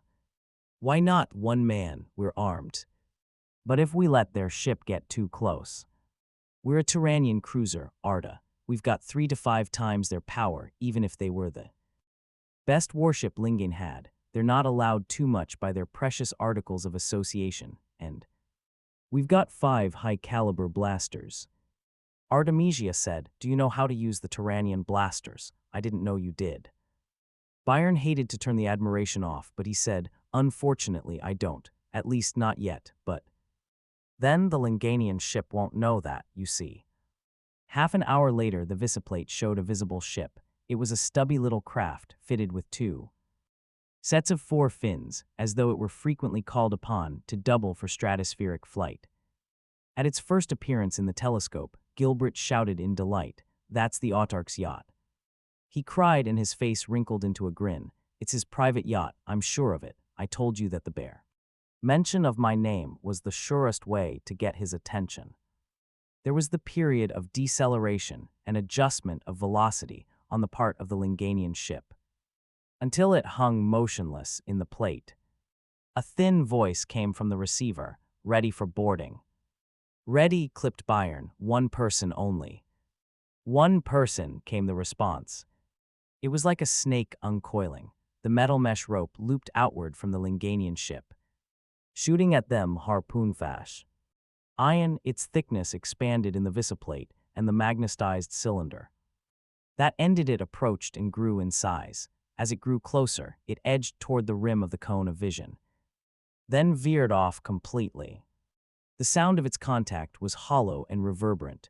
The magnetized weight was anchored, and the line was a spider thread that did not sag in a normal weighted curve, but retained whatever kinks and loops it had possessed at the moment of contact, these moving slowly forward as units under the influence of inertia. Easily and carefully, the Linganian ship edged away and the line straightened. It hung there then, taut and fine, thinning into space until it was an almost invisible thing, glancing with incredible daintiness in the light of Lingen's sun. Byron threw in the telescopic attachment, which bloated the ship monstrously in the field of vision, so that one could see the origin of the half-mile length of connecting line and the little figure that was beginning to swing hand over hand along it. It was not the usual form of boarding. Ordinarily, 2 ships would maneuver to near contact so that extensible airlocks could meet and merge under intense magnetic fields. A tunnel through space would connect the ships, and a man could travel from one to the other with no further protection than he needed to wear aboard ship. Naturally, this form of boarding required mutual trust. By spaceline, one was dependent upon his spacesuit. The approaching Linganian was bloated in His, a fat thing of air-extended metal mesh, the joints of which required no small muscular effort to work. Even at the distance at which he was, Byron could see his arms flex with a snap as the joint gave and came, to rest in a new groove. And the mutual velocities of the two ships had to be carefully adjusted, and inadvertent. Acceleration on the part of either would tear the line loose and send the traveler tumbling through space. Under the easy grip of the faraway sun and of the initial impulse of the snapping line with nothing, neither friction nor obstruction, to stop him this side of eternity. The approaching Linganian moved on confidently and quickly. When he came closer, it was easy to see that it was not a simple hand-over-hand procedure. Each time the forward hand flexed, pulling him on, he would let go and float onward some dozen feet before his other hand had reached forward for a new hold. It was a brachiation through space. The spaceman was a gleaming metal gibbon. Artemisia said, "What if he misses?" "He looks too expert to do that," said Byron, "but if he does, he'd still shine in the sun. We de-pick him up again." The Linganian was close now. He had passed out of the field of the visiplate in another 5 seconds. There was the clatter of feet on the ship's hull. Byron yanked the lever that lit the signals which outlined the ship's airlock. A moment later, in answer to an imperative series of raps, the outer door was opened. There was a thump just beyond a blank section of the pilot room's wall. The outer door closed, the section of wall slid away, and a man stepped through. His suit frosted over instantly, blanking the thick glass of his helmet and turning him into a mound of white. Cold radiated from him. Byron elevated the heaters, and the gush of air that entered was warm and dry. For a moment the frost on the suit held its own, then began to thin and dissolve into a dew. The Linganian's blunt metal fingers were fumbling at the clasps of the helmet, as though he were impatient with his snowy blindness. It lifted off as a unit, the thick, soft insulation inside rumpling his hair. As it passed, Gilbert said, "Your Excellency." In glad triumph he said, "Byron, it is the autarch himself." But Byron, in a voice that struggled vainly against stupefaction, could only say, "Jaunty." 13. The autarch remains. The autarch gently towed the suit to one side and appropriated the larger of the padded chairs. He said, "I haven't had that sort of exercise in quite a while, but they say it never leaves you once. You've learned, and apparently it hasn't in my case. Hello, Farrell, my Lord Gilbert, good day, and this, if I remember, is the director's daughter, the Lady Artemisia." He placed a long cigarette carefully between his lips and brought it to life with a single intake of breath. The scented tobacco filled the air with its pleasant odor. "I did not expect to see you quite so soon, Farrell," he said. "Or at all, perhaps," said Byron acidly. "One never knows," agreed the autarch. "Of course, with a message that read only Gilbert, with the knowledge that Gilbert could not pilot a spaceship, with the further knowledge that I had myself sent a young man to Rhodia who could pilot a spaceship and who was quite capable of stealing a Turanian cruiser in his desperation to escape, and with the knowledge that one of the men on the cruiser was reported to be young and of aristocratic bearing, the conclusion was obvious. I am not surprised to see you." "I think you are," said Byron. "I think you're as surprised as hell to see me. As an assassin you should be. Do you think I am worse at deduction than you are?" "I think only highly of you, Farrell." The autarch was completely unperturbed, and Byron felt awkward and stupid in his resentment. He turned furiously to the others. "This man is Sander Jaunty, the Sander Jaunty I've told you of. He may be the autarch of Lingen besides, or 50 autarchs. It makes no difference. To me, he is Sander Jaunty." Artemisia said, "He is the man who—" Gilbert put a thin and shaking hand to his brow. "Control yourself, Byron. Are you mad?" "This is the man." "I am not mad," shouted Byron. He controlled himself with an effort. "All right. There's no point yelling, I suppose. Get off my ship, Jaunty. Now that's said quietly enough. Get off my ship." "My dear Farrell, for what reason?" Gilbert made incoherent sounds in his throat, but Byron pushed him aside roughly and faced the seated autarch. "You made one mistake, Jaunty. Just one. You couldn't tell in advance that when I got out of My dormitory room back on Earth, I would leave my wristwatch inside. You see, my wristwatch strap happened to be a radiation indicator. The autarch blew a smoke ring and smiled pleasantly. Byron said, and that strap never turned blue, Jaunty. There was no bomb in my room that night. There was only a deliberately planted dud. If you deny it, you are a liar, Jaunty, or autarch, or whatever you please to call yourself. What is more, you planted that dud. You knocked me out with hypnite and arranged the rest of that night's comedy. It makes quite obvious sense, you know. If I had been left to myself, I would have slept through the night and would never have known that anything was out of the way. So who rang me on the visiphone until he was sure I had awakened? Awakened, that is, to discover the bomb, which had been deliberately placed near a counter so that I couldn't miss it, who blasted my door in so that I might leave the room before I found out that the bomb was only a dud after all. You must have enjoyed yourself that night, Jaunty. Byron waited for effect, but the autarch merely nodded in polite interest. Byron felt the fury mount. It was like punching pillows, whipping water, kicking air. He said harshly, my father was about to be executed. I would have learned of it soon enough. I would have gone to Nephilos, or not gone. I would have followed my own good sense in the matter. Confronted the tyranny openly or not as I decided. I would have known my chances. I would have been prepared for eventualities.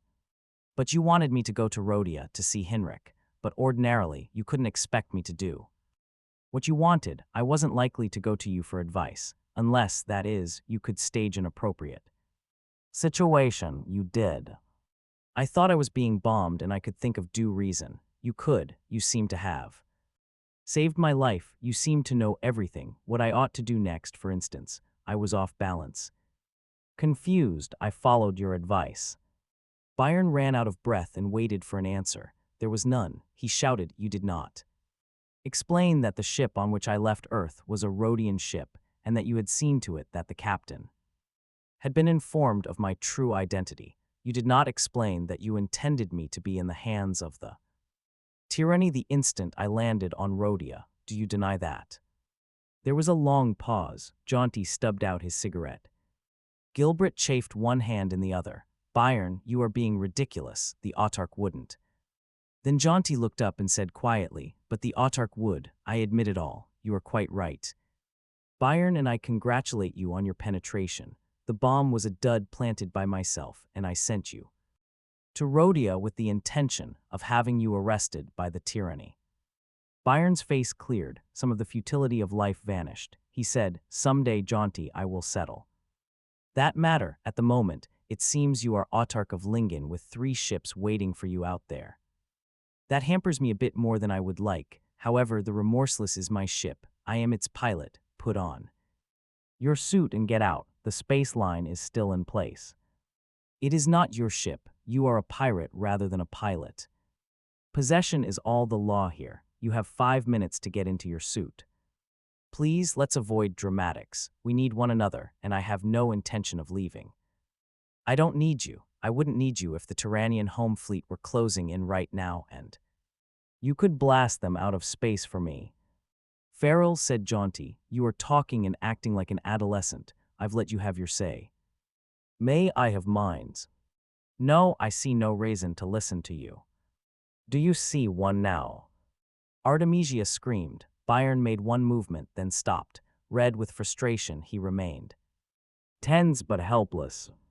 Jaunty said, I do take certain precautions. I am sorry to be so crude as to use a weapon as a threat, but I imagine it will help me force you to hear me. The weapon he held was a pocket blaster. It was not designed to pain or stun. It killed. He said, for years I have been organizing Lingen against the tyranny. Do you know what that means? It has not been easy. It has been almost impossible. The inner kingdoms will offer no help. We've known that from long experience. There is no salvation for the nebular kingdoms but what they work out for themselves, but to convince our native leaders of this is no friendly game. Your father was active in the matter and was killed, not a friendly game at all, remember that. And your father's capture was a crisis to us. It was life and horrible death to us. He was in our Inner circles and the tyranny were obviously not far behind us. They had to be thrown off stride. To do so, I could scarcely temper my dealings with honor and integrity. They fry no eggs. I couldn't come to you and say, Farrell, we've got to put the tyranny on a false scent. You're the son of the rancher and therefore suspicious. Get out there and be friendly with Hinrich of Rhodia so that the tyranny may look in the wrong direction. Lead them away from Lingen. It may be dangerous, you may lose your life, but the ideals for which your father died come first. Maybe you would have done it, but I couldn't afford to experiment. I maneuvered you into doing it without your knowledge. It was hard, I'll grant you. Still, I had no choice. I thought you might not survive, I tell you that frankly, but you were expendable, and I tell you that frankly. As it turned out, you did survive, and I am pleased with that. And there was one more thing, a matter of a document. Byron said, What document? You jumped quickly. I said your father was working for me, so I know what he knew. You were to obtain that document, and you were a good choice at first. You were on Earth legitimately. You were young and not likely to be suspected, I say at first. But then, with your father arrested, you became dangerous. You would be an object of prime suspicion to the tyranny, and we could not allow the document to fall into your possession, since it would then almost inevitably fall into theirs. We had to get you off Earth before you could complete your mission. You see, it all hangs together. Then you have it now? Asked Byron. The autarch said, No, I have not. A document which might have been, the right one has been missing from Earth for years. If it is the right one, I don't know who has it. May I put away the blaster? Now it grows heavy. Byron said, Put it away. The autarch did so. He said, What has your father told you about the document? Nothing that you don't know, since he worked for you. The autarch smiled. Quite so, but the smile had little of real amusement in it. Are you quite through with your explanation now? Quite through. Then, said Byron, get off the ship. Gilbert said, Now wait, Byron. There's more than Private Peak to be considered here. There's Artemisia and myself, too, you know. We have something to say. As far as I'm concerned, what the autarch says makes sense. I'll remind you that on Rhodia I saved your life, so I think my views are to be considered. All right, you saved my life, shouted Byron. He pointed a finger towards the airlock. Go with him then, go on, you get out of here too. You wanted to find the autarch. There he is, I agreed to pilot you to him, and my responsibility is over. Don't try to tell me what to do. He turned to Artemisia, some of his anger still brimming over. And what about you? You saved my life too. Everyone went around saving my life. Do you want to go with him too? She said calmly, Don't put words into my mouth, Byron. If I wanted to go with him, I'd say so. Don't feel any obligations. You can leave any time. She looked hurt and he turned away. As usual, some cooler part of himself knew that he was acting childishly. He had been made to look foolish by Jaunty, and he was helpless in the face of the resentment he felt. And besides, why should they all take so calmly the thesis that it was perfectly right to have Byron Farrell thrown to the tyranny, like a bone to the dogs, in order to keep them off Jaunty's neck? Damn it, what did they think he was?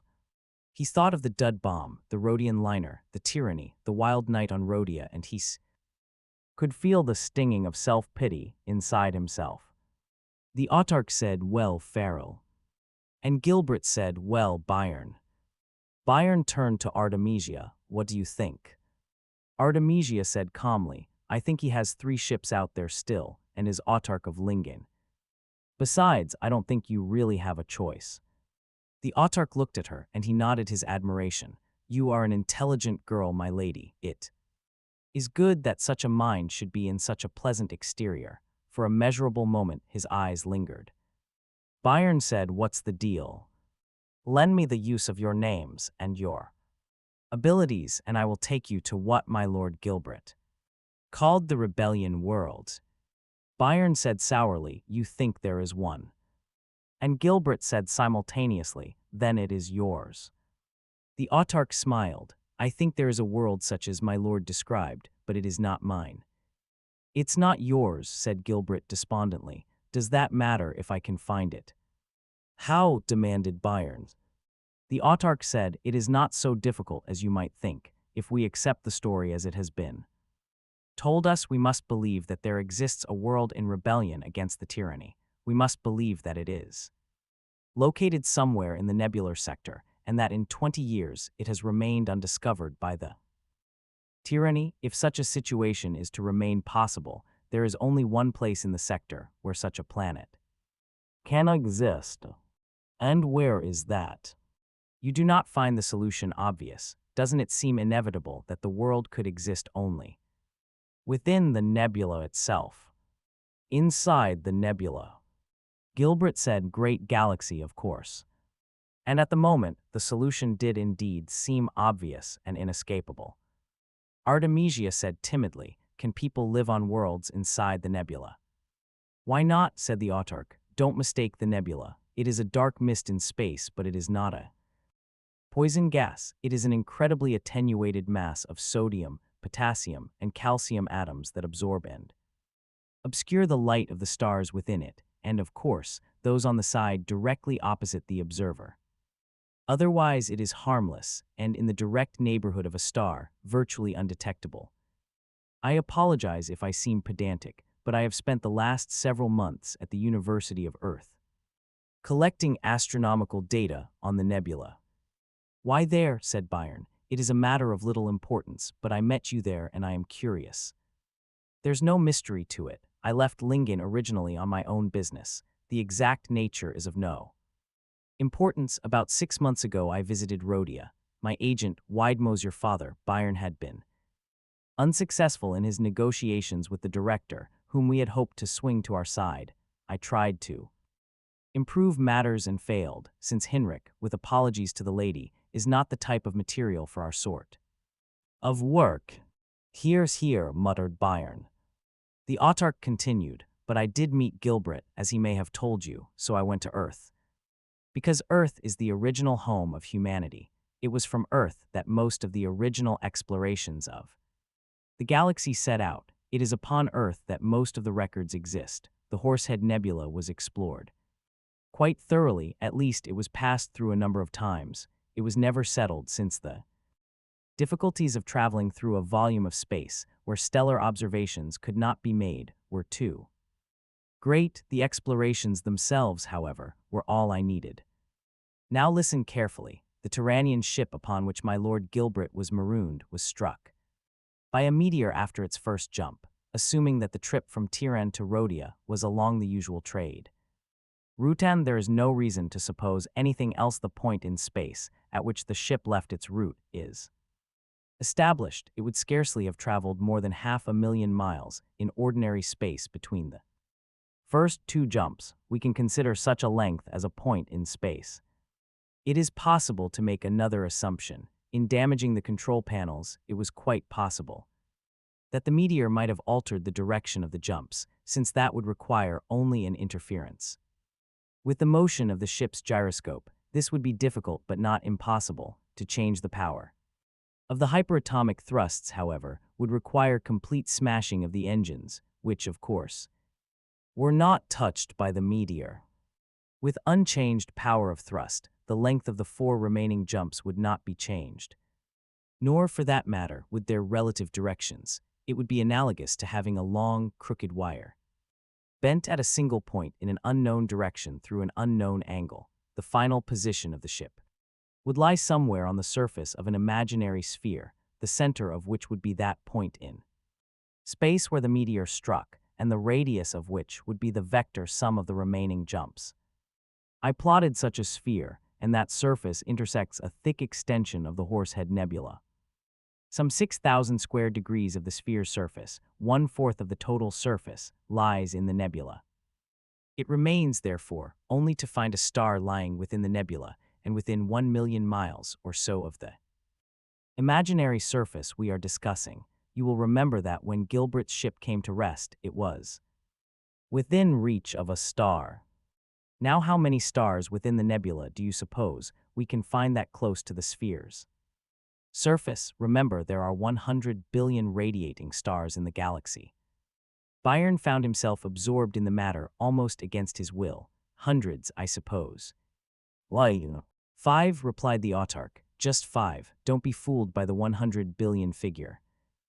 Galaxy is about 7 trillion cubic light years in volume, so that there are 70 cubic light years per star on the average. It is a pity that I do not know which of those 5 have habitable planets. We might reduce the number of possibles to 1. Unfortunately, the early explorers had no time for detailed observations. They plotted the positions of the stars, the proper motions, and the spectral types. So that in one of those 5 stellar system, said Byron, is located the rebellion world. Only that conclusion would fit the facts we know. Assuming oil's story can be accepted. I make that assumption. My story is true, interrupted Gilbert intensely. I swear it. I am about to leave, said the autarch, to investigate each of the 5 worlds. My motives in doing so are obvious. As autarch of Lingen, I can take an equal part in their efforts. And with 2 Henriads and a Widemose on your side, your bid for an equal part, and, presumably, a strong and secure position in the new, free worlds to come, would be so much the better, said Byron. Your cynicism doesn't frighten me, Farrell. The answer is obviously yes, if there is to be a successful rebellion. It would, again obviously, be desirable to have your fist on the winning side. Otherwise, some successful privateer or rebel captain might be rewarded with the autarky of Lingen, or the ranchie of Widemose, exactly. And if the rebellion is not successful, there will be time to judge of that when we find what we look for. Byron said slowly, I'll go with you. Good, then suppose we make arrangements for your transfer from this ship. Why that? It would be better for you. This ship is a toy. It is a Tyrannian warship. We would be wrong in abandoning it. As a Tyrannian warship, it would be dangerously conspicuous. Not in the nebula, I'm sorry, Jaunty. I'm joining you out of expedience. I can be frank too, I want to find the rebellion world, but there's no friendship between us. I stay at my own controls. Byron, said Artemisia gently, the ship is too small for the 3 of us. As it stands, yes, Arta, but it can be fitted with a trailer. Jaunty knows that as well as I do. We'd have all the space we needed then, and still be masters at our own controls, and, for that matter, it would effectively disguise the nature of the ship.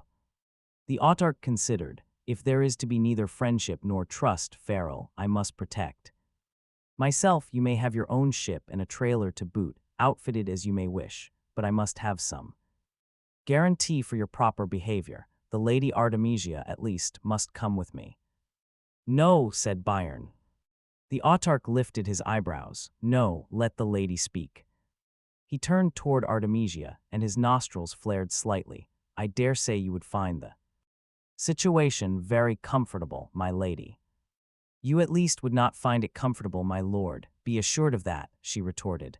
I would spare you the discomfort and remain here. I think you might reconsider if, began the autarch, as 2 little wrinkles at the bridge of his nose marred the serenity of his expression. I think not, interrupted Byron. The Lady Artemisia has made her choice. And you back her choice then, Farrell? The autarch was smiling again. Entirely, all 3 of us will remain on the Remorseless. There will be no compromise on that. You choose your company oddly. Do I? I think so. The autarch seemed idly absorbed in his fingernails. You seem so annoyed with me. Because I deceived you and placed your life in danger. It is strange, then, is it not, that you should seem on such friendly terms with the daughter of a man such as Hinrik, who in deception is certainly my master. I know Hinrik. Your opinions of him change nothing. You know everything about Hinrik. I know enough. Do you know that he killed your father? The autarch's finger stabbed toward Artemisia. Do you know that the girl you are so deeply concerned to keep under your protection is the daughter of your father's murderer? 14. The autarch leaves. The tableau remained unbroken for a moment. The autarch had lit another cigarette. He was quite relaxed. His face untroubled. Gilbert had folded into the pilot's seat, his face screwed up as though he were going to burst into tears. The limp straps of the pilot's stress-absorbing outfit dangled about him and increased the Lugubrious effect. Byron, paperwhite, fists clenched, faced the autarch. Artemisia, her thin nostrils flaring, kept her eyes not on the autarch, but on Byron only. The radio signaled, the soft clickings crashing with the effect of cymbals in the small pilot room. Gilbert jerked upright, then whirled on the seat. The autarch said lazily, "I'm afraid we've been more talkative than I'd anticipated. I told Rizet to come get me if I had not returned in an hour." The visual screen was alive now with Rizet's grizzled head. And then Gilbert said to the autarch, "He would like to speak to you." He made room. The autarch rose from his chair and advanced so that his own head was within the zone of visual transmission. He said, "I am perfectly safe, Rizet." The other's question was heard clearly. "Who are the crew members on the cruiser, sir?" And suddenly Byron stood next to the autarch. "I am rancher of Widemose," he said proudly. Rizet smiled gladly and broadly. A hand appeared on the screen in sharp salute. "Greetings, sir." The autarch interrupted. "I will be returning soon with a young lady. Prepare to maneuver for contact airlocks," and he broke the visual connection between the two ships. He turned to Byron. "I assured them it was you on board ship. There was some objection to my coming here alone otherwise. Your father was extremely popular with my men, which is why you can use my name." The autarch shrugged. Byron said, "It is all you can use. Your last statement to your officer was inaccurate." "In what ways?" "Artemisia Oth Henriad stays with me. Still, after what I have told you." Byron said sharply, "You have told me nothing. You have made a bare statement, but I am not likely to take your unsupported word for anything. I tell you this without any attempt at tact. I hope you understand me. Is your knowledge of Henrik such that my statement seems inherently implausible to you?" Byron was staggered. Visibly and apparently the remark had struck home. He made no answer. Artemisia said, "I say it's not so. Do you have proof?" "No direct proof, of course. I was not present at any conferences between your father and the tyranny, but I can present certain known facts and allow you to make your own inferences. First, the old rancher of Widemose visited Henrik 6 months ago. I've said that already. I can add here that he was somewhat overenthusiastic in his efforts, or perhaps he overestimated Henrik's discretion. At any rate, he talked more than he should have. My Lord Gilbert can verify that." Gilbert nodded miserably. He turned to Artemisia, who had turned to him with moist and angry eyes. "I'm sorry, Arta, but it's true. I've told you this. It was from Widemose that I heard about the autarch." The autarch said, "And it was fortunate for myself that my lord had developed such long mechanical ears with which to sate his lively curiosity concerning the directors' meetings of state. I was warned of the danger, quite unwittingly, by Gilbert when he first approached me. I left as soon as I could. But the damage, of course, had been done. Now, to our knowledge, it was Widemose's only slip, and Henrik certainly has no enviable reputation as a man of any great independence and courage. Your father, Farrell, was arrested within half a year, if not through Henrik, through this girl's father. Then how?" Byron said, "You did not warn him." "In our business we take our chances, Farrell, but he was warned. After that he made no contact, however indirect, with any of us, and destroyed whatever proof he had of connection with us. Some among us believed that he should leave the sector, or, at the very least, go into hiding. He refused to do this. I think I can understand why. To alter his way of life would prove the truth of what the tyranny must have learned, endanger the entire movement. He decided to risk his own life only. He remained in the open. For nearly half a year, the tyranny waited for a betraying gesture. They are patient, the tyranny. None came, so that when they could wait no longer, they found nothing in their net but him." "It's a lie," cried Artemisia. "It's all a lie. It's a smug, sanctimonious, lying story with no truth in it. If all you said were true, they would be watching you too. You would be in danger yourself. You wouldn't be sitting here, smiling and wasting time."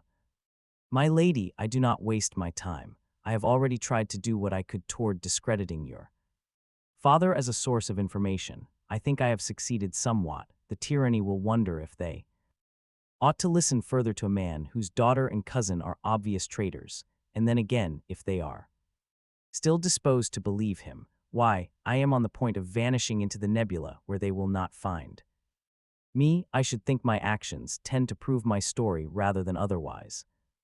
Byron drew a deep breath and said, "Let us consider the interview at an end, Jaunty. We have agreed. To the extent that we will accompany you and that you will grant us needed supplies, that is enough. Granting that all you have just said is truth, it is still beside the point. The crimes of the director of Rhodia are not inherited by his daughter. Artemisia Oth Hinriad stays here with me, provided she herself agrees." "I do," said Artemisia. "Good, I think that covers everything. I warn you, by the way, you are armed, so am I your ships. Our fighters, perhaps. Mine is a Tyrannian cruiser." "Don't be silly, Farry." "LL, my intentions are quite friendly. You wish to keep the girl here, so be it. May I leave by contact airlock?" Byron nodded. "We will trust you so far." The two ships maneuvered ever closer, until the flexible airlock extensions pouted outward toward one another. Carefully they edged about, trying for the perfect fit. Gilbert hung upon the radio. "They'll be trying for contact again in 2 minutes," he said. 3 times already the magnetic field had been triggered, and each time the extending tubes had stretched toward one another and met off-center, gaping crescents of space between them. 2 minutes, repeated Byron and waited tensely. The second hand moved, and the magnetic field clicked into existence a 4th time, the lights dimming as the motors adjusted to the sudden drain of power. Again the airlock extensions reached out, hovered on the brink of instability, and then, with a noiseless jar, the vibration of which hummed its way into the pilot room, settled into place properly, clamps automatically locking in position. An airtight seal had been formed. Byron drew the back of his hand slowly across his forehead, and some of the tension oozed out of him. "There it is," he said. The autarch lifted his spacesuit. There was still a thin film of moisture under it. "Thanks," he said pleasantly. "An officer of mine will be right back. You will arrange the details of the supplies necessary with him." The autarch left. Byron said, "Take care of Jaunty's officer for me for a while, will you, Oil? When he comes in, break the airlock contact. All you'll have to do is remove the magnetic field. This is the photonic switch you'll flash." He turned and stepped out of the pilot room. Right now he needed time for himself, time to think. Mostly. But there was the hurried footstep behind him and the soft voice. He stopped. "Byron," said Artemisia, "I want to speak to you." He faced her. "Later, if you don't mind, Arta." She was looking up at him intently. "No, now." Her arms were poised as though she would have liked to embrace him, but was not sure of her reception. She said, "You didn't believe what he said about my father." "It has no bearing," said Byron. "Byron," she began and stopped. It was hard for her to say it. She tried again. "Byron, I know that part of what has been going on between us has been because we've been alone and together and in danger," but she stopped again. Byron said, "If you're trying to say you're a Hinriad, Arta, there's no need. I know it. I won't hold you to anything afterward." "No, oh no." She caught his arm and placed her cheek against his hard shoulder. She was speaking rapidly. "That's not it at all. It doesn't matter about Hinriad and Widemose at all. I love you, Byron." Her eyes went up, meeting his. "I think you love me too. I think you would admit it if you could. Forget that I am a Hinriad. Maybe you will now that I've said it first. You told the autarch you would not hold my father's deeds against me. Don't hold his rank against me either." Her arms were around his neck now. Byron could feel the softness of her breasts against him, and the warmth of her breath on his lips. Slowly his own hands went upward and gently grasped her forearms. As gently he disengaged her arms and still as gently stepped back from her. He said, "I am not quits with the Hinriads, my lady." She was startled. "You told the autarch that." He looked away. "Sorry, Arta, don't go by what I told the autarch." She wanted to cry out that it wasn't true, that her father had not done this thing, that in any case. But he turned into the cabin and left her standing in the corridor, her eyes filling with hurt and shame. 15. The hole in space. Tedor Rizit turned as Byron entered the pilot room again. His hair was gray, but his body was still vigorous, and his face was broad, red, and smiling. He covered the distance between himself and Byron in a stride and seized the young man's hand. Heartily. By the stars, he said, I'd need no word from you to tell me that you are your father's son. It is. The old rancher alive again. I wish it were, said Byron somberly. Rizit's smile faltered. So do we all, every one of us. I'm Tedor Rizit, by the way.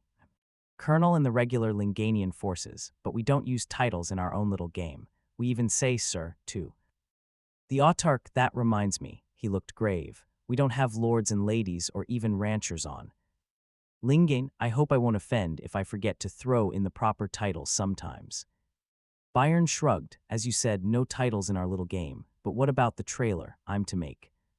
Arrangements with you, I take it.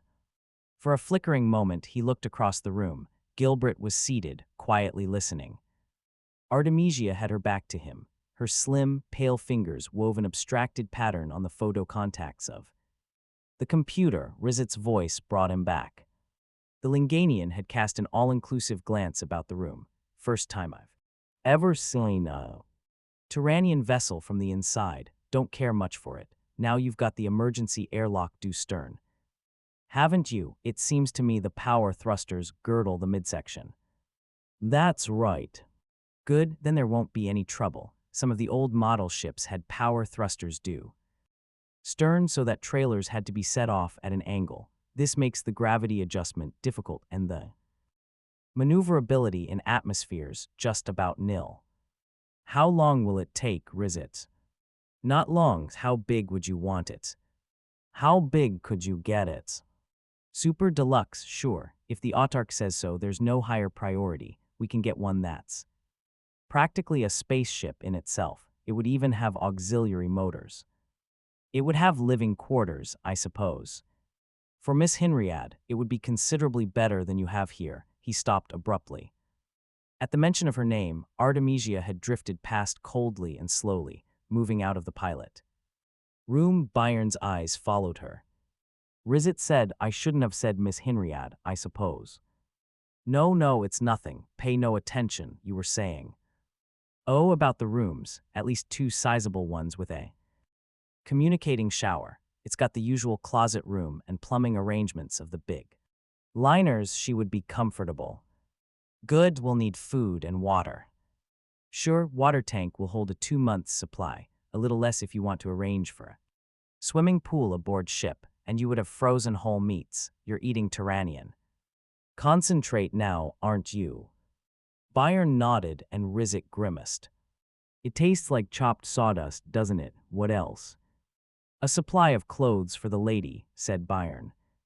Rizit wrinkled his forehead. Yes, of course. Well, that will be her job. No, sir, it won't. We'll supply you with all the necessary measurements, and you can supply us with whatever we ask for in whatever the current styles happen to be. Rizit laughed shortly and shook his head. Rancher, she won't like that. She wouldn't be satisfied with any clothes she didn't pique, not even if they were the identical items she would have picked if she had been given the chance. This isn't a guess now. I've had experience with the creatures. Byron said, I'm sure you're right, Rizit, but that's the way it will have to be. All right, but I've warned you. It will be your argument. What else?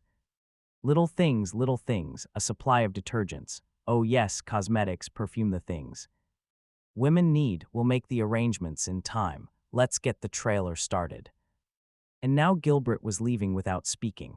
Byron's eyes followed him, too, and he felt his jaw muscles tighten. Hinriads, they were Hinriads. There was nothing he could do about it. They were Hinriads. Gilbert was one, and she was another. He said, and of course, there'll be clothes for Mr. Hinriad and myself. That won't be very important. Right? Mind if I use your radio? I'd better stay on the ship till the adjustments are made. Byron waited while the initial orders went out. Then Rizit turned on the seat and said, get used to seeing you here, moving, talking, alive. You're so like him, the rancher used to speak about. You every once in a while. You went to school on Earth, didn't you? I did. I would have graduated a little over a week ago, if things hadn't been interrupted. Rizit looked uncomfortable. Look, about your being sent to Rhodia the way you were. You mustn't hold it against us. We didn't like it. I mean, this is strictly between us, but some of the boys did. Like it at all, the autarch didn't consult us, of course. Naturally, he wouldn't. Frankly, it was a risk on his part. Some of us, I'm not mentioning names, even wondered if we shouldn't stop the liner you were on and pull you off. Naturally, that would have been the worst thing we could possibly have done. Still, we might have done it, except that in the last analysis, we knew that the autarch must have known what he was doing. It's nice to be able to inspire that kind of confidence. We know him, there's no denying it. He's got it here. A finger slowly tapped his forehead. Nobody knows exactly what makes him take a certain course sometimes, but it always seems the right one. At least he's outsmarted the tyranny so far, and others don't. Like my father, for instance.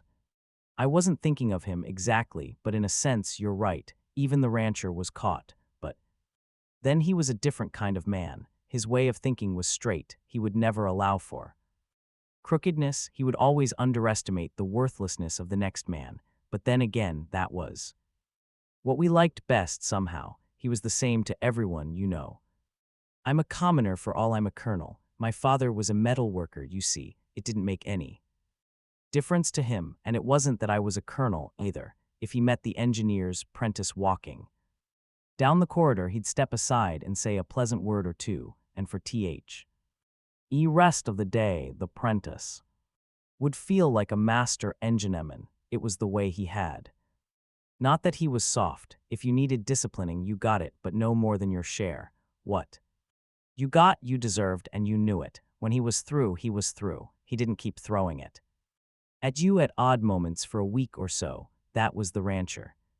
Now the autarch, he's different. He's just brains. You can't get next to him, no matter who you are. For instance, he doesn't really have a sense of humor. I can't speak to him the way I'm speaking to you right now. Right now I'm just talking. I'm relaxed. It's almost free association. With him you say exactly what's on your mind with no spare words, and you use formal phraseology, or he'll tell you you're slovenly, but then the autarch's the autarch, and that's that. Byron said, I'll have to agree with you as far as the autarch's brains are concerned. Did you know that he had deduced my presence aboard this ship before he ever got on? He did. We didn't know that. Now that's what I mean. He was going to go aboard the Tyrannian cruiser alone. To us, it seemed suicide. We didn't like it, but we assumed he knew what he was doing, and he did. He could have told us you were probably aboard ship. He must have known it would be great news that the rancher's son had escaped, but it's typical, he wouldn't. Artemisia sat on one of the lower bunks in the cabin. She had to bend into an uncomfortable position to avoid having the frame of the second bunk pry into her first thoracic vertebra, but that was a small item to her at the moment. Almost automatically, she kept passing the palms of her hands down the side of her dress. She felt frayed and dirty and very tired. She was tired of dabbing at her hands and face with damp napkins. She was tired of wearing the same clothes for a week. She was tired of hair which seemed dank and stringy by now. And then she was almost on her feet again, ready to turn about sharply. She wasn't going to see him. She wouldn't look at him. But it was only Gilbert. She sank down again. Hello, Uncle Oil. Gilbert sat down opposite her. For a moment his thin face seemed anxious, and then it started wrinkling into a smile. I think a week of this ship is very unamusing too. I was hoping you could cheer me up. But she said, now, Uncle Oil, don't start using psychology on me. If you think you're going to cajole me into feeling a responsibility for you, you're wrong. I'm much more likely to hit you if it will make you feel better. I warn you again, if you hold out your arm for me to hit, I'll do it, and if you say, does that make you feel better, I'll do it again. In any case, it's obvious you've quarreled with Byron. What about? I don't see why there's any necessity for discussion. Just leave me alone. Then, after a pause, he thinks father did what the autarch said he did. I hate him for that. Your father No, that stupid, childish, sanctimonious fool. Presumably Byron. Good, you hate him. You couldn't put a knife edge between the kind of hate. That has you sitting here like this, and something that would seem to my own bachelor mind to be a rather ridiculous excess of love. Uncle Oil, she said, could he really have done it? Byron done what? No, father, could father have done it? Could he have informed against the rancher? Gilbert looked thoughtful and very sober. I don't know. He looked at her out of the corner of his eyes. You know, he did give Byron up to the tyranny. Because he knew it was a trap, she said vehemently, and it was. That horrible autarch meant it. As such, he said so. The tyranny knew who Byron was and sent him to father on purpose. Father did the only thing he could do. That should be obvious to anybody. Even if we accept that, and again that sideways look, he did try to argue you into a rather unamusing kind of marriage, if Henrik could bring himself to do that. She interrupted. He had no way out there either. My dear, if you're going to excuse every act of subservience to the tyranny as something he had to do, why then, how do you know he didn't have to hint something about the rancher to the tyranny? Because I'm sure he wouldn't. You don't know father the way I do. He hates the tyranny. He does. I know it. He wouldn't go out of his way to help them. I admit that he's afraid of them and doesn't dare oppose them openly, but if he could avoid it somehow, he would never help them. How do you know he could avoid it? But she shook her head violently, so that her hair tumbled about and hid her eyes. It hid the tears. Bet too. Gilbert watched a moment, then spread his hands helplessly and left. The trailer was joined to the Remorseless by a wasp-waist corridor attached to the emergency air lock in the rear of the ship. It was several dozen times larger than the tyranny vessel in capacity, almost humorously outsized. The autarch joined Byron in a last inspection. He said, "Do you find anything lacking?" Byron said, "No, I think we'll be quite comfortable." Good, and by the way, Rizet tells me the Lady Artemisia is not well, or at least that she looks unwell. If she requires medical attention, it might be wise to send her to my ship. She is quite well, said Byron curtly. If you say so, would you be ready to leave in 12 hours? In 2 hours, if you wish. Byron passed through the connecting corridor. He had to stoop a little into the Remorseless proper. He said with a careful evenness of tone, "You've got a private suite back there, Artemisia. I woe. Bother you, I'll stay here most of the time." And she replied coldly, "You don't bother me, rancher. It doesn't matter to me where you are." And then the ships blasted off, and after a single jump, they found themselves at the edge of the nebula. They waited for a few hours while the final calculations were made on Jaunty's ship. Inside the nebula, it would be almost blind navigation. Byron stared glumly at the visiplate. There was nothing there. One entire half of the celestial sphere was taken up with blackness, unrelieved by a spark of light. For the first time, Byron realized how warm and friendly the stars were, how they filled space. "It's like dropping through a hole in space," he muttered to Gilbert. And then they jumped again, into the nebula. Almost simultaneously, Simok Aratap, commissioner of the Great Khan, at the head of 10 armed cruisers, listened to his navigator and said, "That doesn't matter, follow them anyway." And not one light-year from the point at which the Remorseless entered the nebula, 10 tyranny vessels did likewise. 16 hounds. Simok Aratap was a little uncomfortable in his uniform. Tyrannian uniforms were made of moderately coarse materials and fit only indifferently well. It was not soldier-like to complain of such inconveniences. In fact, it was part of the Tyrannian military tradition that a little discomfort on the part of the soldier was good for discipline. But still, Aratap could bring himself to rebel against that tradition to the extent of saying, ruefully, "The tight collar irritates my neck." Major Andros, whose collar was as tight, and who had been seen in no other than military dress in the memory of man, said, when alone, it would be quite within regulations to open it, before any of the officers or men. Any deviation from regulation dress would be disturbing influence. Aratap sniffed. It was the second change induced by the quasi-military nature of the expedition. In addition to being forced into uniform, he had to listen to an increasingly self-assertive military aide that had begun even before they left Rhodia. Andros had put it to him baldly. He had said, "Commissioner, we will need 10 ships." Aratap had looked up, definitely annoyed. At the moment, he was getting ready to follow the young Widemose in a single vessel. He laid aside the capsules in which he was preparing his report for the Khan's Colonial Bureau to be forwarded in the unhappy case that he did not return from the expedition. 10 ships, Major." "Yes, sir, less will not do." "Why not?"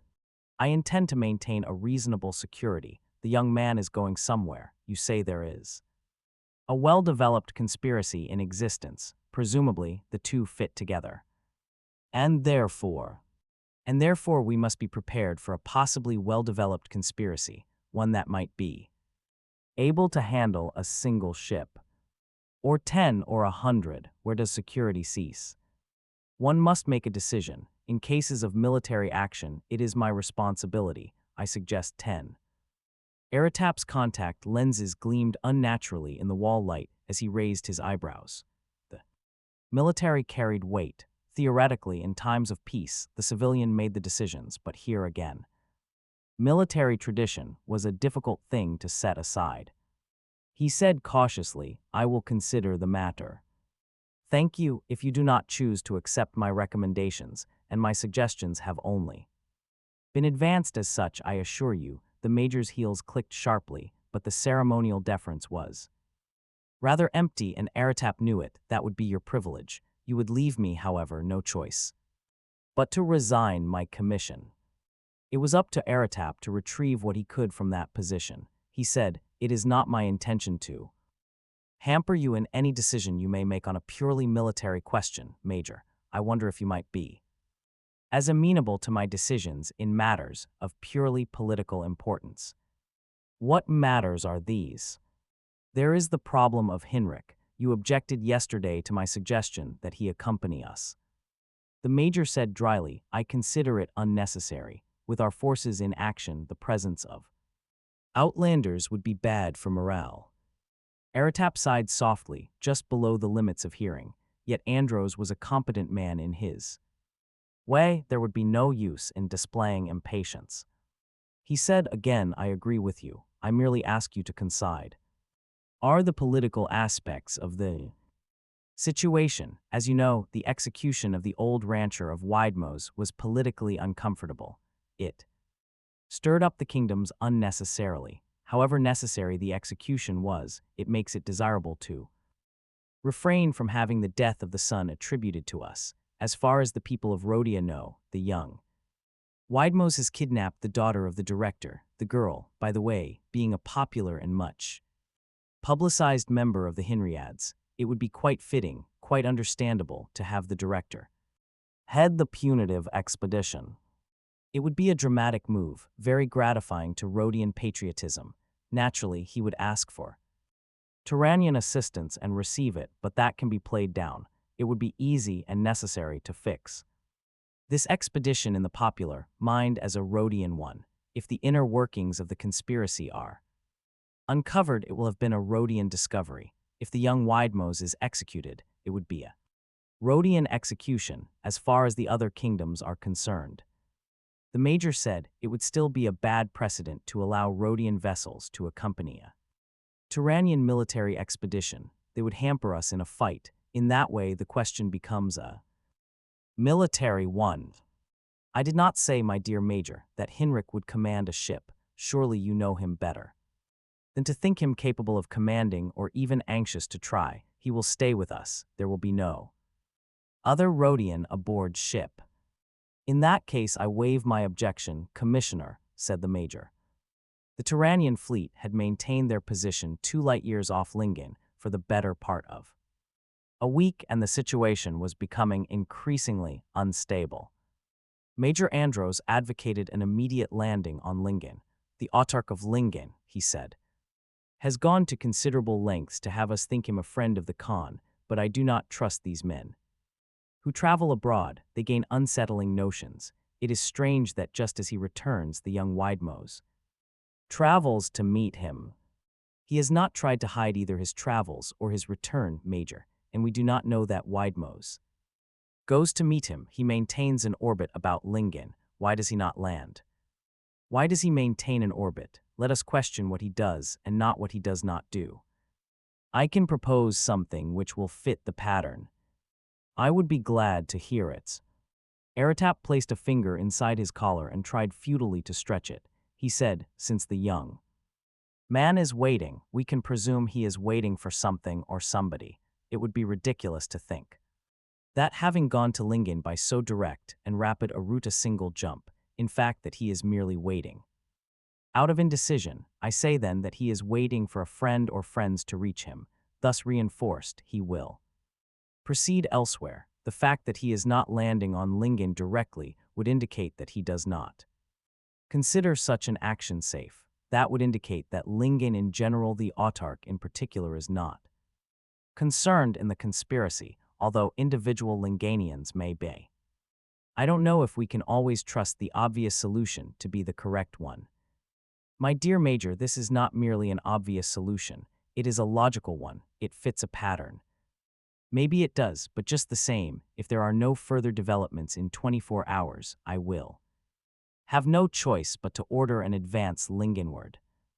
Aratap frowned at the door through which the Major had left. It was disturbing to have to control at once the restless conquered and the short-sighted conquerors. 24 hours, something might happen, otherwise he might have to find some way of stopping Andros.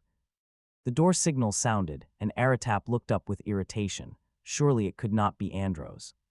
Returning it was. The tall, stooped form of Hinrik of Rhodia was in the doorway, behind him a glimpse of the guard who accompanied him everywhere on the ship. Theoretically, Hinrik had complete freedom of movement. Probably he himself thought he had. At least, he never paid any attention to the guard at his elbow. Hinrik smiled mistily. Am I disturbing you, Commissioner? Not at all. Take a seat, Director. Aratap remained standing. Hinrik seemed not to notice that. Hinrik said, I have something of importance to discuss with you. He paused, and some of the intentness passed out of his eyes. He added in quite a different tone, what a large, fine ship this is.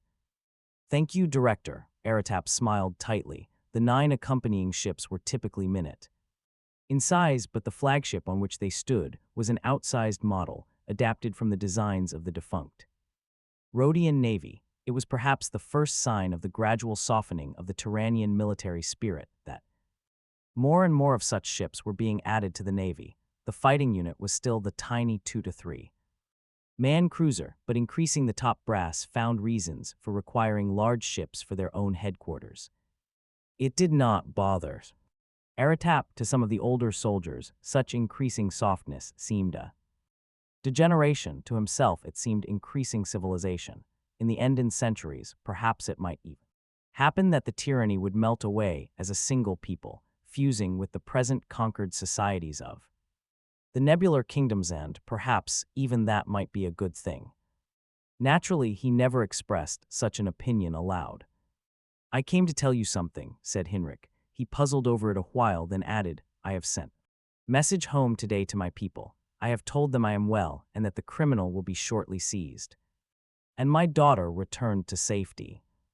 Good, said Aratap. It was not news to him. He himself had written the message, though it was not impossible that Hinrik by now had persuaded himself that he was the writer, or even that he actually headed the expedition. Aratap felt a twinge of pity. The man was disintegrating visibly. Hinrik said, My people, I believe, are quite disturbed over this daring raid upon the palace by these well-organized bandits. I think they will be proud of their director now that I have taken such rapid action in response. Commissioner, they will see that there is still force among the Hinriads. He seemed filled with a feeble triumph.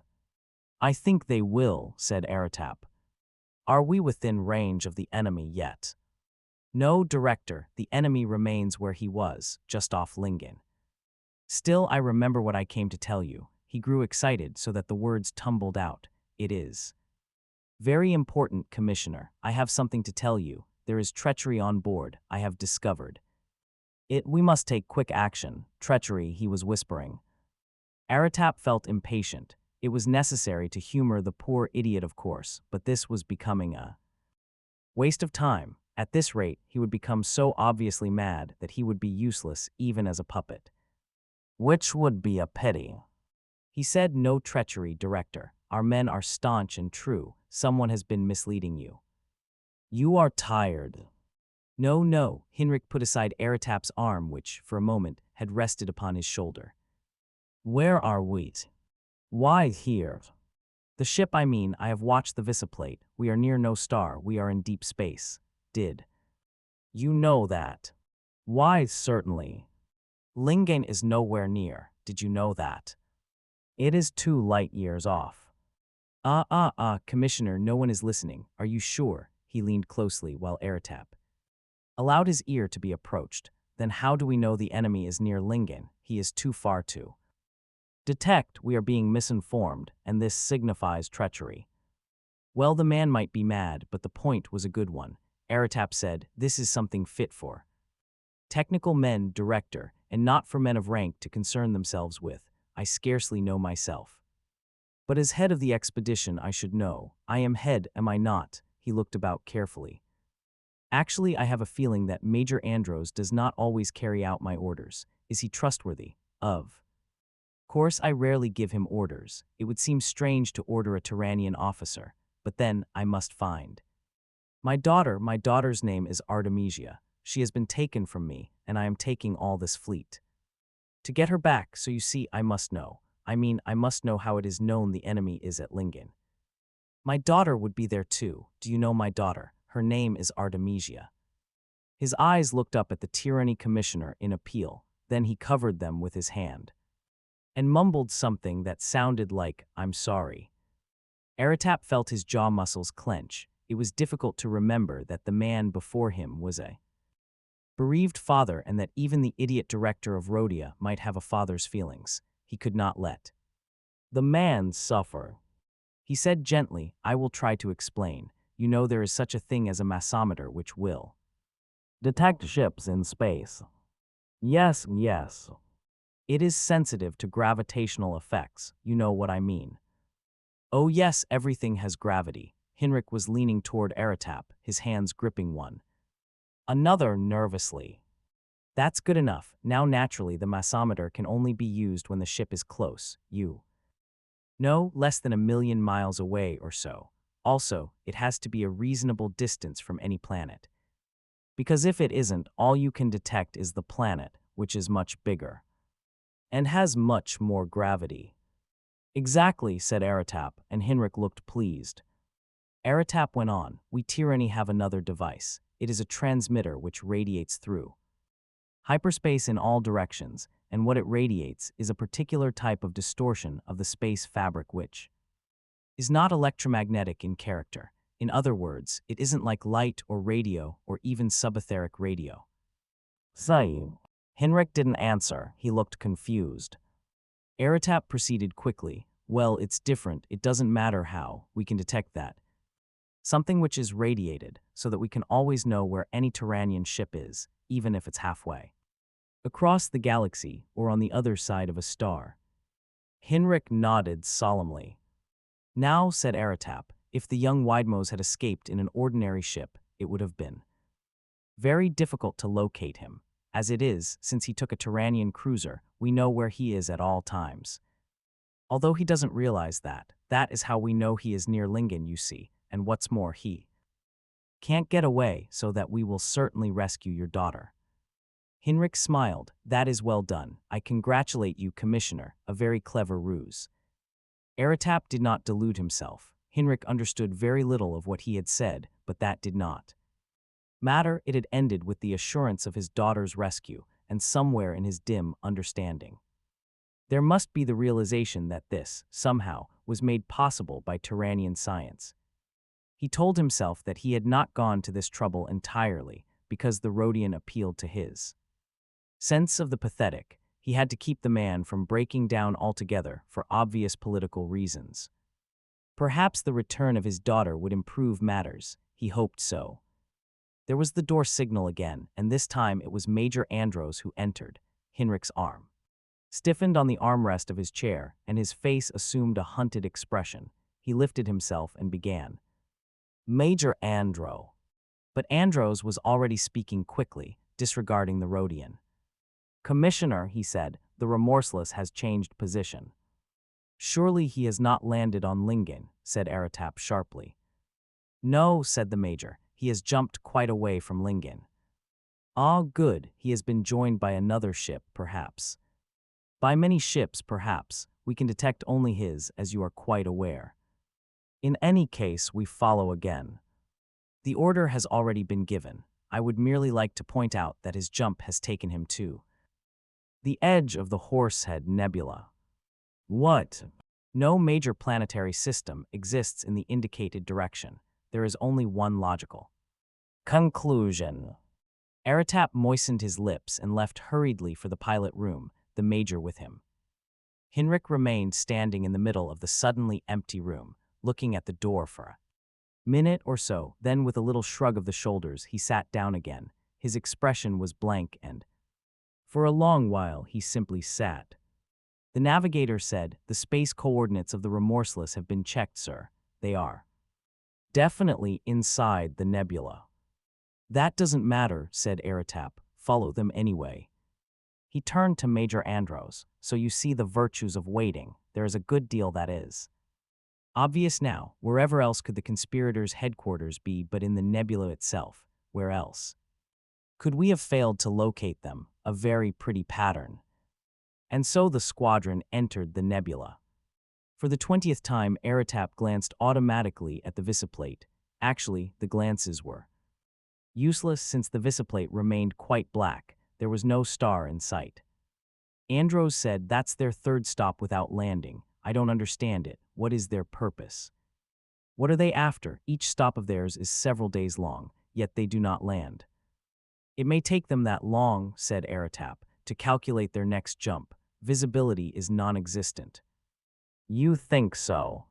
"No, their jumps are too good. Each time they land very near a star. They couldn't do as well by massometer data alone, unless they actually knew the locations of the stars in advance." "Then why don't they land?" "I think," said Aratap, "they must be looking for habitable planets. Maybe they themselves do not know the location of the center of conspiracy, or at least not entirely." He smiled. "We need only follow."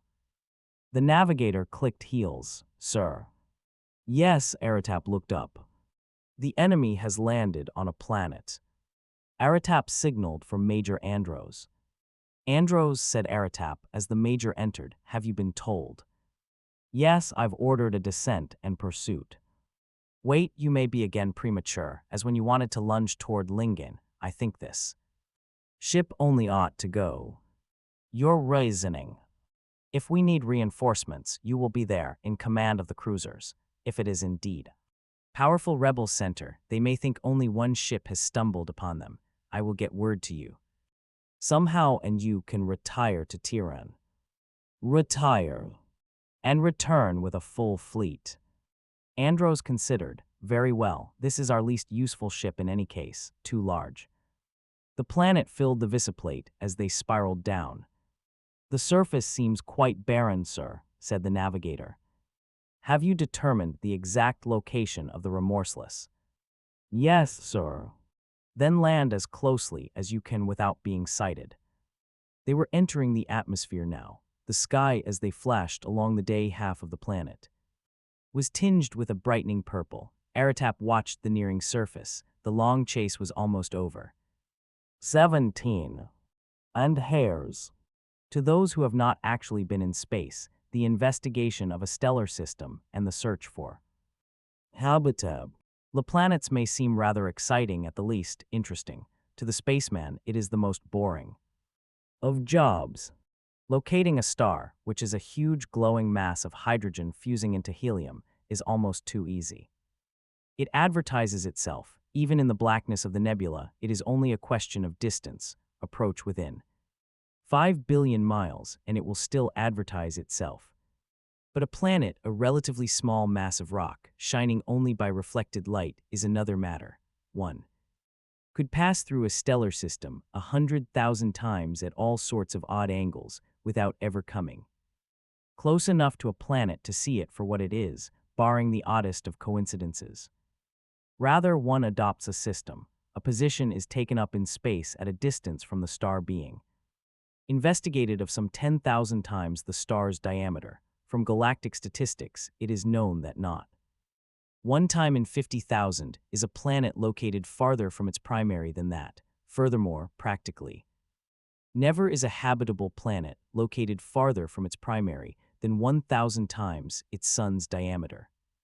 This means that from the position in space assumed by the ship, any habitable planet must be located within 6 degrees of the star. This represents an area only 1/3600th of the entire sky. That area can be handled in detail with relatively few observations.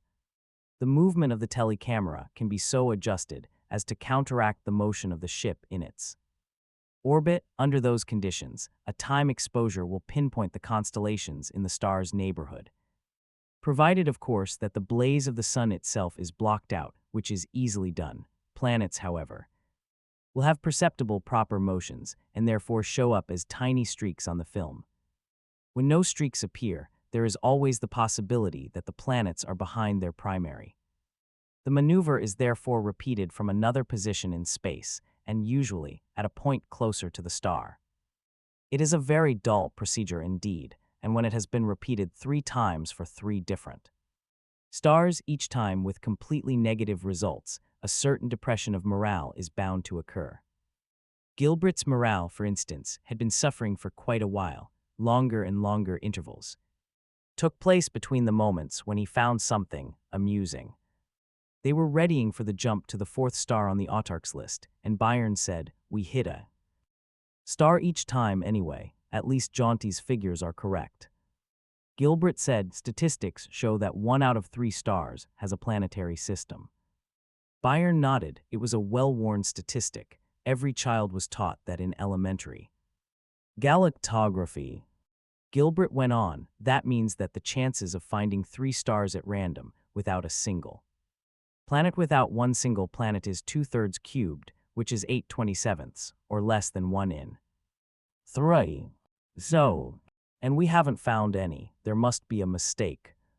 You saw the plates yourself, and besides, what price statistics? For all we know, conditions are different inside a nebula. Maybe the particle fog prevents planets from forming, or maybe the fog is the result of planets that didn't coalesce." "You don't mean that," said Gilbert, stricken.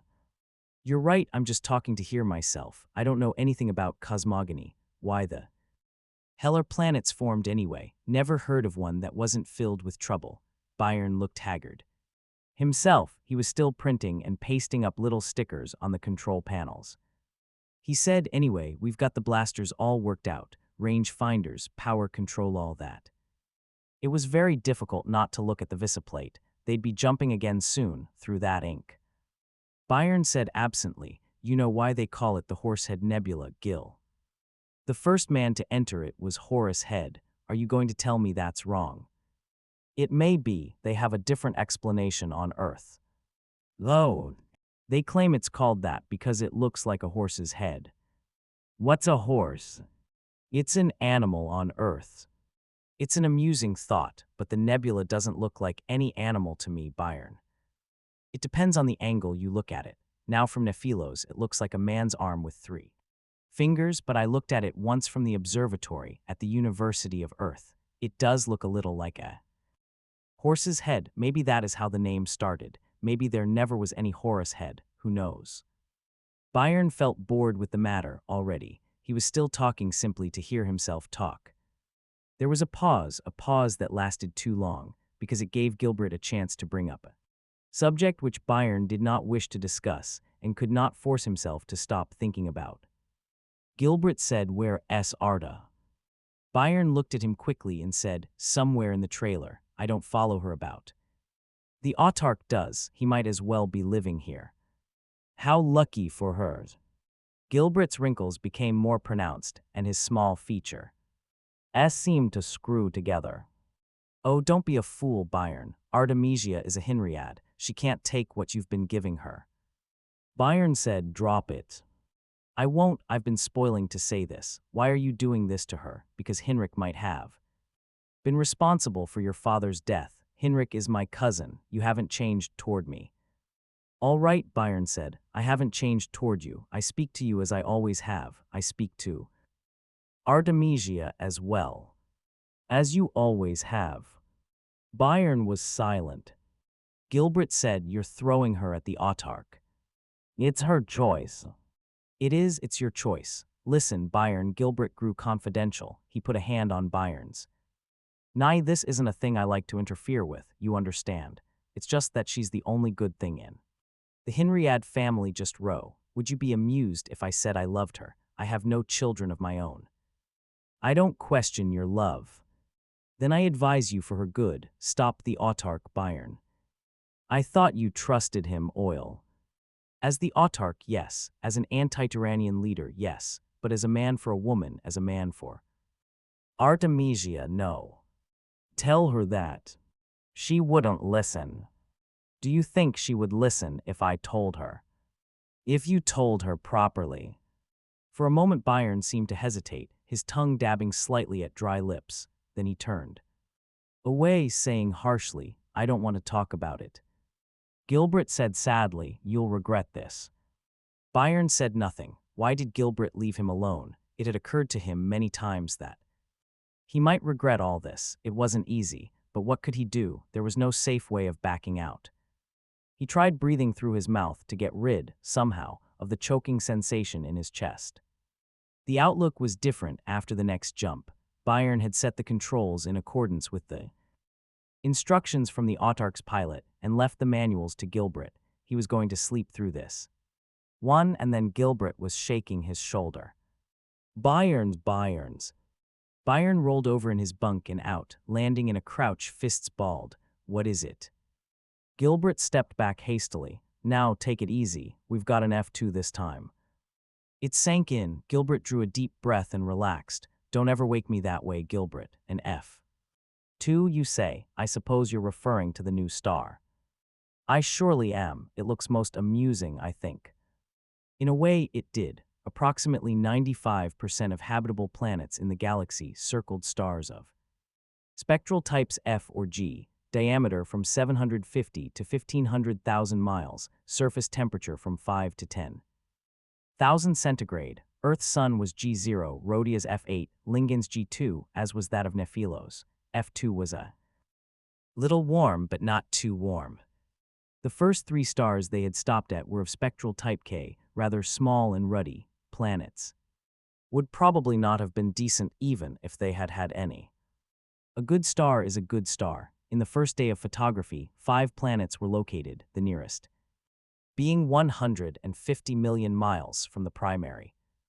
Tedor Rizet brought the news personally. He visited the Remorseless as frequently as the autarch, lighting the ship with his hardiness. He was woofing and panting this time from the handover hand exercises along the metal line. He said, I don't know how the autarch does it. He never seems to mind. Comes from being younger, I guess. He added abruptly, 5 planets. Gilbert said, for this star, you're sure? It's definite. 4 of them are J-type, though. And the 5th? The 5th may be all right. Oxygen in the atmosphere, anyway. Gilbert set up a thin sort of yell of triumph, but Byron said, 4 are J-type. Oh well, we only need 1.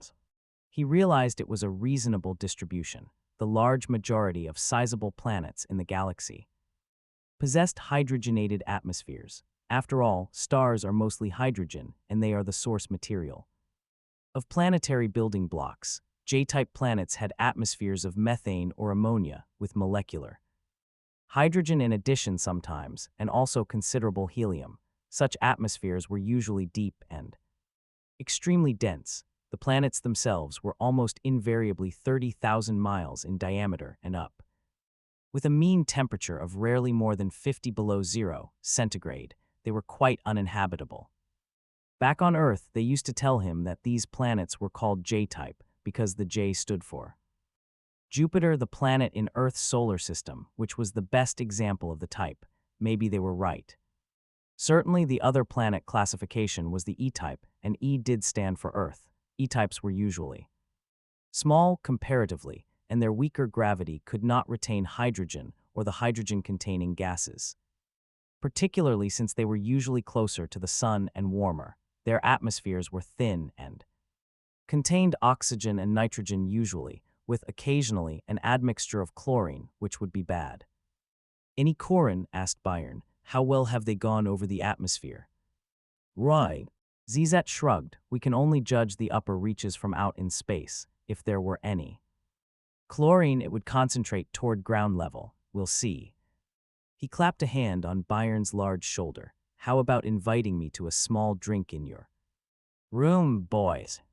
Gilbert looked after them uneasily, with the autarch courting Artemisia and his right-hand man. Becoming a drinking companion of Byron, the remorseless was becoming more Linganian than not. He wondered if Byron knew what he was doing, then thought of the new planet and let the rest go.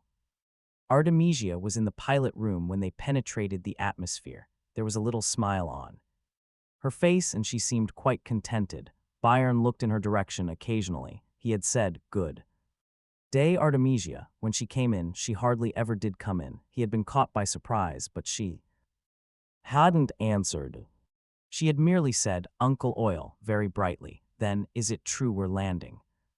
And Oil had rubbed his hands. "It seems so, my dear. We may be getting out of the ship in a few hours, walking on solid surface. How's that for an amusing thought? I hope it's the right planet. If it isn't, it won't be so amusing." "There's still another star," said Oil, but his brow furrowed and contracted as he said so. And then Artemisia turned to Byron and said coolly, "Did you speak, Mr. Farrell?" Byron, caught by surprise again, started and said, "No, not really." "I beg your pardon then, I thought you had." She passed by him so closely that the plastic flare of her dress brushed his knee, and her perfume momentarily surrounded him. His jaw muscles knotted. Rizet was still with them. One of the advantages of the trailer was that they could put up a guest. "Overnight," he said, "they're getting details on the atmosphere now. Lots of oxygen, almost 30%. And nitrogen and inert gases, it's quite normal, no chlorine." Then he paused and said, Gilbert said, "What's the matter?" "No carbon dioxide, that's not so good." "Why not?" demanded Artemisia from her vantage point near the visiplate, where she watched the distant surface of the planet blur past at 2,000 miles an hour. Byron said curtly, "No carbon dioxide, no plant life." "Oh," she looked at him and smiled warmly. Byron, against his will, smiled back, and somehow, with scarcely a visible change in her countenance, she was smiling through him, past him, obviously unaware of his existence, and he was left there caught in a foolish smile. He let it fade. It was just as well he avoided her. Certainly, when he was with her, he couldn't keep it up. When he could actually see her, the anesthetic of his will didn't work. It began hurting. Gilbert was doleful. They were coasting now. In the thick lower reaches of the atmosphere, the remorseless, with its aerodynamically undesirable addition of a trailer, was difficult to handle. Byron fought the bucking controls stubbornly. He said, "Cheer up, Gil." He felt not exactly jubilant himself. Radio signals had brought no response as yet, and if this were not the rebellion world, there would be no point in waiting longer. His line of action was set. Gilbert said, "It doesn't look like the rebellion world. It's rocky and dead, and not much water." Either, he turned. Did they try for carbon dioxide again, Rizet? Rizet's ruddy face was long. Yes, just a trace, about 0.001% or so. Byron said, "You can't tell. They might pick a world like this, just because it would look so hopeless." "But I saw farms," said Gilbert. "All right, how much do you suppose we can see of a planet this size by circling it a few times?" "You know damn well, Oil, that whoever they are, they can't have enough people to fill a whole planet. They may have picked themselves a valley somewhere where the carbon dioxide of the air has been built up, say, by volcanic action, and where there's plenty of nearby water. We could whiz within 20 miles of them and never know it. Naturally, they wouldn't be ready to answer radio calls without considerable investigation. You can't build up a concentration of carbon dioxide that easily, muttered Gilbert, but he watched the visiplate intently. Byron suddenly hoped that it was the wrong world. He decided that he could wait no longer. It would have to be settled now. It was a queer failing. The artificial lights had been turned off, and sunlight was coming in unhindered at the ports. Actually, it was the less efficient method of lighting the ship, but there was a sudden desirable novelty to it. The ports were open, in fact, and a native atmosphere could be breathed. Rizet advised against it on the grounds that lack of carbon dioxide would upset the respiratory regulation of the body, but Byron thought it might be bearable for a short time. Gilbert had come upon them, heads together. They looked up and leaned away from each other. Gilbert laughed, then he looked out of the open port, sighed, and said, "Rocks." Byron said mildly, "We're going to set up a radio transmitter at the top of the high ground. We'll get more range that way. At any rate, we ought to be able to contact all of this hemisphere, and if it's negative, we can try the other side of the planet." "Is that what you and Rizet were discussing?" "Exactly. The autarch and I will do the job. It's his suggestion, which is fortunate, since otherwise I would have had to make the same suggestion myself." He looked fleetingly at Rizet as he spoke. Rizet was expressionless. Byron stood up. "I think it would be best if I unzipped my spacesuit lining and wore that." Rizet was in agreement. It was sunny on this planet. There was little water vapor in the air and no clouds, but it was briskly cold. The autarch was at the main lock of the Remorseless. His overcoat was of thin foamite that weighed a fraction of an ounce, yet did a nearly perfect job of insulation. A small carbon dioxide cylinder was strapped to his chest, adjusted to a slow leak that would maintain a perceptible CO2 vapor tension in his immediate vicinity. He said, "Would you care to search me, Farrell?" He raised his hands and waited, his lean face quietly amused. "No," said Byron. "Do you want to check me for weapons?" "I wouldn't think of it." The courtesies were as frigid as the weather. Byron stepped out into the hard sunlight and tugged at the handle of the two-handled suitcase in which the radio equipment was stowed. The autarch caught the other. "Not too heavy," said Byron. He turned, and Artemisia was standing just within the ship, silent. Her dress was a smooth, unfigured white, which folded in a smooth drape that fled before the wind.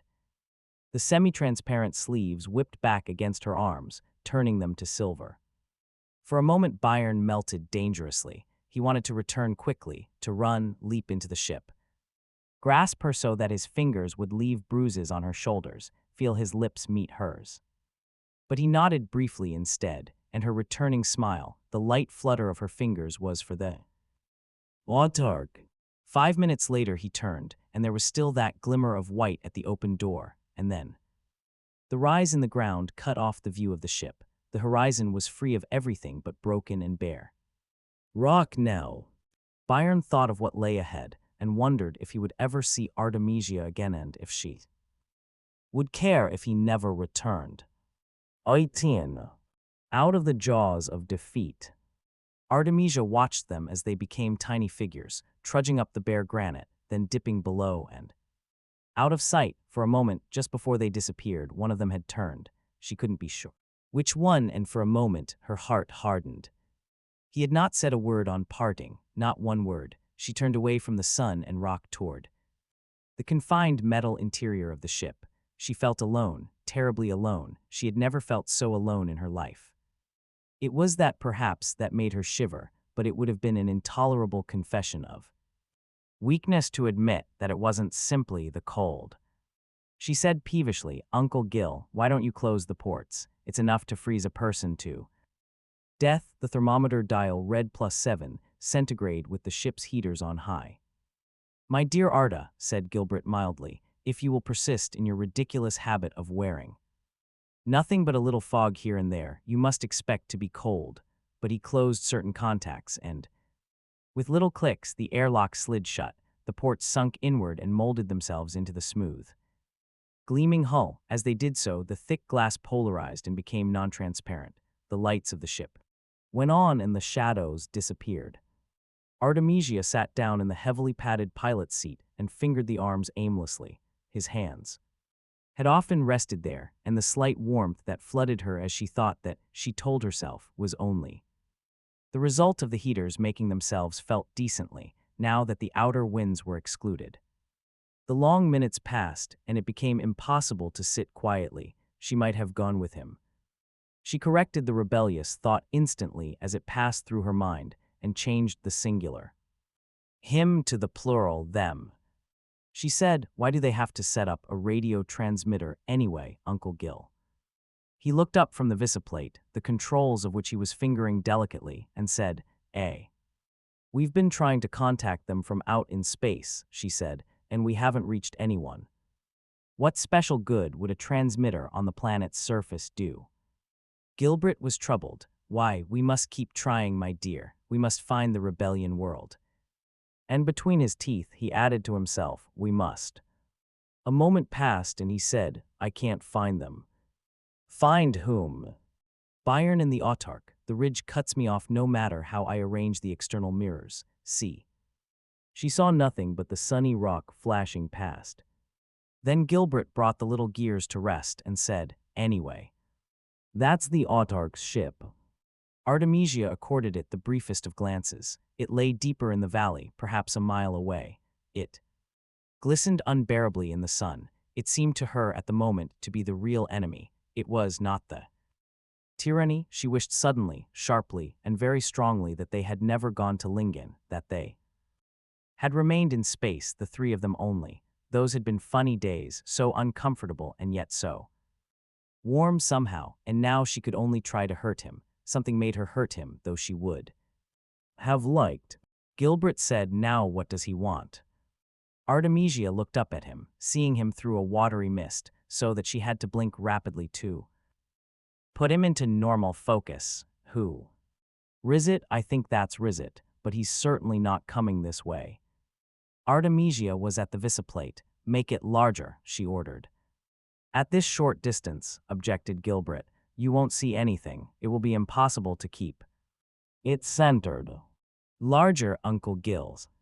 Muttering, he threw in the telescopic attachment and searched the bloated nubbles of rock that resulted. They jumped faster than the eye could follow at the lightest touch on the controls. For one moment, Rizit, a large, hazy figure, flashed past, and in that moment his identity was unmistakable. Gilbert backtracked wildly, caught him again, hung on for a moment, and Artemisia said, "He's armed." "Did you see that?" "No. He's got a long-range blasting rifle, I tell you." She was up, tearing away at the locker. "Arta, what are you doing?" She was unzipping the lining from another spacesuit. "I'm going out there. Rizit's following them, don't you understand? The autarch hasn't gone out to set up a radio. It's a trap for Byron." She was gasping as she forced herself into the thick, coarse lining. "Stop it, you're imagining things." But she was staring at Gilbert without seeing him, her face pinched and white. She should have seen it before, the way Rizit had been coddling that fool, that emotional fool. Rizit had praised his father, told him what a great man the rancher of Widemose had been, and Byron had melted immediately. His every action was dictated by the thought of his father. How could a man let himself be so ruled by monomania? She said, "I don't know what controls the airlock. Open it." "Arta, you're not leaving the ship. You don't know where they are." "I'll find them. Open the airlock." Gilbert shook his head. But the spacesuit she had stripped had borne a holster. She said, "Uncle Oil, I'll use this. I swear I will." And Gilbert found himself staring at the wicked muzzle of a neuronic whip. He forced a smile. "Don't now." "Open the lock," she gasped. He did, and she was out, running into the wind, slipping across the rocks and up the ridge. The blood pounded in her ears. She had been as bad as he, dangling the autarch before him for no purpose other than her silly pride. It seemed silly now, and the autarch's personality sharpened in her mind, a man so studiedly cold as to be bloodless and tasteless. She quivered with repulsion. She had topped the ridge, and there was nothing ahead of her. Stolidly she walked onward, holding the neuronic whip before her. Byron and the autarch had not exchanged a word during their walk, and now they came to a halt. Where the ground leveled off, the rock was fissured by the action of sun and wind through the millennia. Ahead of them there was an ancient fault, the farther lip of which had crumbled downward, leaving a sheer precipice of 100 feet. Byron approached cautiously and looked over it. It slanted outward past the drop, the ground, riddled with craggy boulders which, with time and infrequent rains, had scattered out as far as he could see. "It looks," he said, "like a hopeless world, Jaunty." The autarch displayed none of Byron's curiosity in his surroundings. He did not approach the drop. He said, "This is the place we found before landing. It's ideal for our purposes." "It's ideal for your purposes, at least," thought Byron. He stepped away from the edge and sat down. He listened to the tiny hiss from his carbon dioxide cylinder and waited a moment. Then he said very quietly, "What will you tell them when you get back to your ship, Jaunty? Or shall I guess?" The autarch paused in the act of opening the two-handed suitcase they had carried. He straightened and said, "What are you talking about?" Byron felt the wind numb his face and rubbed his nose with his gloved hand, yet he unbuttoned the foamite lining that wrapped him so that it flapped wide as the gusts hit it. He said, "I'm talking about your purpose in coming here. I would like to set up the radio rather than waste my time discussing the matter, Farrell." "You won't set up a radio. Why should you? We tried reaching them from space without response. There's no reason to expect more of a transmitter on the surface. It's not a question of ionized radio-opaque layers in the upper atmosphere, either, Beck. Oz, we tried the subether as well and drew a blank N. Or are we particularly the radio experts in our party? So why did you really come up here, Jaunty?" The autarch sat down opposite Byron. A hand patted the suitcase idly. "If you are troubled by these doubts, why did you come?"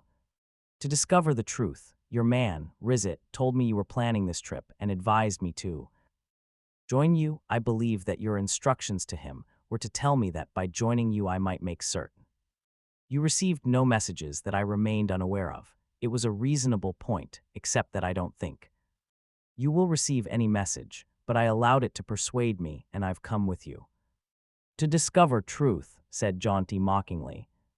"Exactly that. I can guess truth already." "Tell me then, let me discover truth as well." "You came to kill me. I am here alone with you, and there is a cliff before us over which it would be certain death to fall. There would be no signs of deliberate violence. There would be no blasted limbs or any thought of weapon play. It would make a nice, sad story to take back to your ship. I had slipped and fallen. You might bring back a party to gather me up and give me a decent burial. It would all be very touching, and I would be out of your way. You believe this, and yet you came. I expect it, so you won't catch me by surprise. We are unarmed, and I doubt that you could force me over by muscular power alone." For a moment Byron's nostrils flared. He half flexed his right arm, slowly and hungrily. But Jaunty laughed. "Shall we concern ourselves with our radio transmitter then, since your death is now impossible?" "Not yet. I am not done. I want your admission that you were going to try to kill me." "Oh, do you insist that I play my proper role in this impromptu drama you have developed? How do you expect to force me to do so? Do you intend to beat a confession out of me? Now understand, Farrell. You are a young man, and I am disposed to make allowances because of that and because of the convenience of your name and rank. However, I must admit you have until now been more trouble than help to me. So I have been, by keeping alive despite you. If you refer to the risks you ran on Rhodia, I have explained it. I will not explain it again." Byron rose. "Your explanation was not accurate. It has a flaw in it which was obvious from the beginning." "Really?" "Really, stand up and listen to me, or I'll drag you to your feet." The autarch's eyes narrowed to slits as he rose. "I would not advise you to attempt violence." "Youngster." "Listen." Byron's voice was loud, and his cloak still bellied open in the breeze, disregarded. "You said that you sent me to a possible death on Rhodia only to implicate the director in an anti-Duranian plot. That remains true." "That remains a lie. Your prime object was to have me killed. you informed the captain of the Rhodian ship of my identity at the very beginning. You had no real reason for believing that I would ever be allowed to reach Henrik. If I had wanted to kill you, Farrell, I might have planted a real radiation bomb in your room. It would have been obviously more convenient to have the tyranny maneuvered into doing the killing for you. I might have killed you in space when I first boarded the Remorseless. So you came equipped with a blaster, and you had it leveled at me at one point. You had expected me on board, but you hadn't told your crew that. When Rizit called and saw me, it was no longer possible to blast me. You made a mistake then. You told me you had told your men I was probably on board, and a while later Rizit told me you had not. Don't you brief your men concerning your exact lies as you tell them, Jaunty. Jaunty's face had been white in the cold, but it seemed to whiten further. I should kill you now for giving me the lie, certainly, but what held back my trigger finger before Rizit got on the visiplate and saw you?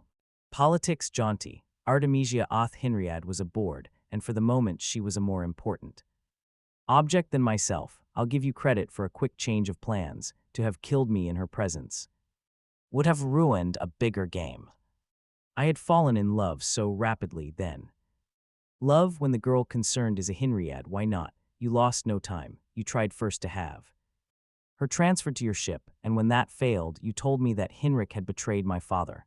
He was silent for a moment, then said, so I lost her and left you the field undisputed. Now, I presume she is no longer a factor. She is firmly on your side, and you may proceed with your plan to kill me without any fear that by doing it, you may lose your chance at the Hinriad succession. Jaunty sighed and said, Farrell, it is cold and getting colder. I believe the sun is heading downward. You are unutterably foolish, and you weary me. Before we end this farrago of nonsense, will you tell me why I should be in the least interested in killing you any way, that is, if your obvious paranoia needs any reason? There is the same reason that caused you to kill my father. What? Did you think I believed you for an instant when you said Henrik had been the traitor? He might have been, were it not for the fact that his reputation as a wretched weakling is so well established. Do you suppose that my father was a complete fool? Could he possibly have mistaken Henrik for anything but what he was? If he had not known his reputation, would not 5 minutes in his presence have revealed him completely as a hopeless puppet? Would my father have blabbed foolishly to Henrik anything that might have been used to support a charge of treason against him? No, Jaunty, the man who betrayed my father must have been one who was trusted by him. Jaunty took a step backward and kicked the suitcase aside. He poised himself to withstand a charge and said, I see your vile implication. My only explanation for it is that you are criminally insane. Byron was trembling, and not with cold. My father was popular with your men, Jaunty, too. Popular and autarch cannot allow a competitor in the business of ruling. You saw to it that he did not remain a competitor, and it was your next job to see to it that I did not remain alive either to replace or to avenge him. His voice raised to a shout which whipped away on the cold air. Isn't this true? No. Jaunty bent to the suitcase. I can prove you are wrong. He flung it open. Radio equipment. Inspect it. Take a good look at it. He tossed the items to the ground at Byron's feet. Byron stared at them. How does that prove anything? Jaunty rose. It doesn't, but now take a good look at this. He had a blaster in his hand, and his knuckles were white with tension. The coolness had left his voice. He said, I am tired of you, but I won't have to be tired much longer. Byron said tonelessly, you hid a blaster in the suitcase with the equipment. Did you think I would? You honestly came here expecting to be thrown off a cliff, and you thought I would try to do it with my hands as though I were a stevedore or a coal miner. I am autarch of Lingane. His face worked, and his left hand made a flat, cutting gesture before him, and I am tired of the cant and fatuous idealism of the ranchers of Widemoes. He whispered then, move on, toward the cliff. He stepped forward. Byron, hands raised, eyes on the blaster, stepped back. You killed my father then. I killed your father, said the autarch. I tell you this so you may know in the last few moments of your life that the same man who saw to it that your father was blasted to bits in a disintegration chamber will see to it that you will follow him and keep the Henriad girl for himself thereafter, along with all that goes with her. Think of that. I will give you an extra minute to think of that, but keep your hands steady, or I will blast you and risk any questions my men may care to ask. It was as though his cold veneer, having cracked, left nothing but a burning passion exposed. You tried to kill me before this, as I said. I did. Your guesses were in every way correct. Does that help you now, back? No, said Byron. He brought his hands down and said, you're going to shoot, do so. The autarch said, you think I will not dare. I've asked you to shoot. And I will. The autarch aimed deliberately at Byron's head and at a distance of 4 feet closed. Contact on his blaster. 19. Defeat. Tedor Rizet circled the little piece of tableland warily. He was not yet ready to be seen, but to remain. Hidden was difficult in this world of bare rock. In the patch of tumbled, crystalline boulders he felt safer. He threaded his way through them. Occasionally he paused to pass the soft back of the spongy gloves he wore over his face. The dry cold was deceptive. He saw them now from between 2 granite monoliths that met in a V. He rested his blaster in the crotch. The sun was on his back. He felt its feeble warmth soak through, and he was satisfied. They happened to look in his direction. The sun would be in their eyes, and he himself would be that much less visible. Their voices were sharp in his ear. Radio communication was in operation, and he smiled at that. So far, according to plan. His own presence, of course, was not according to plan, but it would be better so. The plan was a rather overconfident one, and the victim was not a complete fool, after all. His own blaster might yet be needed to decide the issue. He waited. Stolidly he watched the autarch lift his blaster as Byron stood there, unflinching. Artemisia did not see the blaster lift. She did not see the 2 figures on the flat rock surface. 5 minutes earlier she had seen Rizet silhouetted for a moment against the sky, and since then she had followed him. Somehow he was moving too fast for her. Things dimmed and wavered before her, and twice she found herself stretched on the ground. She did not recall falling. The second tee. She staggered to her feet, with one wrist oozing blood where a sharp edge had scraped her. Rizet had gained again, and she had to reel after him when he vanished in the glistening boulder forest. She sobbed in despair. She leaned against a rock, completely weary, its beautiful flesh-pink tint, the glassy smoothness of its surface, the fact that it stood as an ancient reminder of a primeval volcanic age, was lost upon her. She could only try to fight the sensation of choking that pervaded her. And then she saw him, dwarfed at the Forktrock formation, his back to her. She held the neuronic whip before her as she ran unevenly over the hard ground. He was sighting along the barrel of his rifle, intent upon the process, taking aim, getting ready. She wouldn't make it in time. She would have to distract his attention. She called, Rizet, and again, Rizet, don't shoot. She stumbled again. The sun was blotting out, but consciousness lingered. It lingered long enough for her to feel the ground jar thuddingly against her, long enough to press her finger upon the whip's contact, and long enough for her to know that she was well out of range, even if her aim was accurate.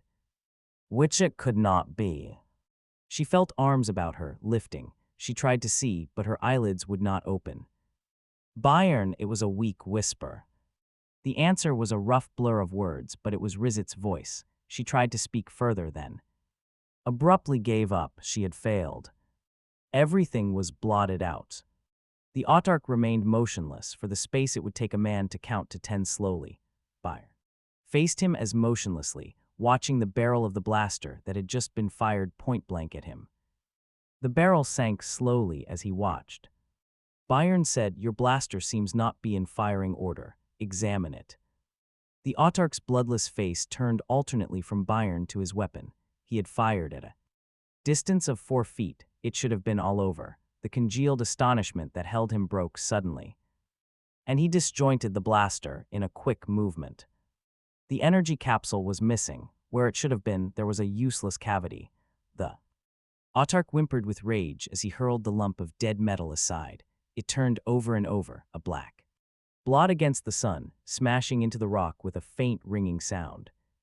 "Man to man," said Byron. There was a trembling eagerness in his voice. The Autark took a step backward. He said nothing. Byron took a slow step forward. "There are many ways I could kill you, but not all would be satisfying. If I blasted you, it would mean that a millionth of a second would separate your life from your deaths. You would have no consciousness of dying. That would be bad. I think that instead there would be considerable satisfaction in using the somewhat slower method of human muscular effort." His thigh muscles tensed, but the lunge they prepared was never completed. The cry that interrupted was thin and high, packed with panic. "Reset it came, reset don't shoot." Byron whirled in time to see the motion behind the rocks 100 yards away and the glint of sun on metal, and then the hurled weight of a human body was upon his back. He bent under it, dropping to his knees. The Autark had landed fairly, his knees clasped hard about the other's waist, his fist thudding at the nape of Byron's neck. Byron's breath whooshed out in a whistling grunt. Byron fought off the gathering blackness long enough to throw himself to one side. The Autark jumped free, gaining clear footing, while Byron sprawled on his back. He had just time to double his legs up against himself as the Autark lunged down upon him. Again, the Autark bounced off. They were up together this time, perspiration turning icy upon their cheeks. They circled slowly. Byron tossed his carbon dioxide cylinder to one side, the Autark likewise unstrapped his, held it suspended a moment by its mesh metal hose, then stepped in rapidly and swung it. Byron dropped, and both heard and felt it whistle above his head. He was up again, leaping on the other before the Autark could regain his balance. One large fist clamped down on the other fist, exploded in the Autark's face. He let the Autark drop and stepped back. Byron said, "Stand up, I'll wait for you with more of the same. There's no hurry." The Autark touched his gloved hand to his face, then stared sickly at the blood that smeared off. Upon it, his mouth twisted, and his hands snaked out for the metal cylinder he had dropped. Byron's foot came heavily down upon it, and the Autark yelled in agony. Byron said, "You're too close to the edge of the cliff, Jaunty. Mustn't reach in that direction. Stand up, I'll throw you the other way now." But Rizzet's voice rang out, "Wait." The Autark screamed, "Shoot this man, Rizet. Shoot him now. His arms first, then his legs, and we'll leave him." Rizet brought his weapon up slowly against his shoulder. Byron said, "Who saw to it that your own blaster was unloaded?" "Dave, Jaunty." "What?" The Autark stared blankly. "It was not I who had access to your blaster, Jaunty. Who did have, who is pointing a blaster at you right now, Jaunty. Not at me, Jaunty, but at you." The Autark turned to Rizet and screamed, "Traitor." Rizet said in a low voice, "Not I, sir. That man is the traitor who betrayed the loyal rancher of Widemose to his death." "That is not I," cried the Autark. "If he has told you I have, he lies. It is you yourself who have told us. I not only emptied your weapon, I also shorted your communicator switch, so that every word you said today was received by myself and by every member of the crew. We all know you for what you are. I am your Autark, and also the greatest traitor alive." For a moment the Autark said nothing, but looked wildly from one to the other as they watched him with somber, angry faces. Then he wrenched to his feet, pulled together the parted seams of his self-control, and held them tightly by sheer nervous force. His voice was almost cool as he said, "And if it were all true, what would it matter? You have no choice but to let matters stand as they are. One last intranebular planet remains to be visited. It must be the Rebellion world, and only I know the coordinates." He retained dignity somehow. One hand hung uselessly from a broken wrist. His upper lip had swollen ludicrously, and blood was caking his cheek, but he radiated the hauteur of one born to rule. "You'll tell us," said Byron. "Don't delude yourself that I will under any circumstances. I have told you already that there is an average of 70 cubic light years per star. If you work by trial and error without me, the odds are too 150 quadrillion to 1 against your coming within a billion miles of any star, any star. Something went click in Byron's mind. He said, take him back to the remorseless. Rizet said in a low voice, the Lady Artemisia. And Byron interrupted, then it was she. Where is she? It's all right, she's safe. She came out without a carbon dioxide cylinder, naturally, as the CO2. Washed out of her bloodstream, the automatic breathing mechanism of the body slowed. She was trying to run, didn't have the sense to breathe deeply voluntarily, and fainted. Byron frowned. Why was she trying to interfere with you anyway, making sure her boyfriend didn't get hurt? Rizet said yes, she was, only she thought I was the Autarch's man and was going to shoot. I'll take back this rat now, and Byron. Yes. Get back as soon as you can. He's still the Autarch, and the crew may need talking to. It's hard to break a lifetime habit of obedience. She's behind that rock. Get to her before she freezes to death. She won't live. Her face was almost buried in the hood that covered her head, and her body was formless in the thick, enveloping folds of the spacesuit lining, but his steps quickened as he approached her. He said, "How are you?" She said, "Better, thank you. I am sorry if I caused any trouble." They stood looking at each other, and the conversation seemed to have burned itself out in 2 lines. Then Byron said, "I know we can't turn time backward, undo things that have been done, unsay things that have been said, but I do want you to understand."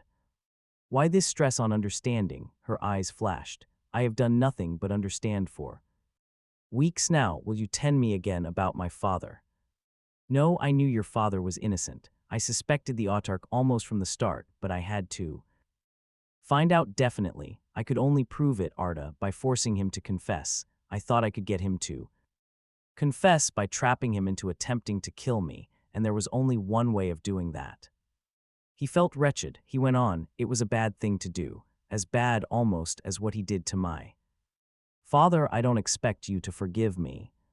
She said, "I don't follow you." He said, "I knew he wanted you, Arda. Politically, you would be a perfect matrimonial object. The name of Hinriad would be more useful for his purposes than that of Widmos, so once he had you, he would need me no longer. I deliberately forced you on him, Arda. I acted as I did, hoping you would turn to him. When you did, he thought he was ready to rid himself of me, and Rizet and I laid our trap. And you loved me and the time." Byron said, "Can't you bring yourself to believe that, Arda? And of course you were ready to sacrifice your love to the memory of your father and the honor of your family. How does the old doggerel go? You could not love me half so much, loved you not honor more." Byron said miserably, "Please, Arda, I am not proud of myself, but I could think of no other way. You might have told me your plan, made me your confederate rather than your tool. It was not your fight. If I had failed and I might have you would have remained out of it. If the Autarch had killed me and you were no longer on my side, you would be less hurt. You might even have arrived him, even been happy. Since you have one, it might be that I would be hurt at his loss. But you are. How do you know?" Byron said desperately, "At least try to see my motives. Granted that I was foolish criminally. Foolish, can't you understand? Can't you try not to hate me?" She said softly, "I have tried not to love you, and as you see, I have failed." "Then you forgive me." "Why? Because I understand. No, if F were a matter of simply understanding, of seeing your motives, I would not forgive you your actions for anything I might have in life, if it were only that and nothing more, but I will forgive you, Byron, because I couldn't bear not to. How could I ask you to come back to me unless I forgave you?" And she was in his arms, her weather-cold lips turning up to his. They were held apart by a double layer of thick garments. His gloved hands could not feel the body they embraced, but his lips were aware of her white, smooth face. At last he said in concern, "The sun is getting lower. It's going to get colder." But she said softly, "It's strange then that I seem to be getting warmer." Together they walked back to the ship. Byron faced them now with an appearance of easy confidence, which he did not feel. The Linganian ship was large and there were 50 in the crew. They sat now facing him, 50 faces, 50 Linganian faces bred from birth to unquestioning obedience to their autarch. Some had been convinced by Rizet, others had been convinced by the arranged eavesdropping on the autarch statements to Bayern earlier that day, but how many others were still uncertain or even definitely hostile. So far Bayern's talking had done little good. He leaned forward, let his voice grow confidential. And what are you fighting for, men? What are you risking your lives for? A free galaxy, I think. Galaxy in which each world can decide what is best in its own way, produce its own wealth for its own. Good, be slave to none and master of none. Am I right? There was a low murmur of what might have been agreement, but it lacked enthusiasm. Bayern went on, and what is the autarch fighting for? For himself. He is the autarch of Lingen. If he won, he would be autarch of the nebular kingdoms. You would replace a Khan by an autarch. Where would be the benefit of that? Is that worth dying for? One in the audience cried out, he would be one of us, not a filthy tyranny. Another shouted, the autarch was looking for the rebellion world to offer his services. Was that ambition? Ambition should be made of sterner stuff, Bayern shouted back ironically, but he would come to the rebellion world with an organization at his back. He could offer them all of Lingen, he could offer them, he thought, the prestige of an alliance with the Hinriads. In the end, he was pretty sure the rebellion world would be his to do with what he pleased. Yes, this was ambition. And when the safety of the movement ran counter to his own plans, did he hesitate to risk your lives for the sake of his ambition? My father was a danger to him. My father was honest and a friend of liberty, but he was too popular. He was betrayed. In that betrayal, the autarch might have brought to ruins the entire cause and all of you with it. Which one of you is safe under a man who will deal with the tyranny whenever it suits his purpose? Who can be safe serving a cowardly traitor? Better, whispered Rizet, stick to that, give it to them. Again the same voice called from the back rows. The autarch knows where the rebellion world is, do you know?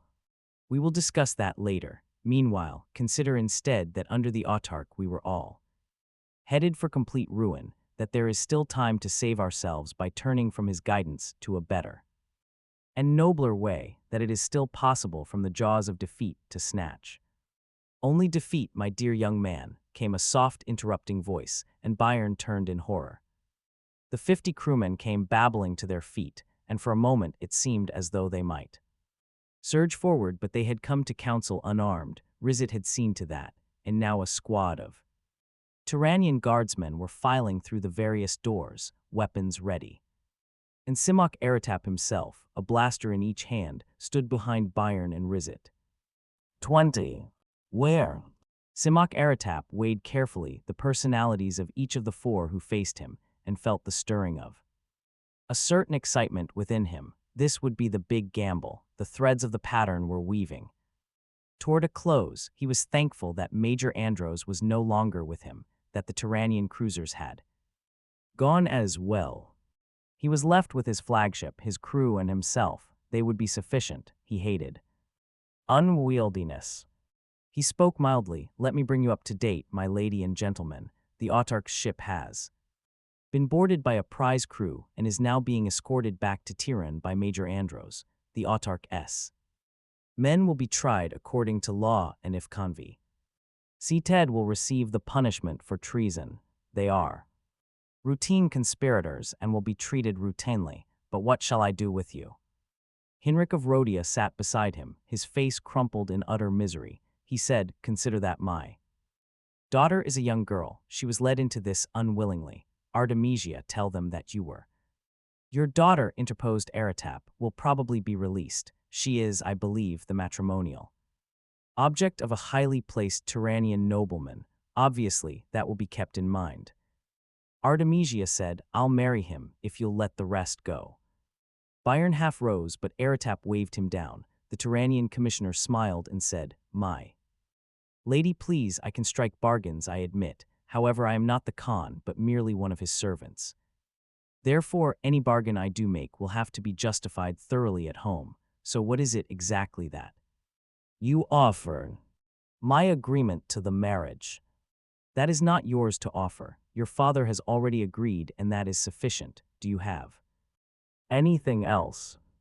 Aratap was waiting for the slow erosion of their wills to resist, the fact that he did not enjoy his role did not prevent him from filling it efficiently. The girl, for instance, might at this moment burst into tears, and that would have a salutary effect on the young man. They had obviously been lovers. He wondered if old Pohang would want her under the circumstances, and decided that he probably would. The bargain would still be all in the ancient's favor. For the moment he thought distantly that the girl was very attractive, and she was maintaining equilibrium. She was not breaking down. Very good, thought Aratap. She was strong-willed as well. Pohang would not have joy of his bargain afterin. He said to Henrik, "Do you wish to plead for your cousin too?" Henrik's lips moved soundlessly. Gilbert cried, "No one pleads for me. I don't want anything of any tyranny. Go ahead, order me." "Jean, you are hysterical," said Aratap. "You know that I cannot order you shot without trial." "He is my cousin," whispered Henrik. "That will be considered too. You noblemen will some day have to learn that you cannot presume too far on your usefulness to us. I wonder if your cousin has learned that lesson yet." He was satisfied with Gilbert's reactions. That fellow, at least, sincerely wanted death. The frustration of life was too much for him. Keep him alive, then, and that alone would break him. He paused thoughtfully before Rizit. This was one of the autarch's men. At the thought, he felt a faint embarrassment. At the start of the chase, he had dismissed the autarch as a factor on the basis of what seemed iron logic. Well, it was healthy to miss occasionally. It kept self-confidence balanced at a point safely short of arrogance. He said, "You're the fool who served a traitor. You would have been better off with us." Rizit flushed. Aratap went on, "If you ever had any military reputation, I am afraid this would destroy it. You are not a nobleman, and considerations of state will play no part in your case. Your trial will be public, and it will become known that you were a tool of a tool. Too bad." Rizit said, "But you are about to suggest a bargain, I suppose." "A bargain? Khan's evidence, for instance. You have only a shipload. Wouldn't you want to know the rest of the machinery of revolt?" Aratap shook his head slightly. "No, we have the autarch. He will do as a source of information. Even without it, we need only make war on Lingen. There would be little left of revolt thereafter. I'm sure there will be no bargain of that sort." And this brought him to the young man. Aratap had left him for last because he was the cleverest of the lot, but he was young, and young people were often not dangerous. They lacked patience. Bayern spoke first, saying, "How did you follow us? Was he working with you?" "The autarch, not in this case. I believe the poor fellow was trying to play both sides of the game with the usual success of the unskillful." Henrik interrupted with an incongruously childish eagerness. "The tyranny have an invention that follows ships through hyperspace." Aratap turned sharply. "If your excellency will refrain from interrupting, I would be obliged." And Henrik cringed. It really didn't matter. None of these four would be dangerous hereafter, but he had no desire to decrease by even one any of the uncertainties in the young man's mind. Bayern said, "Now look, let's have facts or nothing. You don't have us here because you love us. Why aren't we on the way back to Tiran with the others? It's that you don't know how to go about killing. Us, two of us are Henriads. I am a Widemose. Rizit is a well-known officer of the Linganian fleet, and that fifth one you have, your own pet coward and traitor, is still autarch of Lingen. You can't kill any of us without stinking up the kingdoms from Tiran to the edge of the nebula itself. You've got to try to make some sort of bargain with us, Bikau. See, there's nothing else you can do." Aratap said, "You are not altogether wrong. Let me weave a pattern for you. We followed you, no matter how. You may disregard, I think, the director's overactive imagination. You paused near 3 stars. Without landing on any planet, you came to a 4th and found a planet to land on. There we landed with. You watched, waited. We thought there might be something to wait for, and we were right. You quarreled with the autarch, and both of you broadcast without limitation. That had been arranged by you for your own purposes, I know, but it suited our purpose as well. We overheard The autarch said that only one last intranebular planet remained to be visited, and that it must be the rebellion world. This is interesting, you see. A rebellion world. You know, my curiosity is aroused. Where would that fifth and last planet be located? He let the silence last. He took a seat and watched them dispassionately, first one, then another. Byron said, there is no rebellion world. You were looking for nothing then. We were looking for nothing. You are being ridiculous. Byron shrugged wearily. You are yourself ridiculous if you expect more of an answer. Eratap said, observe that this rebellion world must be the center of the octopus. To find it is my only purpose in keeping you alive. You each have something to gain. My lady, I might free you of your marriage. My Lord Gilbert, we might establish a laboratory for you, let you work undisturbed. Yes, we know more of you than you think. Eratap turned away hastily. The man's face was working. He might weep, and that would be unpleasant. Colonel Rizet, you will be saved the humiliation of court-martial, and the certainty of conviction, and the ridicule and loss of reputation that would go with it. You, Byron Farrell, would be rancher of Widemoes again. In your case, we might even reverse the conviction of your father, and bring him back to life, and restore his honor. His honor, said Byron, rests in the very actions that led to his conviction and death. It is beyond your power to add to or detract from it. Eratap said, one of you four will tell me where to find this world you seek. One of you will be sensible. He will gain, whichever one it is, what I have promised. The rest of you will be married, imprisoned, executed, whatever will be worst for you. I warn you, I can be sadistic if I must be. He waited a moment. Which one will it be? If you don't speak, the one next to you will. You will have lost everything, and I will still have the information I want. Byron said, it's no use. You're setting this up so carefully, and yet it won't help you. There is no rebellion world. The autarch says there is. Then ask the autarch your question.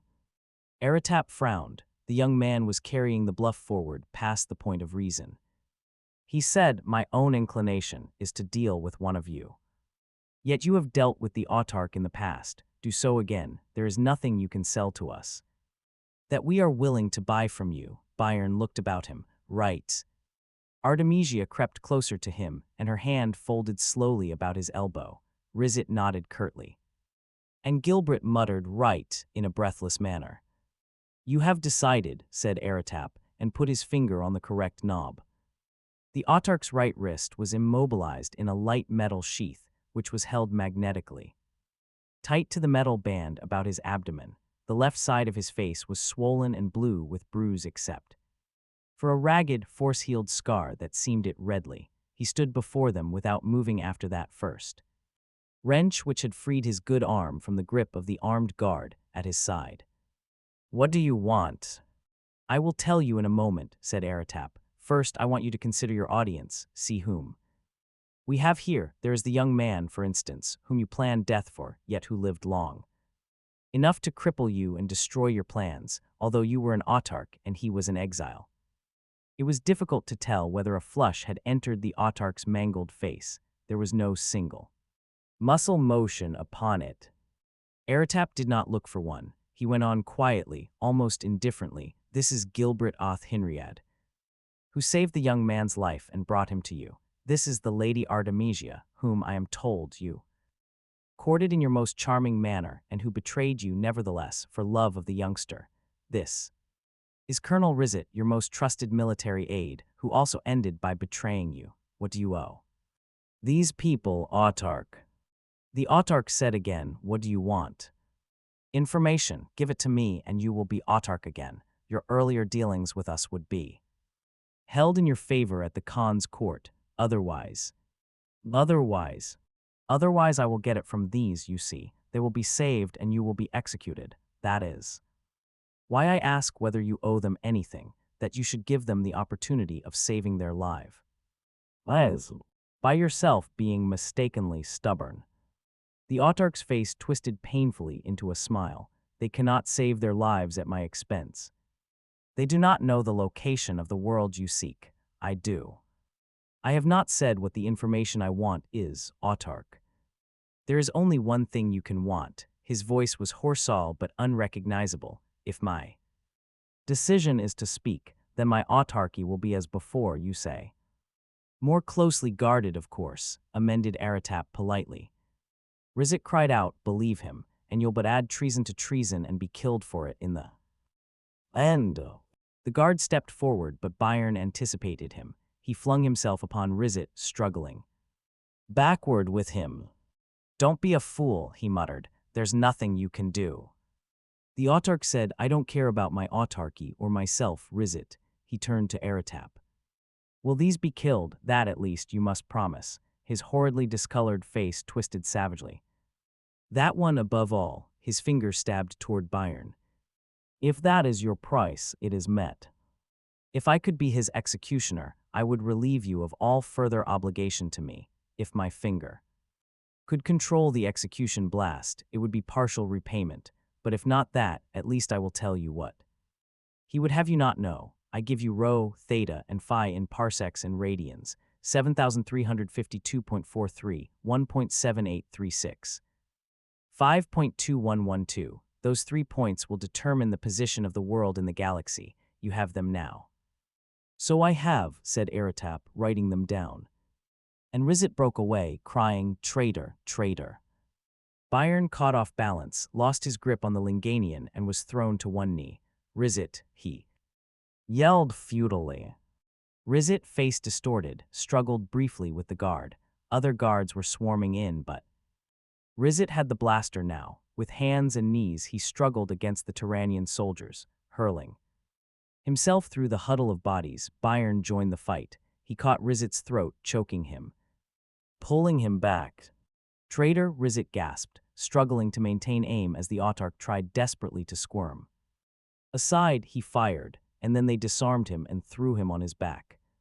But the autarch's right shoulder and half his chest had been blasted away. Grotesquely, the forearm dangled freely from its magnetized sheath. Fingers, wrist, and elbow ended in black ruin. Long moment it seemed that the autarch's eyes flickered as his body remained in crazy balance, and then they were glazed and he dropped and was a charred remnant upon the floor. Artemisia choked and buried her face against Byron's chest. Byron forced himself to look once, firmly and without flinching, at the body of his father's murderer, then turned his eyes away. Hinrich, from a distant corner of the room, mumbled and giggled to himself. Only Aratap was calm. He said, remove the body. They did so, flaring the floor with a soft heat ray for a few moments to remove the blood. Only a few scattered char marks were left. They helped Rizit to his feet. He brushed at himself with both hands, then whirled fiercely toward Byron. What were you doing? I almost missed the bastard. Byron said wearily, you fell into Aratap's trap, Rizit. Trap? I killed the bastard, did I? That was the trap. You did him a favor. Rizit made no answer, and Aratap did not interfere. He listened with a certain pleasure. The young fellow's brains worked smoothly. Byron said if Aratap overheard what he claimed to have overheard, he would have known that only Jaunty had the information he wanted. Jaunty said that, with emphasis, when he faced us after the fight. It was obvious that Aratap was questioning us only to rattle us, to get us to act brainlessly at the proper time. I was ready for the irrational impulse he counted upon. You were not. I had thought, interposed Aratap softly, that you would have done the job.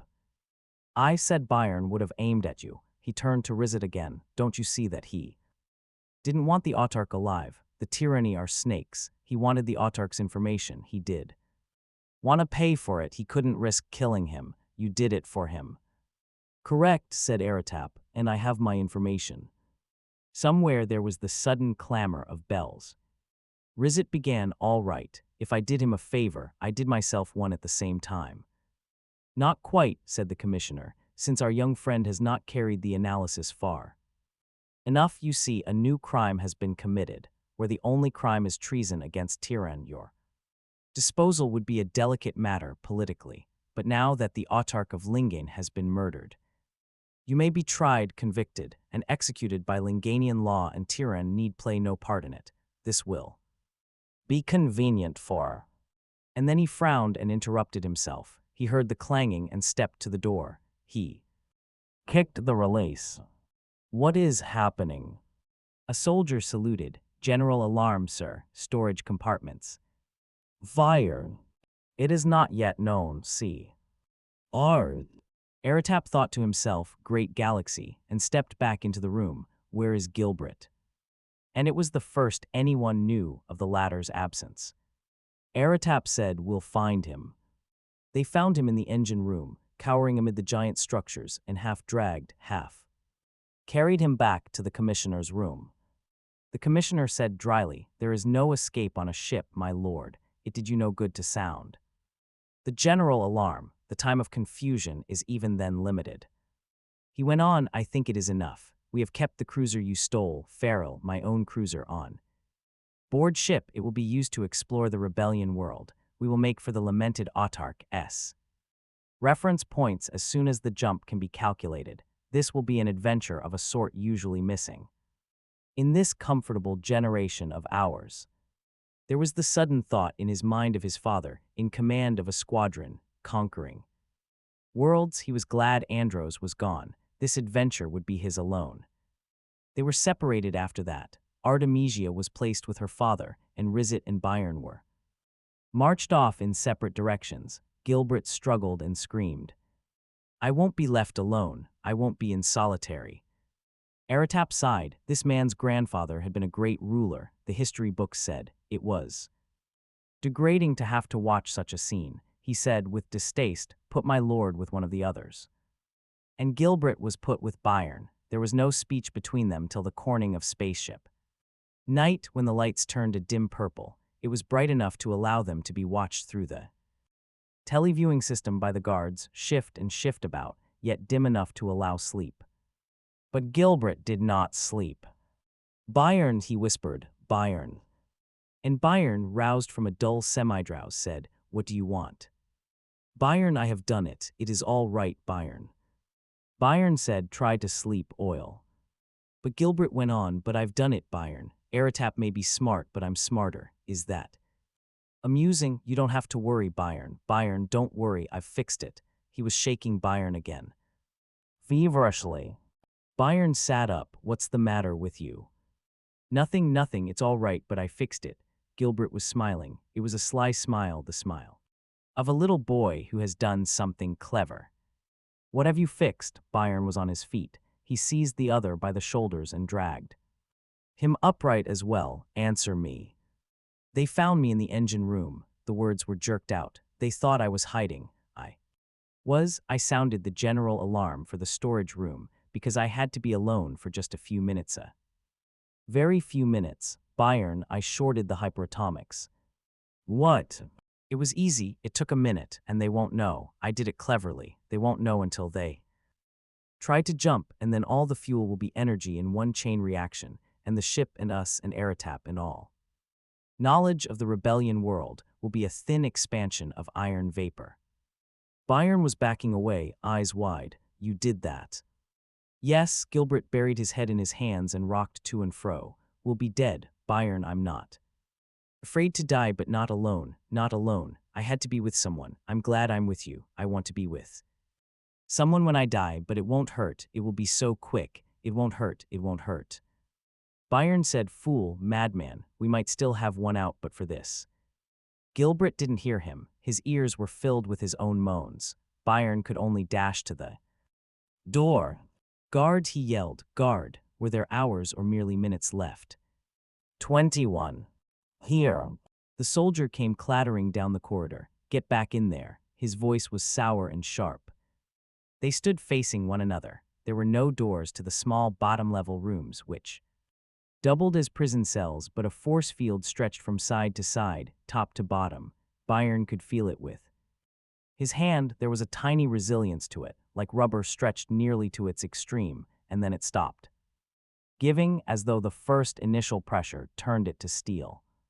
It tingled Byron's hand, and he knew that though it would stop matter completely, it would be as transparent as space to the energy beam of a neuronic whip, and there was a whip in the guard's hand. Byron said, I've got to see Commissioner Aratap. Is that what you're making a noise about? The guard was not in the best of humors. The night watch was unpopular and he was losing at cards. I'll mention it after lights on.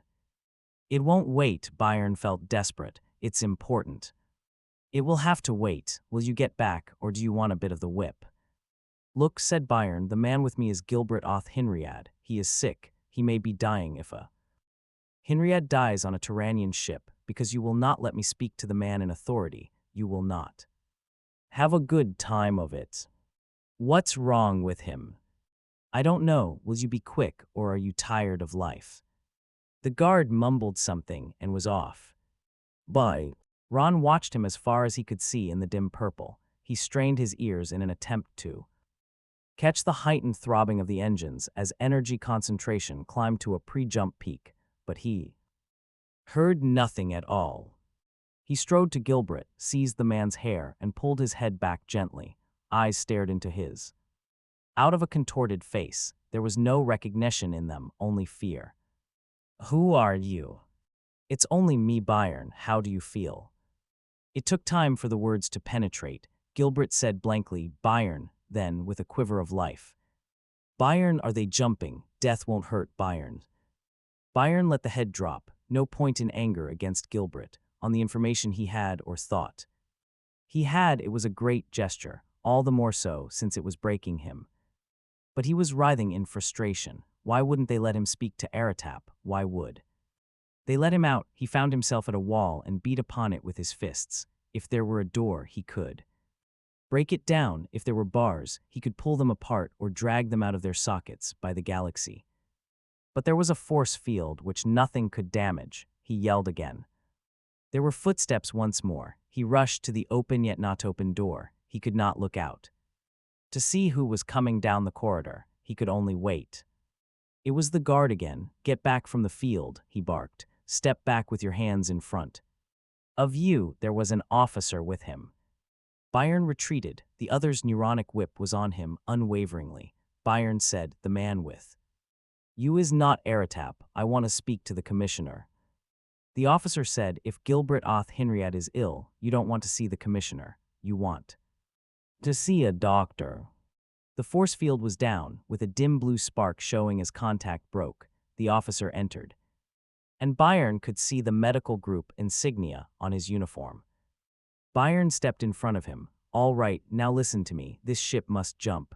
The commissioner is the only one who can see to that, and I must see him. Do you understand that? You're an officer. You can have him awakened. The doctor put out an arm to brush Byron aside, and Byron batted it away.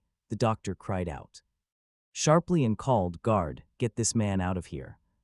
The guard stepped forward and Byron dived. They went thumping down together, and Byron clawed up along the guard's body, hand over hand, seizing first the shoulder and then the wrist of the arm that was trying to bring its whip down upon him. For a moment they remained frozen, straining against one another, and then Byron caught motion. At the corner of his eye, the medical officer was rushing past them to sound the alarm. Byron's hand, the one not holding the other's whip wrist, shot out and seized the officer's ankle. The guard writhed nearly free, and the officer kicked out wildly at him, but with the veins standing out on his neck and temples. Byron pulled desperately with each hand. The officer went down, shouting hoarsely. The guard's whip clattered to the floor with a harsh sound. Byron fell upon it, rolled with it, and came up on his knees in one hand. In his other was the whip. Not a sound, he gasped. Not one sound. Drop anything else you've got. The guard, staggering to his feet, his tunic ripped, glared hatred and tossed a short, metal weighted plastic club away from himself. The doctor was unarmed.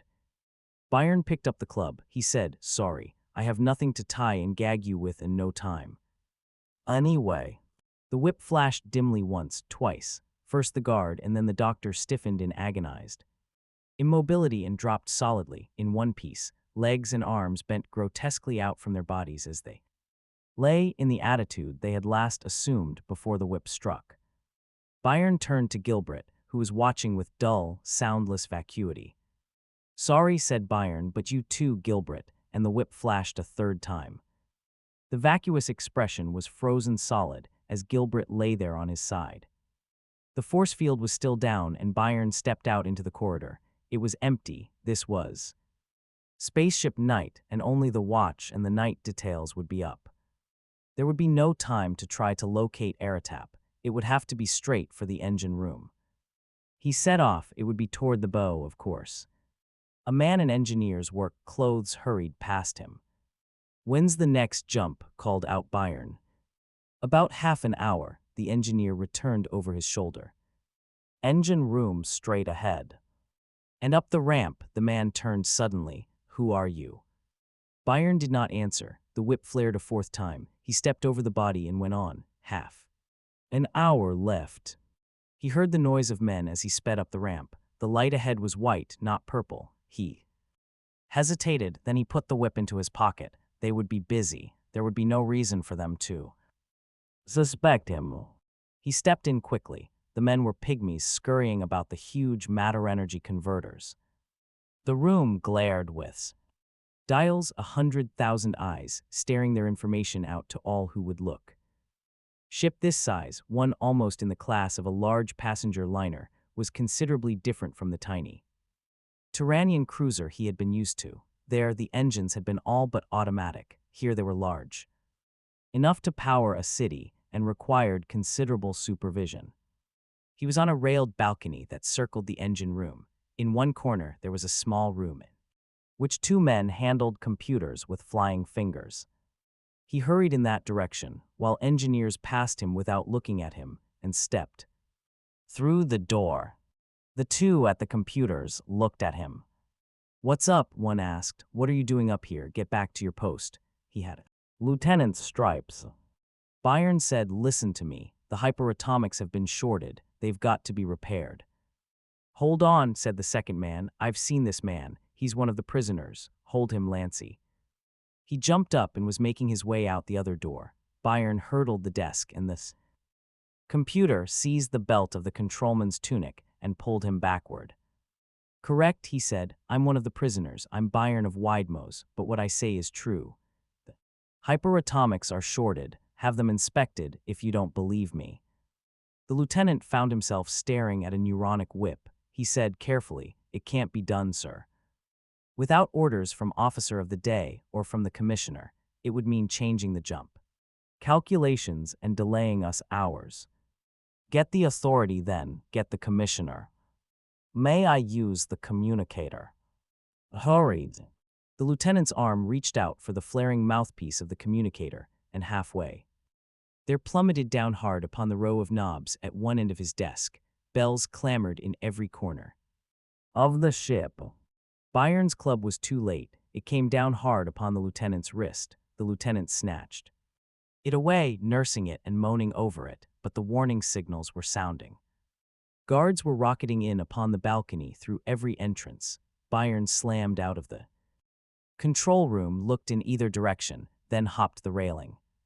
He plummeted down, landing knees bent, and rolled. He rolled as rapidly as he could to prevent setting himself up as a target. He heard the soft hissing of a needle gun near his ear, and then he was in the shadow of one of the engines.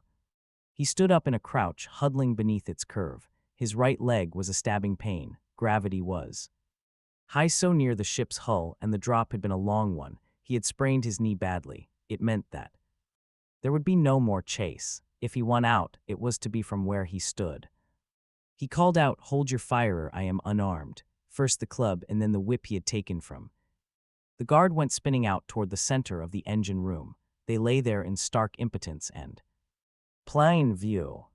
Byron shouted, "I have come to warn you. The hyperatomics are shorted. A jump will mean the death of us all. I ask only that you check the motors. You will lose a few hours, perhaps, if I am wrong. You will save your lives if I am right." Someone called, "Go down there and get him." Byron yelled, "Will you sell your lives rather than listen?" He heard the cautious sound of many feet and shrank backward. Then there was a sound above. Soldier was sliding down the engine toward him, hugging its faintly warm skin as though it were a bride. Byron waited. He could still use his arms. And then the voice came from above, unnaturally loud, penetrating every corner of the huge room. It said, "Back to your places. Halt preparations for the jump. check the hyperatomics. It was Eratap speaking through the public address system. The order then came, bring the young man to me. Byron allowed himself to be taken. There were 2 soldiers on each side, holding him as though they expected him to explode. He tried to force himself to walk naturally, but he was limping badly.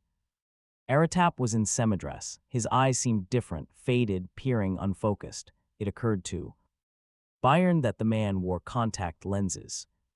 Eratap said, "You have created quite a stir, Farrell. It was necessary to save the ship. Send these guards away, as long as the engines are being investigated. There's nothing more I intend doing. They will stay just a while, at least until I hear from my engine men." They waited silently as the minutes dragged on, and then there was a flash of red upon the frosted glass circle above the glowing lettering that read, "Engine Room." Eratap opened contact, "Make your reports." The words that came were crisp and hurried. Hyperatomics on the seabank completely shorted. "Repairs underway." Eratap said, "Have jump recalculated for +6 hours."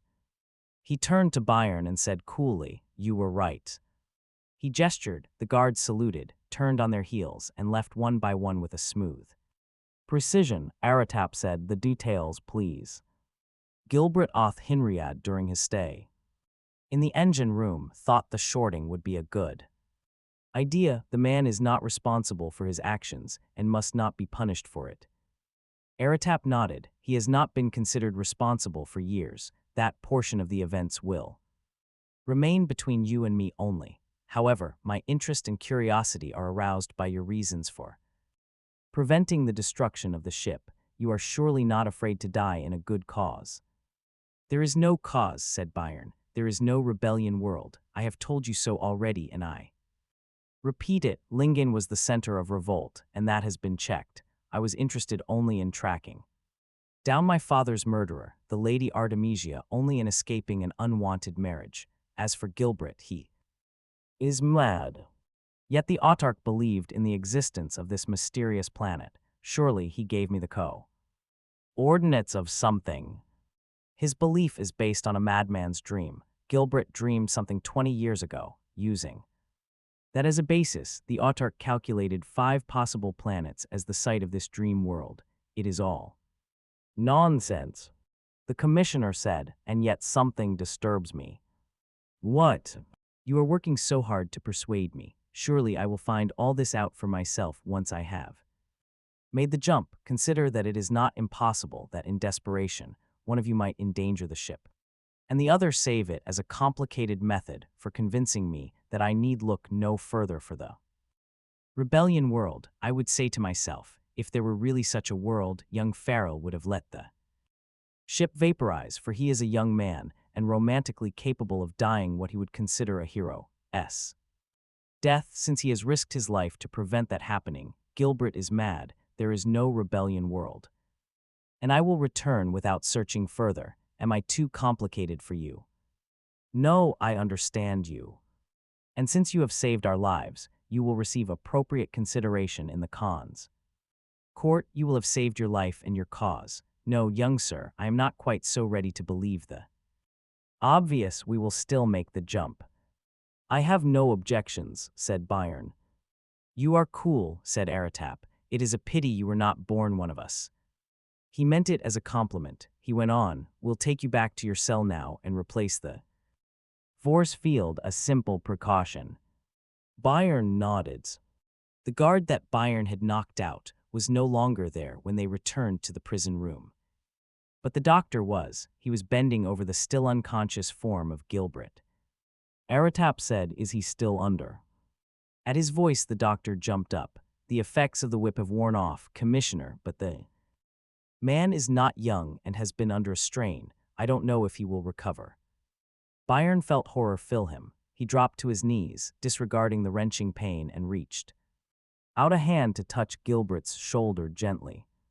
"Gil," he whispered. He watched the damp, white face anxiously. "Out of the way, man." The medical officer was scowling at him. He removed his black doctor's wallet from an inner pocket.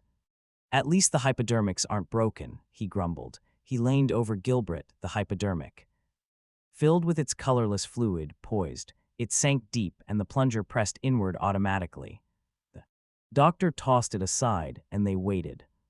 Gilbert's eyes flickered, then opened. For a while they stared unseeingly, when he spoke finally. His voice was a whisper. "I can't see, Byron, I can't see." Byron leaned close again. "It's all right, Oil, just rest." "I don't want to," he tried to struggle upright. "Byron, when are they jumping?" "Soon, soon." "Stay with me then, I don't want to die alone." His fingers clutched feebly and then relaxed. His head lolled backwards. The doctor stooped, then straightened. "We were too late, he's dead." Tears stung at Byron's eyelids. "I'm sorry, Oil," he said, "but you didn't know, you did." Understand, they didn't hear him. They were hard hours for Byron. Eratap had refused to allow him to attend the ceremonies. Involved in the burial of a body at space, somewhere in the ship, he knew, Gilbert's body would be blasted. In an atomic furnace and then exhausted into space, where its atoms might mingle forever with the thin wisps of interstellar matter. Artemisia and Henrik would be there. Would they understand? Would she understand that he had done only what he had to do? The doctor had injected the cartilaginous extract that would hasten the healing of Byron's Tom. Ligaments, and already the pain in his knee was barely noticeable, but then that was only physical pain. Anyway, it could be ignored.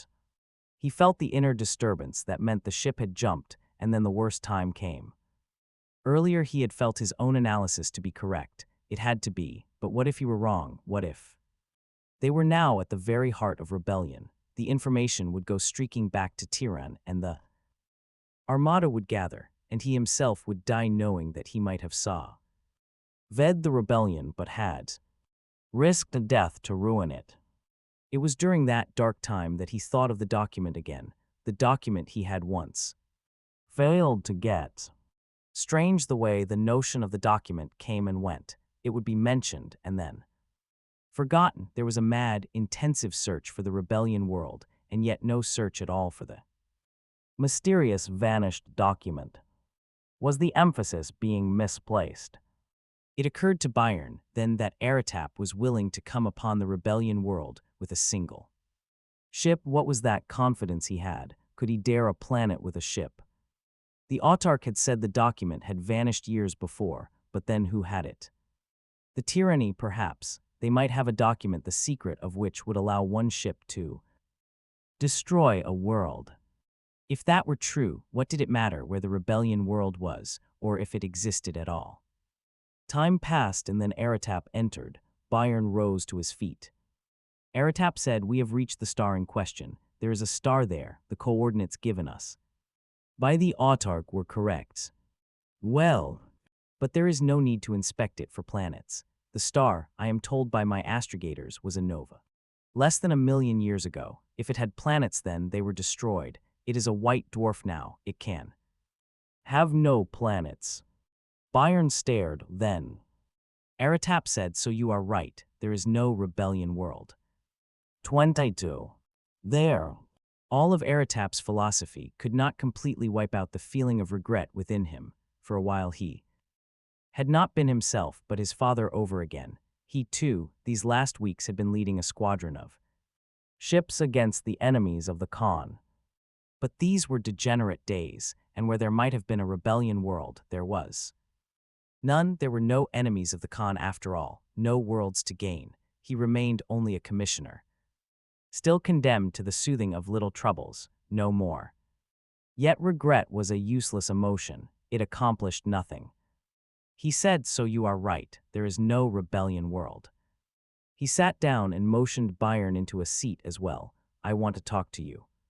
The young man was staring solemnly at him, and Eratap found himself gently amazed that they had met first less than a month ago. The boy was older now, far more than a month older, and he had lost his fear. Eratap thought to himself, "I am growing completely decadent. How many of us are beginning to like individuals among our subjects? How many of us wish them well?"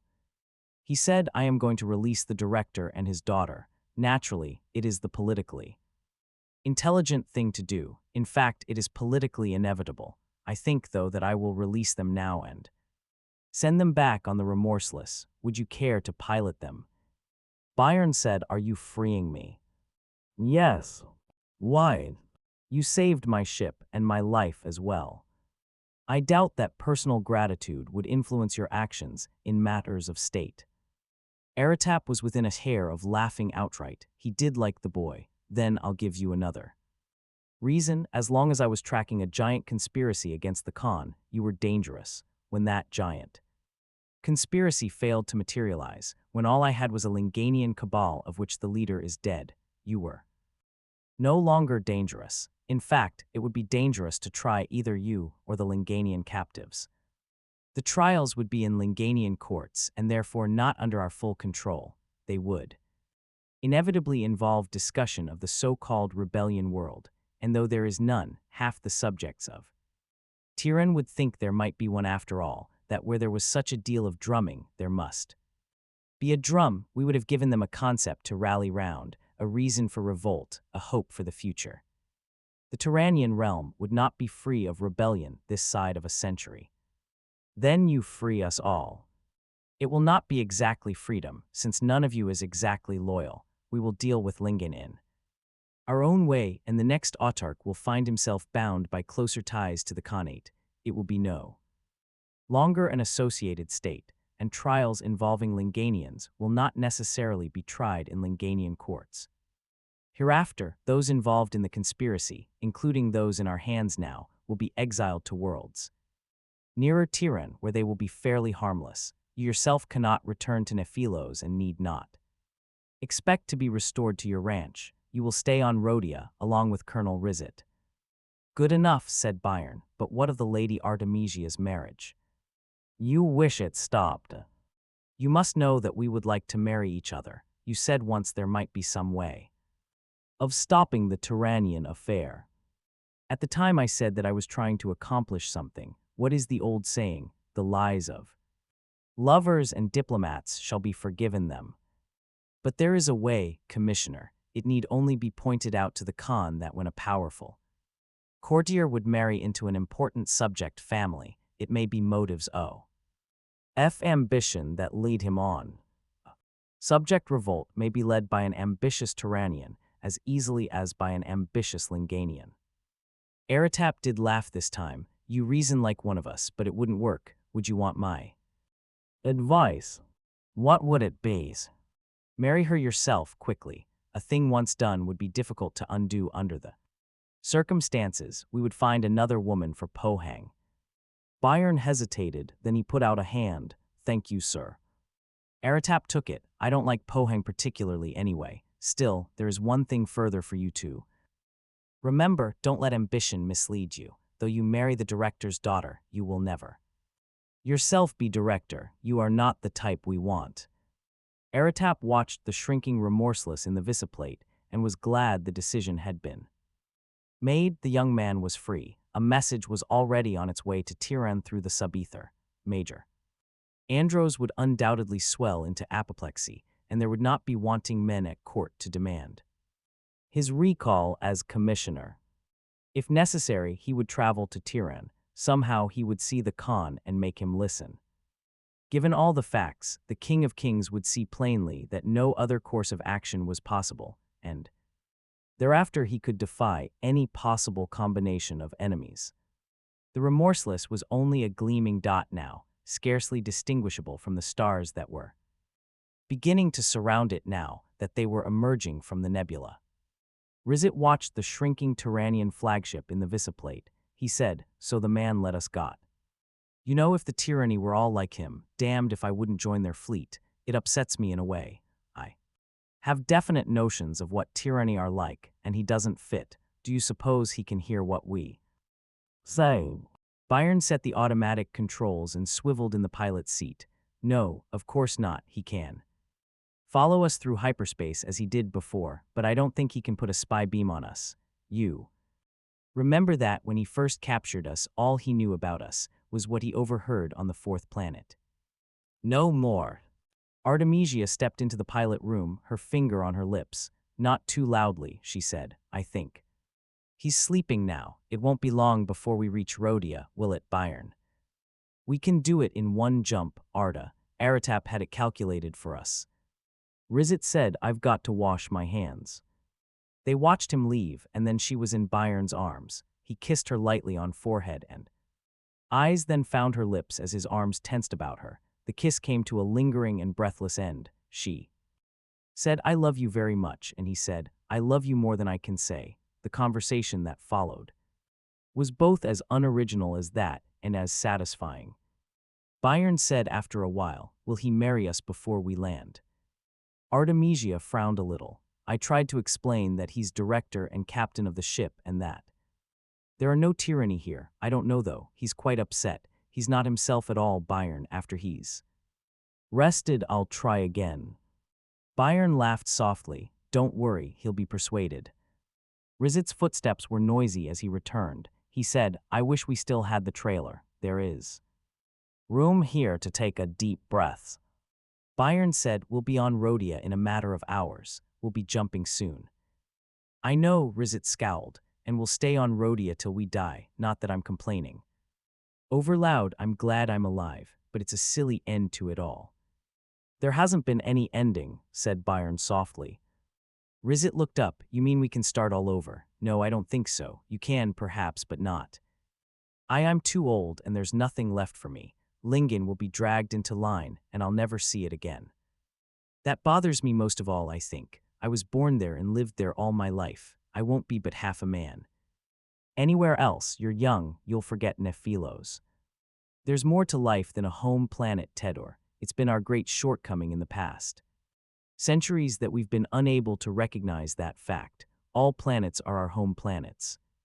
Maybe, if there had been a rebellion world, why then, it might have been so. There is a rebellion world, Tedor. Rizit said sharply, I'm in no mood for that, Byron. I'm not telling a lie. There is such a world and I know its location. I might have known it weeks ago, and so might anyone in our party. The facts were all there. They were knocking at my mind without being able to get in until that moment on the fourth planet when you and I had beat down Jaunty. Do you remember him standing there, saying that we would never find the fifth planet without his help? Do you remember his words? Exactly, no. I think I do, he said. There is an average of 70 cubic light years per star, if you work by trial and error without me. The odds are 250 quadrillion to 1 against your coming. Within a billion miles of any star, it was at that moment, I think, that the facts got into my mind. I cowed. Do you feel the click? Nothing clicks in my mind, said Rizit. Suppose you explain a bit. Artemisia said, I don't see what you can mean, Byron. Byron said, don't you see that it is exactly those odds which Gilbert is supposed to have? Defeated, you remember his story. The meteor hit, deflected his ship's course, and at the end of its jumps, it was actually within a stellar system. That could have happened only by a coincidence so incredible as to be not worth any belief. Then it was a madman's story, and there is no rebellion world. Unless there is a condition under which the odds against landing within a stellar system are less incredible, and there is such a condition. In fact, there is one set of circumstances, and only one, under which he must have reached a system. It would have been inevitable. Well, you remember the autarch's reasoning. The engines of Gilbert's ship were not interfered with. So the power of the hyperatomic thrusts, or, in other words, the lengths of the jumps, were not changed. Only their direction was changed in such a way that one of the 5 stars in an incredibly vast area of the nebula was reached. It was an interpretation which, on the very face of it, was improbable. But the alternative? Why, that neither power nor direction was altered. There is no real reason to suppose the direction of drive to have been interfered with. That was only assumption. What if the ship had simply followed its original course? It had been aimed at a stellar system, therefore it ended in a stellar system. The matter of odds doesn't enter. But the stellar system it was aimed at was that of Rhodia, so he went to Rhodia. Is that so obvious that it's difficult to grasp? Artemisia said, but then the rebellion world must be at home. That's impossible. Why impossible? It is somewhere in the Rhodian system. There are two ways of hiding in. Object, you can put it where no one can find it, as for instance within the Horsehead Nebula, or else you can put it where no one would ever think of looking, right in front of their eyes in plain view. Consider what happened to Gilbert after landing on the Rebellion world. He was returned to Rhodia alive. His theory was that this was in order to prevent a Tyrannian search for the ship which might come dangerously close to the world itself. But then why was he kept alive, if the ship had been returned? With Gilbert dead, the same purpose would have been accomplished, and there would have been no chance of Gilbert's talking, as eventually he did. Again, that can only be explained by supposing the Rebellion world to be within the Rhodian system. Gilbert was a Hinriad, and where else would there be such respect for the life of a Hinriad but in Rhodia? Artemisia's hands clenched spasmodically. But if what you say is true, Byron, then father is terrible danger. And has been for 20 years, agreed Byron, but perhaps not in the manner you think. Gilbert once told me how difficult it was to pretend to be a dilettante and a good-for-nothing, to pretend so hard. That one had to live the part even with friends and even when alone. Of course, with him, poor fellow, it was largely self-dramatization. He didn't really live the part. His real self came out easily enough with you. Arda, it showed to the autarch. He even found it necessary to show it to me on fairly short acquaintance. But it is possible, I suppose, to really live such a life completely, if your reasons are sufficiently important. A man might live a lie even to his daughter, be willing to see her terribly married rather than risk a life work that depended on complete Tyrannian trust, be willing to seem half a madman. Artemisia found her voice. She said huskily, "You can't mean what you're saying." "There is no other meaning possible, Arta. He has been director over 20 years. In that time, Rhodia has been continually strengthened by territory granted it by the tyranny, because they felt it would be safe with him. For 20 years he has organized rebellion without interference from them, because he was so obviously harmless." "You're guessing, Byron," said Rizet, "and this kind of a guess is as dangerous as the ones we've made before." Byron said, "This is no guess. I told Jaunty in that last discussion of ours that he, not the director, must have been the traitor who murdered my father, because my father would never have been foolish enough to trust the director with any incriminating information. But the point is, and I knew it at the time, that this was just what my father did." Gilbert learned of Jaunty's conspiratorial role through what he overheard in the discussions between my father and the director. There is no other way in which he could have learned it. But a stick points both ways. We thought my father was working for Jaunty and trying to enlist the support of the director. Why is it not equally probable, or even more probable, that he was working for this dire Ector, and that his role within Jaunty's organization was as an agent of the Rebellion world, attempting to prevent a premature explosion on Lingen that would ruin 2 decades of careful planning? Why do you suppose it seemed so important to me to save Aratap's ship when Gilbert shorted the motors? It wasn't for myself. I didn't at the time think Aratap would free me, no matter what. It was even so much for you, Arda. It was to save the director. He was the important man among us. Poor Gilbert did understand that. Rizet shook his head. "I'm sorry, I just can't make myself believe all that." It was a new voice that spoke. "You may as well, it is true." The director was standing just outside the door, tall and somber-eyed. It was his voice, and yet not quite his voice. It was crisp and sure of itself. Artemisia ran to him. "Father, Byron says."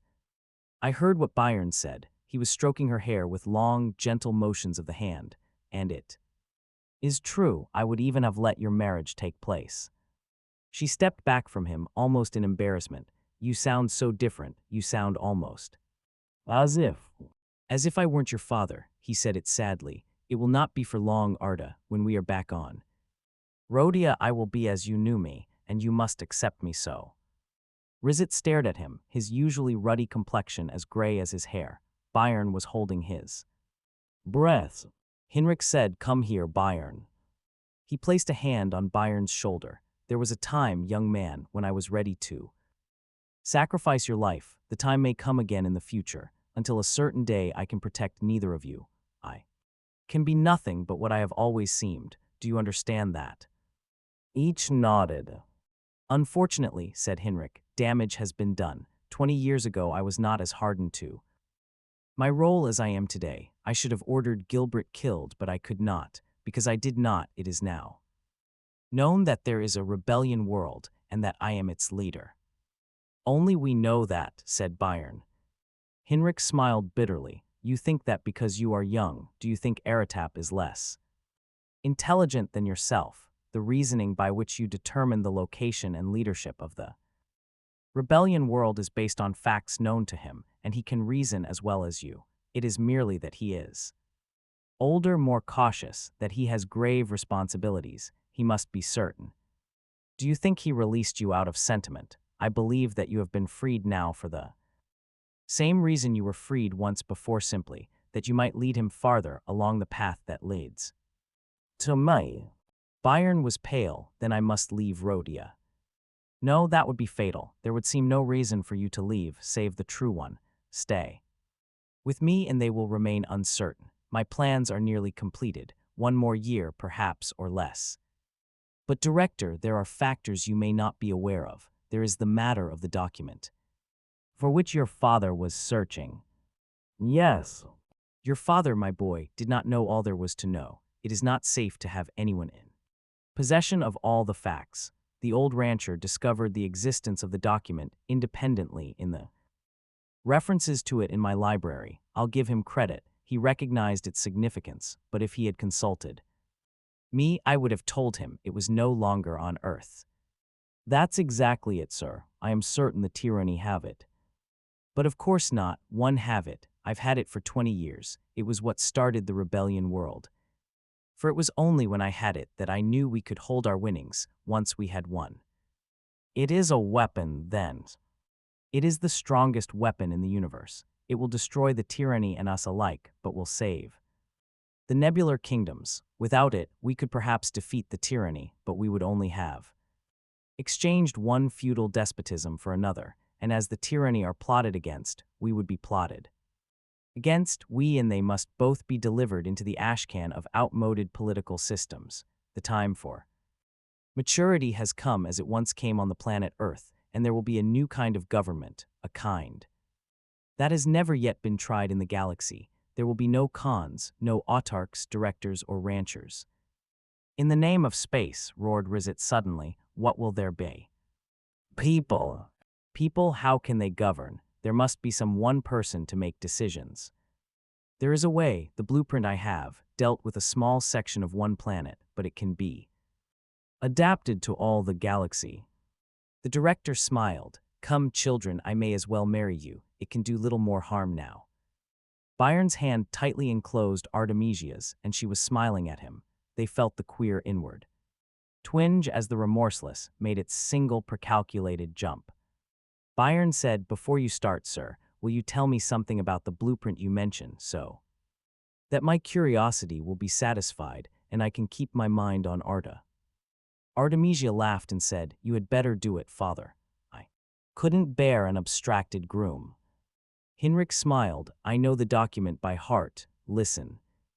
And with Rhodia's sun bright on the visiplate, Hinrich began with those words that were older far.